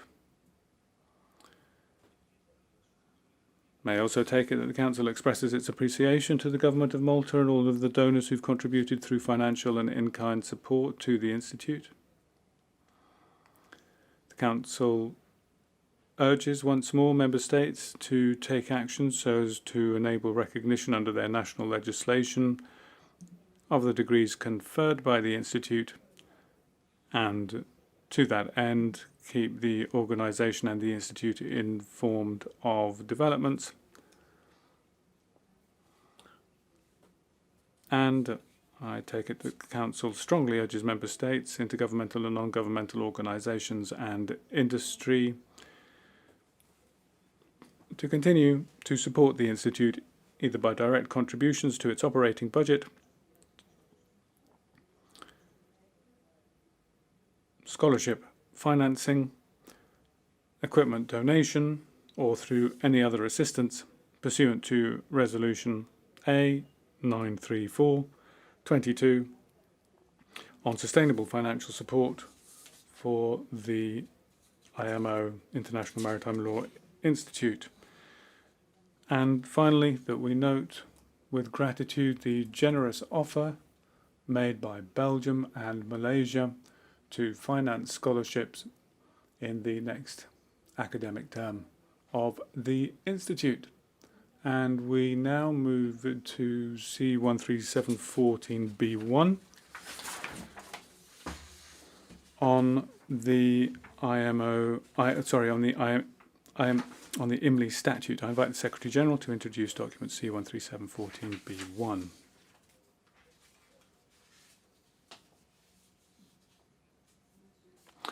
Thank you, Chair. The document contains the draft revised statute of IMLI for approval by the Council. In coordination with the Director of IMLI, the Secretariat undertook a review of the statute. Amendments have been made to reflect the developments that have occurred since the last review of the Institute's statute in 2013, and to align the statute with the Charter of World Maritime University to the extent possible. The changes are also reflective of the services rendered by the Institute to enhance capacity development in the full spectrum of international maritime law and ocean governance. In this context, amendments have been made to clarify the roles and duties of the Governing Board, the Financial and Human Resources Committee and the Academic Committee, the composition of such bodies, and the terms of service and reappointment of their members. The conditions of service of the Director, the composition of the personnel of the Institute, and finance, budget and audit matters. Finally, the proposed amendments provide that the Institute shall enjoy legal personality and in that capacity may acquire and dispose of real and personal property and may take such legal action as may be necessary for the performance of its functions. I'm pleased to report that the governing body at its 40th session in June took note of the revised statute and endorsed its submission to the Council for approval. The Council needs to decide on the date the revised statute will take effect. I've consulted the Director of IMLI and suggest the date of the 1st of September 2026 in time for the beginning of the new academic year. Thank you. Gracias. Thank you, Secretary General. The Council may note that under Article 33 of the IMLI statute, amendments to the statute may be made by Council on the proposal of the Secretary General, and you've now heard the introductory explanation of the proposed revised statute by the Secretary General. I now invite comments on the proposed revised IMLI statute in the annex to document C13714B1.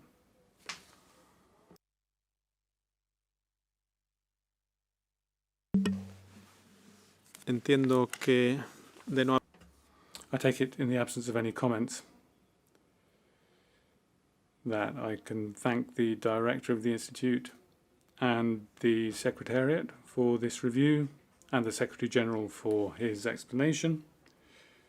And I propose that the Council approves the revised statute of the IMO International Maritime Law Institute with the effective date of the 1st of September 2026 and authorises the Secretariat to make necessary editorial corrections to the revised statute and to circulate it by circular letter. If there are no objections, it is so decided, and we now turn to agenda item 6 of our agenda, relating to the enhancement of multilingualism. And one document, C1376, has been submitted providing an update on recent developments and ongoing work relating to the enhancement of multilingualism at the IMO.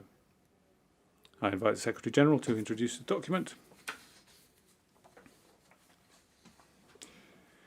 Thank you, Chair. Document C1376 provides an update on the implementation of multilingualism-related initiatives at IMO, organised around 5 areas of the guidelines for the multilingualism approach approved at Council 134. On language services, following the adoption of Resolution A12-1734, adding Arabic as a working language of the Assembly, the Secretariat has begun implementation covering document control, translation scheduling, and posting on IMO docs. At the 34th session of the Assembly, a trial for the advanced publication of draft Assembly resolutions in Arabic, Chinese, and Russian was successfully conducted.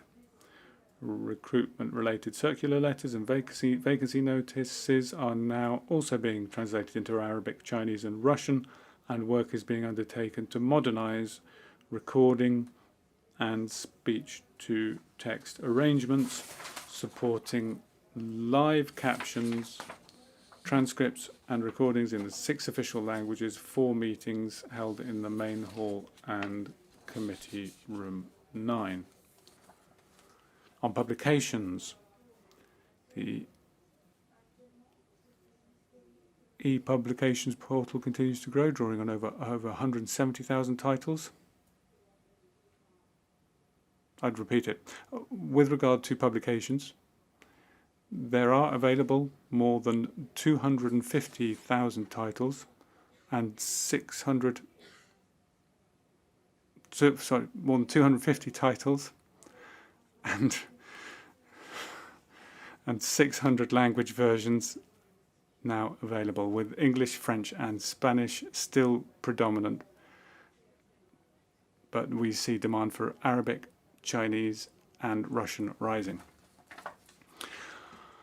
On technical in terms of external communication, the multilingual IMO website, launched a year ago, has moved into a review and refinement phase, with growing use of the Arabic, Chinese, and Russian versions, and continued work on a multilingual terminology glossary. Finally, and with regard to training and staffing, the partnership with the UN Centre for Learning and the courses for languages which are offered together with a learning platform for self-paced learning has received positive feedback at all stages. Thank you very much.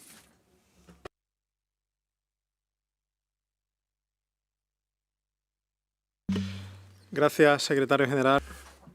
Thank you, Secretary General. And thank you for your efforts to cut your statements. And the Council appreciates that and acknowledge the discipline of the Secretary General in trying to manage the time that is left available to us. I now invite Council to comment on the information which has just been shared by the Secretary General in regard to this item under our agenda.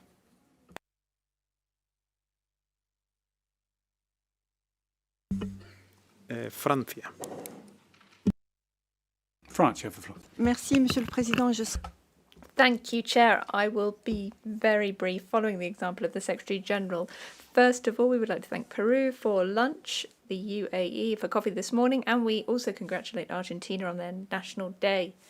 France thanks the Secretariat for everything done to apply the Assembly Resolution on Multilingualism, as we have already stated. In particular, we flag up what has been done on training. And we would like to encourage more in this area, in particular in technical cooperation, which seems to us fundamental to enable all countries to better participate and to ensure the implementation of IMO instruments throughout the world. Thank you.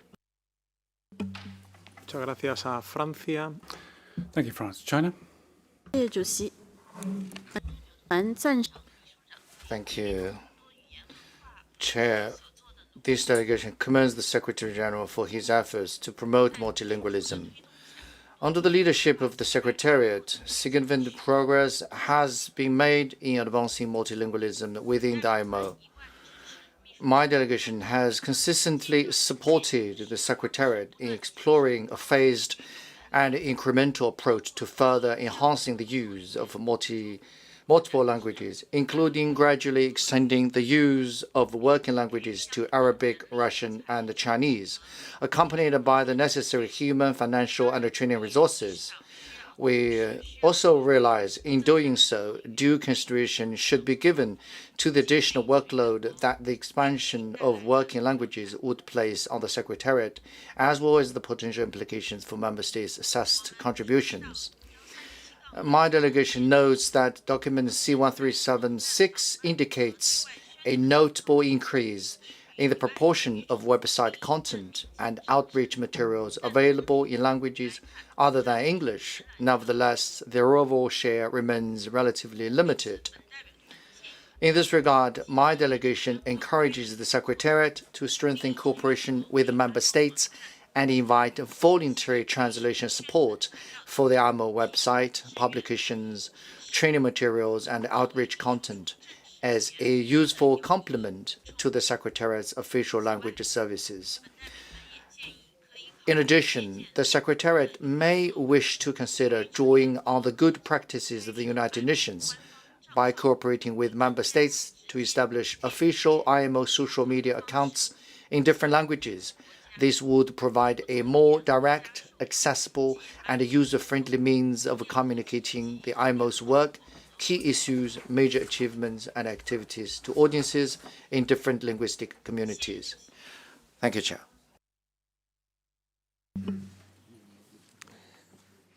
Muchas gracias. Thank you, China. United Arab Emirates. شكرا سيد الرئيس. Thank you, Chair. At the outset, the UAE would like to thank Peru for the excellent lunch today.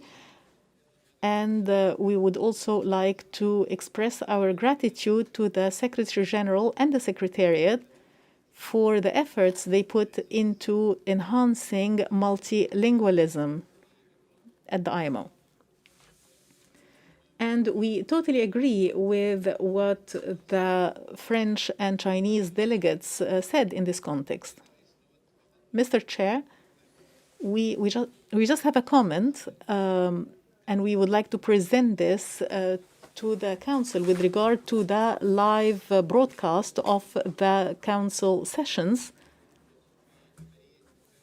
or the live streaming. There is a delay or a lag between the original language and the interpreting reaching those following online. So maybe it's a technical issue that the Secretariat can look into. Thank you.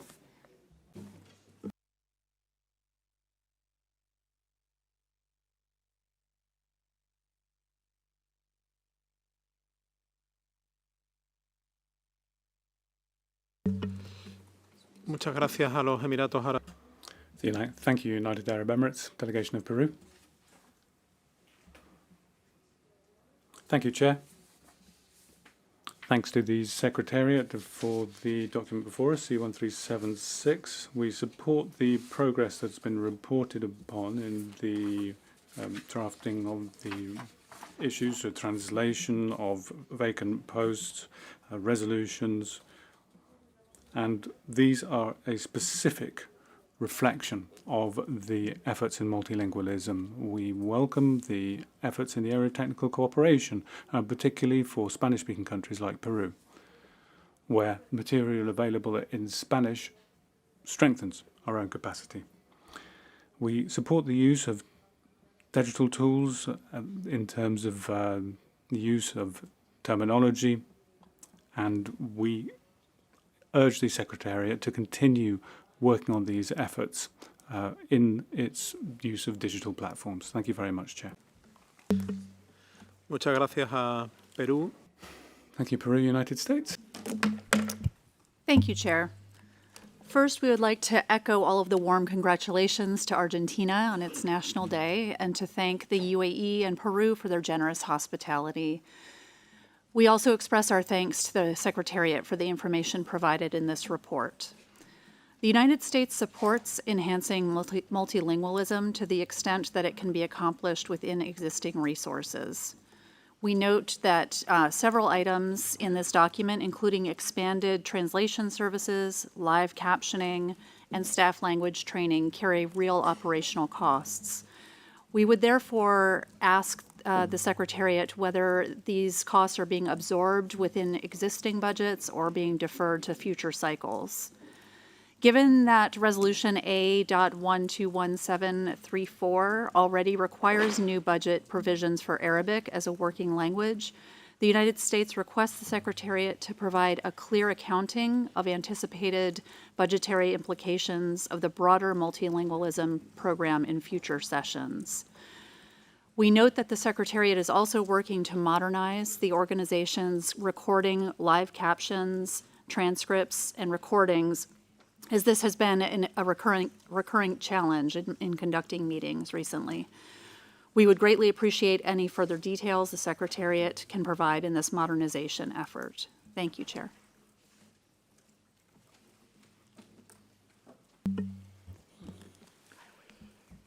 Muchas gracias a los Estados. Thank you, United States. Saudi Arabia. Saudi. Thank you, Chair. We also shortened our speech as we are taking the example of the Secretary General. To start with, we would like to congratulate Argentina on their Independence Day, and we thank the UAE for the coffee and Peru for the lunch. And we would like to express our gratitude for the Secretary General and the Secretariat for the progress achieved on the multilingualism or the enhancement of multilingualism strategy, and we appreciate the use of Arabic in this organization, including using Arabic as a working language in the documents of the Assembly and other meetings. And we support this work and we support whatever enables the different countries to participate effectively in the work of this organization. Thank you.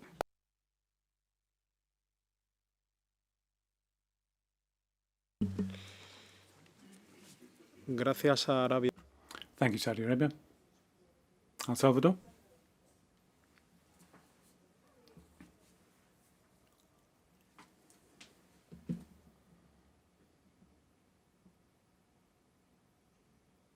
You have the floor, El Salvador. Thank you, Chair.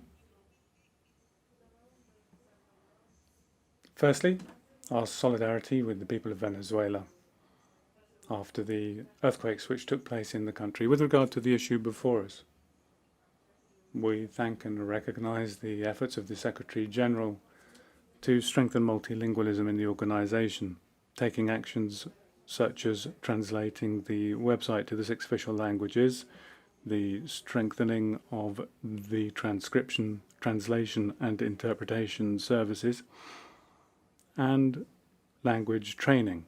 These all reflect a firm commitment to multilingualism. We would emphasize that Spanish is one of the 3 most consulted languages in the IMO digital platform, reaffirming the importance of continuing efforts to make it more available. We'd encourage the Secretariat to continue to broaden access, making it more equitable in all official languages, being fully aware of the challenges it poses. At the same time, we believe it enhances the work and the inclusivity of the organization. Thank you.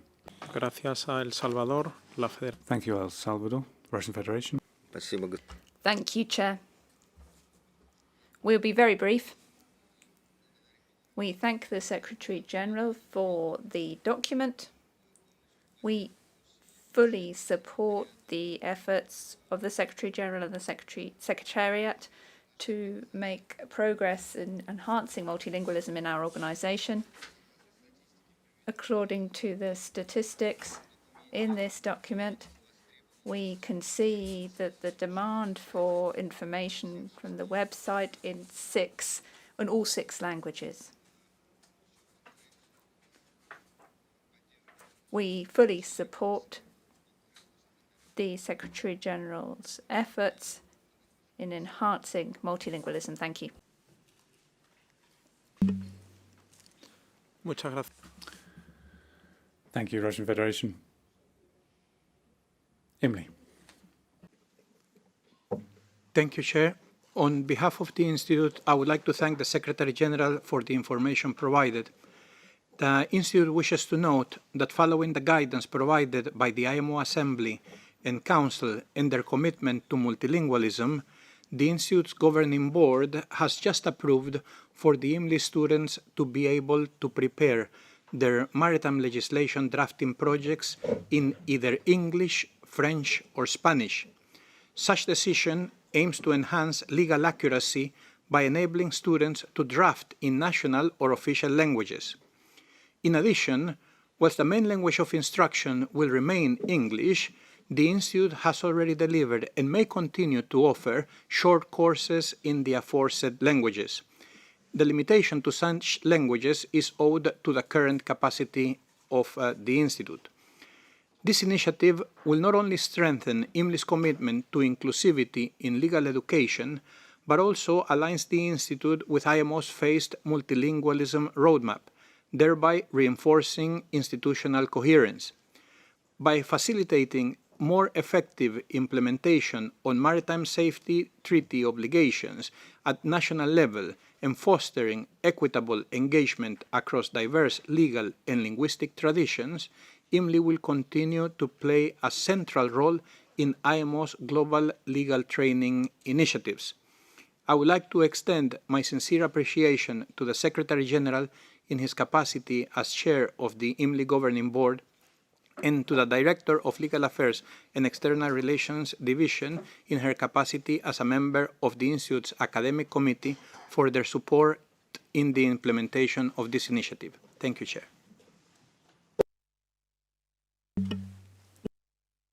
Gracias. Thank you, Emily. And I give the floor to the Secretary-General to respond to the questions that have been raised. Thank you, Chair. And I'll try to cover the comments that have been made, and thank you for those. With regard to increasing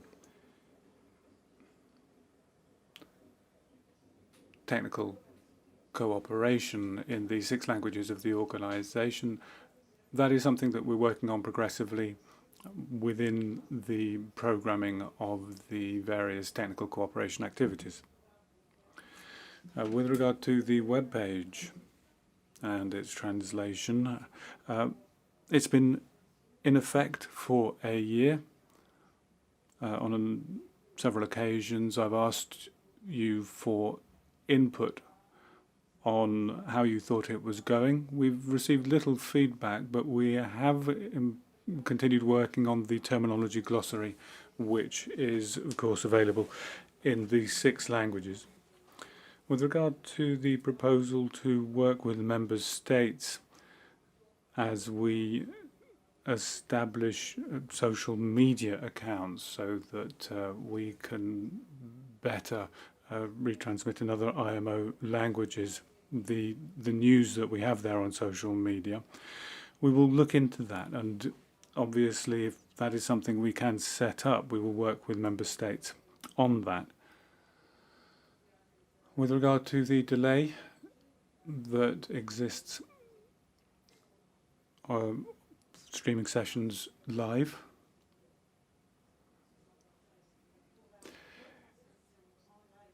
so when it comes to the broadcasting of those, we will look at this system, there is always a delay, but it shouldn't be to such an extent that it impacts the participation of those following the meetings remotely.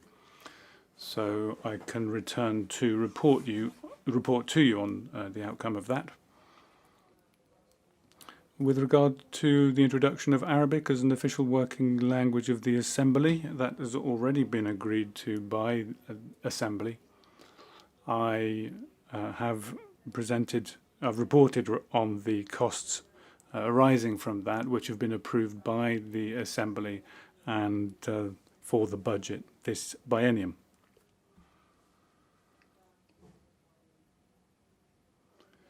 With regard to training and staffing, this is something that we are addressing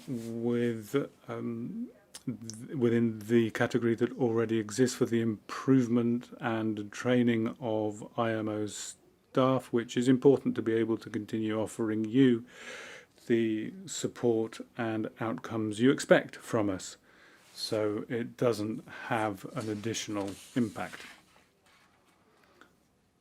And additionally, and with regard to the voice recording technology, we are revisiting that, reviewing that. Anything that we can absorb into the current budgets, we will do. What cannot be absorbed into the budget is something that I will report on to you in terms of financial impact, so you can take the final decision. But as mentioned on other occasions, I'm really at the limit when it comes to finding further efficiencies. So the more you ask for, the more it will cost. So I'll continue noting all of your requests, but when I can't accommodate them within the existing budget, I will report on you to their financial impact before moving forward. Thank you very much, Chair. I hope I've responded to all of those questions. Gracias. Thank you, Secretary General, for providing that information. I take it that the Council notes the information provided in document C1376. And also the information provided orally by the Secretary General. So that would conclude item 6 on our agenda, and we'd turn to item 7 on enhancement of GSIS.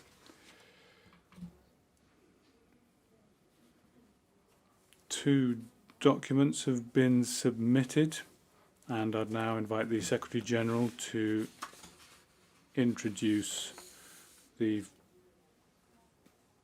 first document, C1377. Thank you, Chair. Document C1377 reports on progress on the implementation of the GSIS enhancement project. Following the completion of Phase 1 by DXC Technology, the contract for Phase 2 was awarded to Nagarro, and implementation is now underway. By middle of June, the consultants of Nagarro had a series of in-person meetings with those responsible for the Secretariat modules and with the representatives of Member State, with a view to furthering their knowledge of GSIS in its various areas of functionality. The first part of the second phase of the project continues to be funded through the remaining resources of the Voyage Together Trust Fund, for which the Secretariat is grateful to the Republic of Korea for its generous and continuous support. However, the resources available are not sufficient to cover Part 2, which involves the modernization and standardization of the user interface necessary to make the enhanced features developed available to users, those developed in Part 1 available to users. In light of the above then, I would call on member states to consider making voluntary contributions to fund Part 2 in response to the resource mobilisation note that the Secretariat has prepared and circulated to member states as circular letter number 5204. In the absence of voluntary contributions, the costs associated with Part 2 will need to be reflected in the budget proposal for the 28-29 biennium for your consideration. I invite member states wishing to make a contribution to seek additional information or arrange a meeting to discuss the project further. Please, you're invited to contact my office. Thank you, Chair. Gracias. Thank you, Secretary General. Could I ask the interpreters for 5 additional minutes to conclude discussions on this item? Yes. Thank you. Como les As I was saying, I open the floor for comments on the document introduced by the Secretary General, bearing in mind that information sessions have already been held with regard to the projects and the various phases. We've also had a presentation by the Secretariat on Monday at midday. The floor is open for any comments.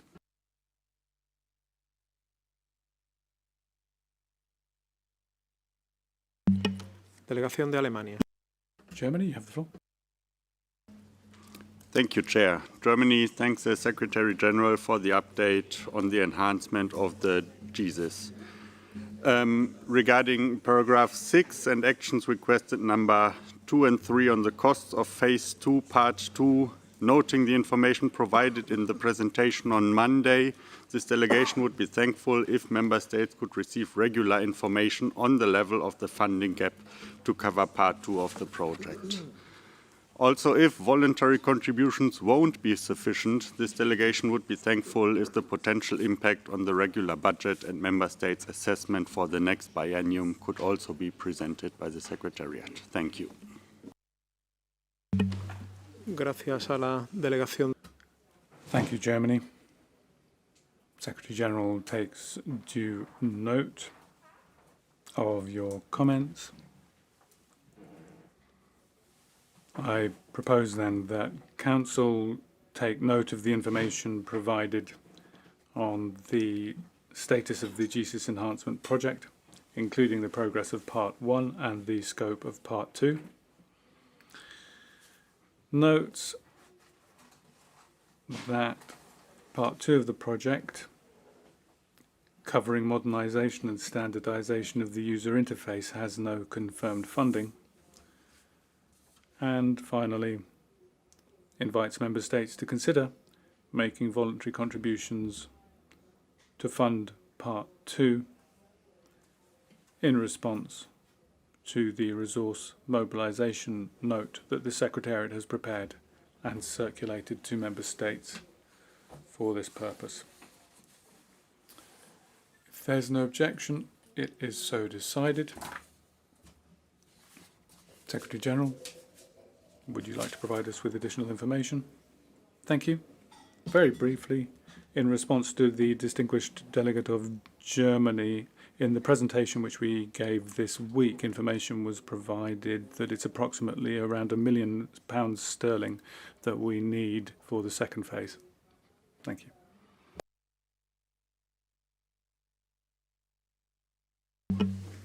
Muchas gracias, Secretario. Thank you, Secretary General. And that brings us to the conclusion of today's work. Tomorrow we will continue with the second document under this item of the agenda, a proposal submitted by Egypt. I'd like to thank all of the delegations for their cooperation today and wish you all an excellent rest of the day. Thank you very much, and look forward to seeing you tomorrow at 9:30 a.m.